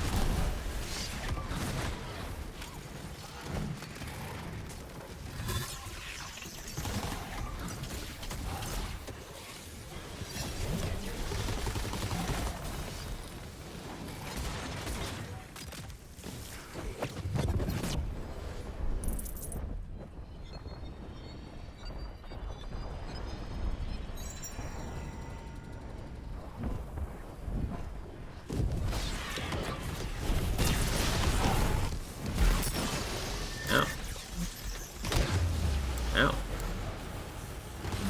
Yeah, Dreadwind's still more practical for a bar. That's good to know.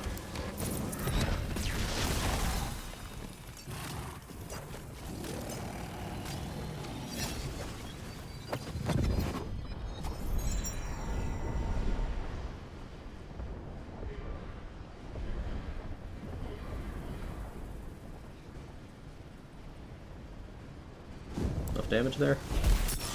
No? Cool.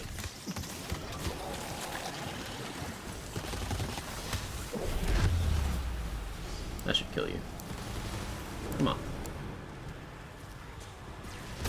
Fine.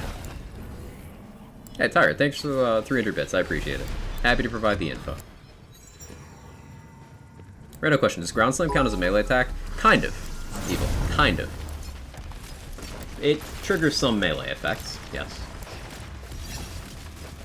Scales with melee damage, I believe.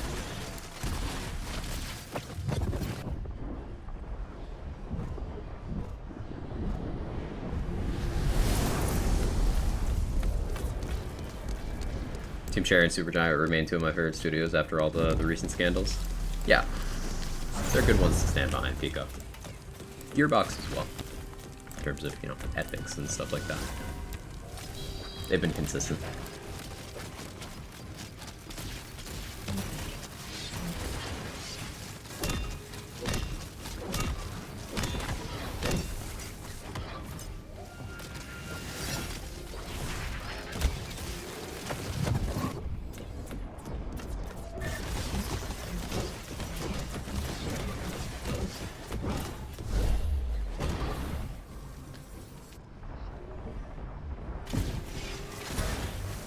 I was just looking at the cog and had an idea. I was wondering if it could proc things like Snake Stick as well. So, hilt mods only trigger from actual melee attacks.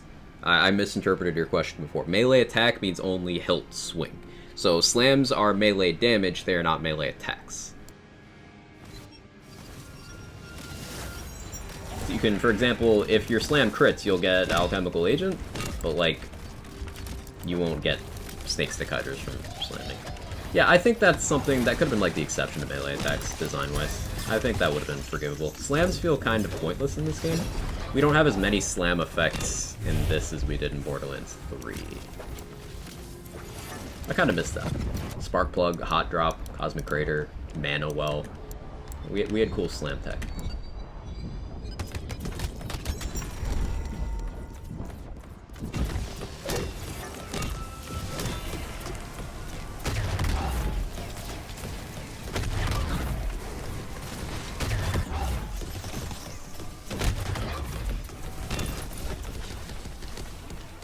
You're welcome, Foster.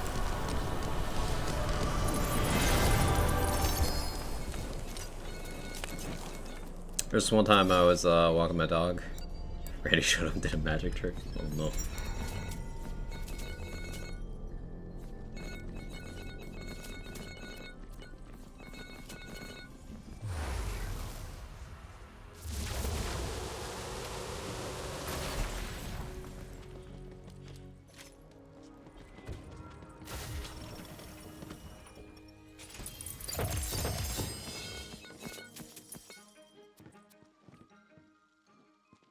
The smart armor's like trying. It's almost good, but it's a smart armor. And then the companion crit chance could be something else, and then yeah, no, it looks better on first inspection because blast chill plus all damage. The more I look at it, the less that's actually good. Let's roll armors though.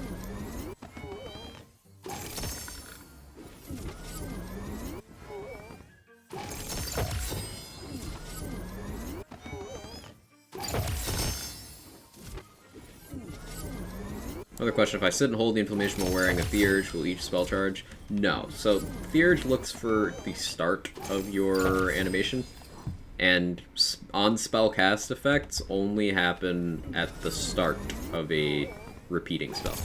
So you would need to stop and start your inflammation for each individual charge if you wanted that many Theurge triggers. That's why spell weaving has that clause in it that you have a chance to gain an extra stack when casting a repeating spell, because you don't gain a stack for each individual charge of that repeating spell, unless you stop and start.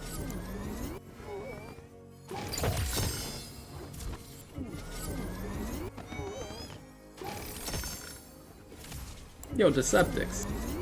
I mentioned you earlier as a good gamer. Thank you for the 18 months, I appreciate it. Chat, if you're not following Deceptix, change it. World record holding in a great many categories of speedruns. Borderlands, Doom, Wonderlands, all that stuff. Was at GDQ this summer, did a great job. All around, good guy, do the thing, follow. Year and a half, time's funny. Thank you, Deceptix.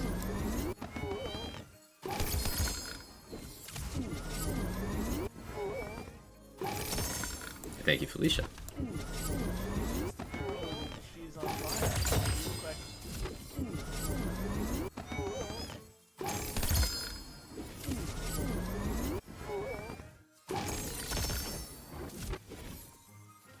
The worst feeling in the world is going to take a sip of your coffee because you're like, man, I could really drink something right now. It's fucking empty. That day is ruined. It's ruined.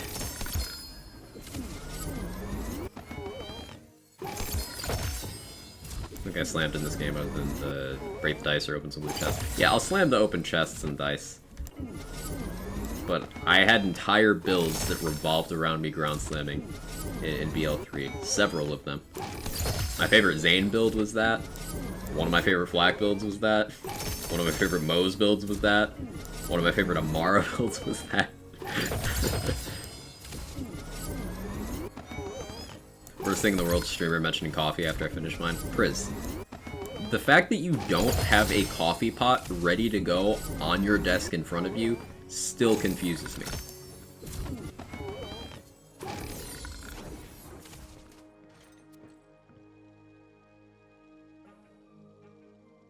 Good info, thinks I should change up spell for a build, suggestions for great dark magic spells, multiple charges. Probably Sunder.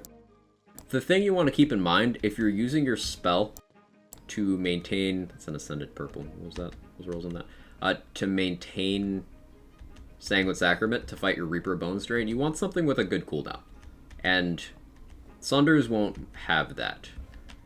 Inflammation's still a good pick, you just have to remember to stop and start. Arcane Bolt is a very good pick. Laser Hand is good. You could get away with an Ice Spike. But yeah, Arcane Bolt is a very simple one to execute. You just kind of hit the button.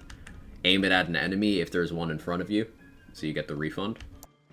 But yeah, Arcane Bolt's a good one. Worst thing in the world is me wanting to get up to make coffee but not wanting to move. Real. Don't limit yourself to dark magic. Yeah, that's another big thing. Thanks for mentioning that, J-Bridge. You have no real reason to go for a dark magic spell, like, at all.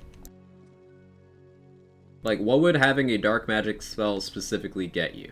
The healing might sound good, but dark magic healing from spells does not really scale well, let's put it simply. It's a decent, yeah, so no chaos here, but...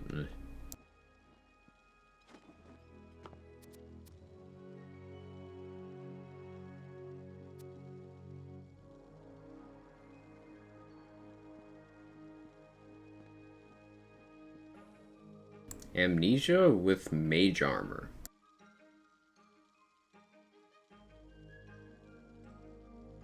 Spell and ability makes it a good, like, Blast Gasp comp.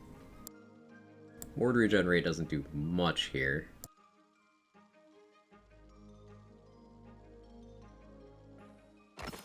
Maybe do something funny with that.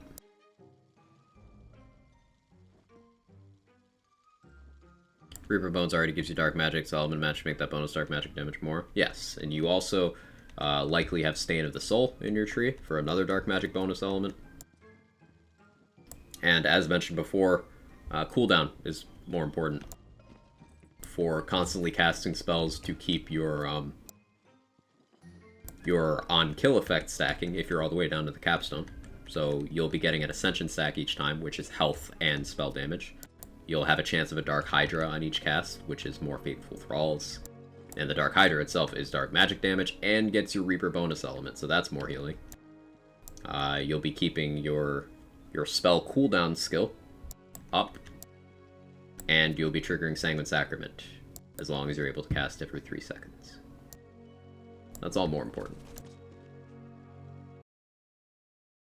Just had a mob knock the Butt Stallion statue off its base. That's a thing that can happen? I didn't know that. I learned something today. That's cool.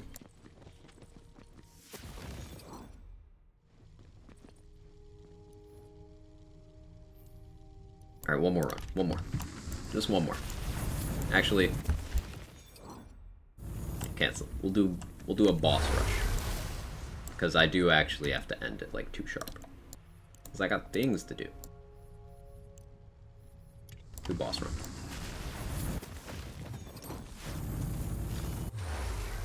I have an Arcane Bolt, so I guess I thought I should continue to invest in Dark Magic. A lot of my tree is currently feeding into that. That's the thing with Graveborn. No, it's not. You know what your Graveborn tree does for your Dark Magic?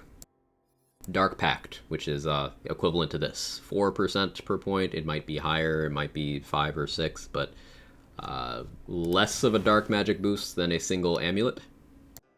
On par with a single enchant. That's not much. Graveborn does not do that much for Dark Magic. Era, how you doing? It's been a minute. How's life? How you doing? I'm doing great. I'm doing great. Things are good. We're just chilling, having a nice, enjoyable stream of doing all the melee things in the Wonderland. We spinning, we winning. Try not to melt in the heat. Things have been treating you well.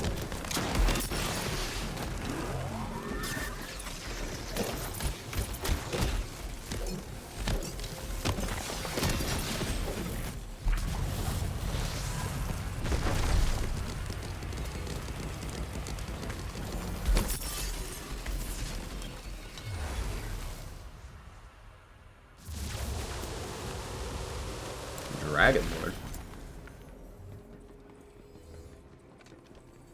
Gives me time to remember to do that.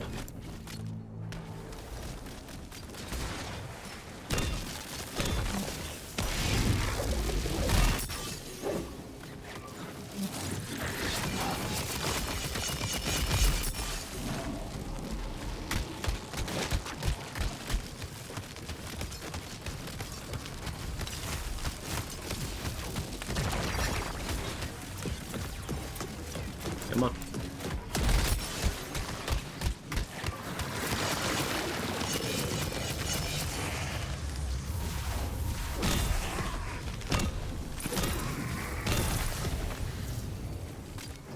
Love to hear it. Yeah, it's nice to hear that it's doing well.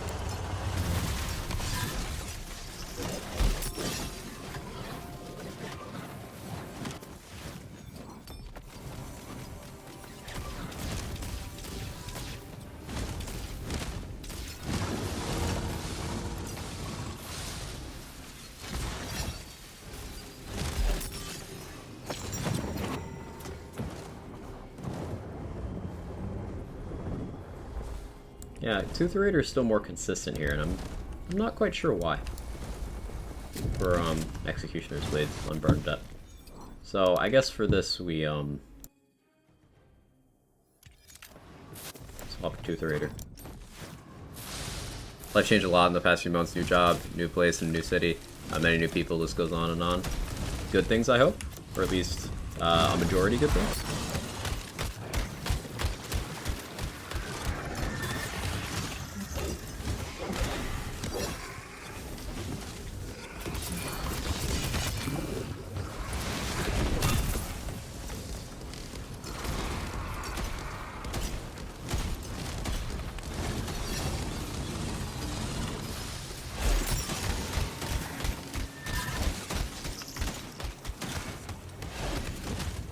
Mostly positive. It's all you can hope for.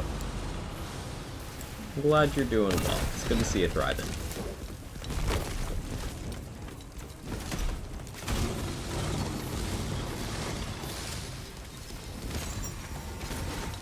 Yeah, I gotta figure out exactly what to have equipped going into a Dragon Lord fight to make it faster.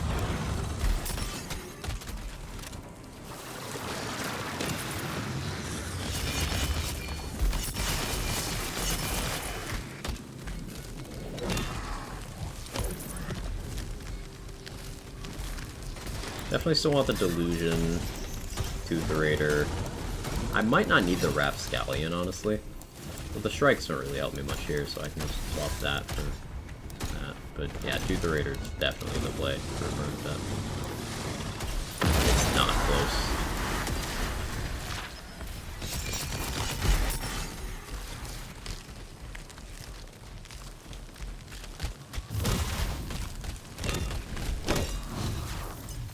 Hey, Beaver, thank you for taking care of Era. I appreciate it. Thank you so much. Means the world. Thank you. No reason to look at PS5, see how far backward compatible it is. Remember, game really like Resistance Fallen Man. Yeah, they remastered like Resistance 3 or something. Or like, not all of them. I don't remember. There's like some of them that are available in some capacity that some aren't. I remember seeing this on Twitter like recently. But yes, I remember those games. I remember those games. Fun, enjoyable.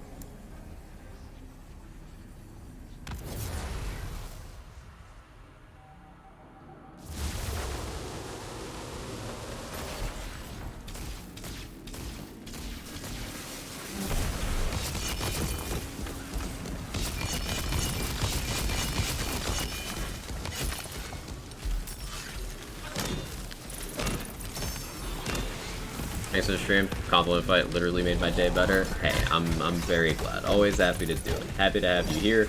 Always happy to gas up you guys. You do it for me, and I will do it for you without hesitation.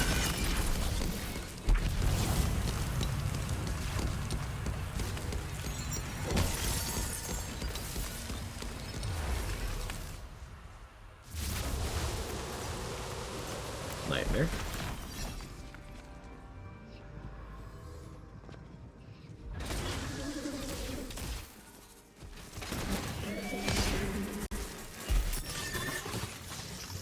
I didn't mean to take that hit. My dots are good, so it's fine, but like, that was awkward.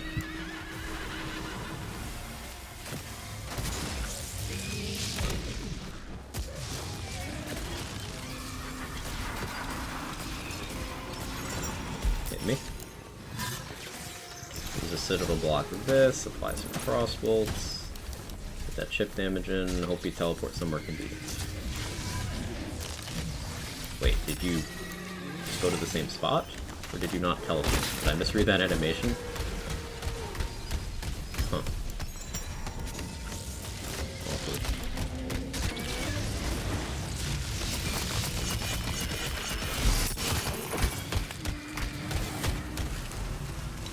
Yet after all these years, still remember the ending of the first one was so haunting. It's a cool series. It's a cool series.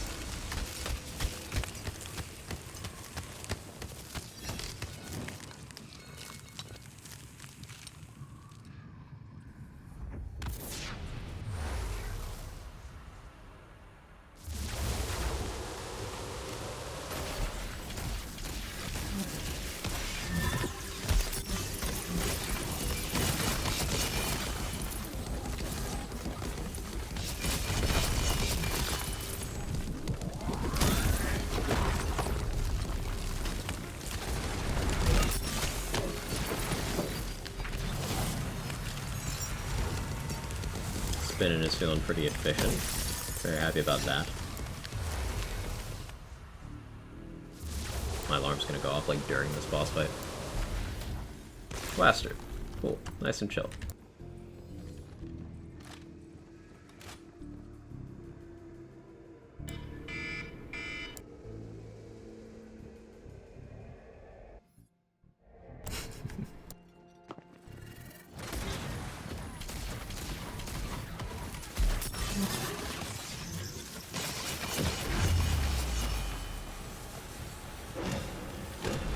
Oh yeah, that doesn't get death saves. I didn't account for that.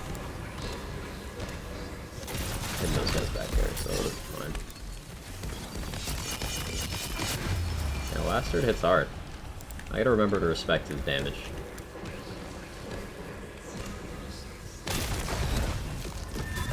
I got sigils. Verb doesn't matter, I can just spin.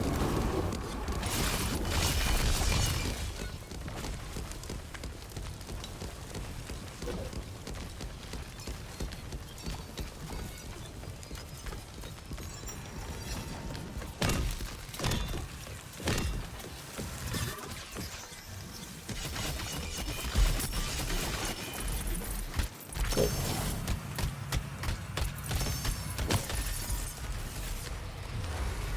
Slow boss run because I messed up Blaster and Dragon Lord takes a while if you're unprepared, but I'll take it. Taser Kick takes care of Burb. It does. I just feel no need to use it. But yeah. How do you defeat Aegis the Invincible? I ignored it. And I spun harder. But yes, Taser would one-shot it. If I bothered to do that. Anyway, yeah, I have to run. So thank you all for hanging out. I appreciate it. I appreciate you. Tomorrow will be... What day of the week's tomorrow? Tomorrow's Thursday, so hopefully we get a juicy Wonderlands update. Hopefully some Blight Color news. Hopefully some something or other. At the very least, we're going to get a featured rollover. The Crystals event will continue, so that won't be going anywhere. Maybe we get something very juicy for crystal farming. Let's see somewhere we can go.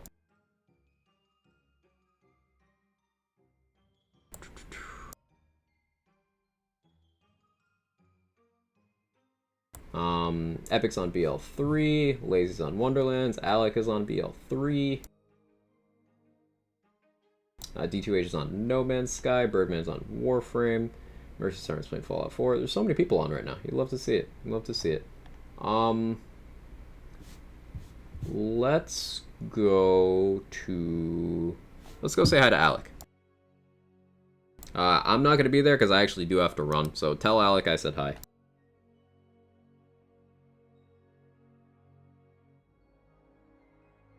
Wonderful human being. He's doing some BL3 specific item farming, so if you got any questions about part variants in that game, he can absolutely enlighten you. He's been hard at work there.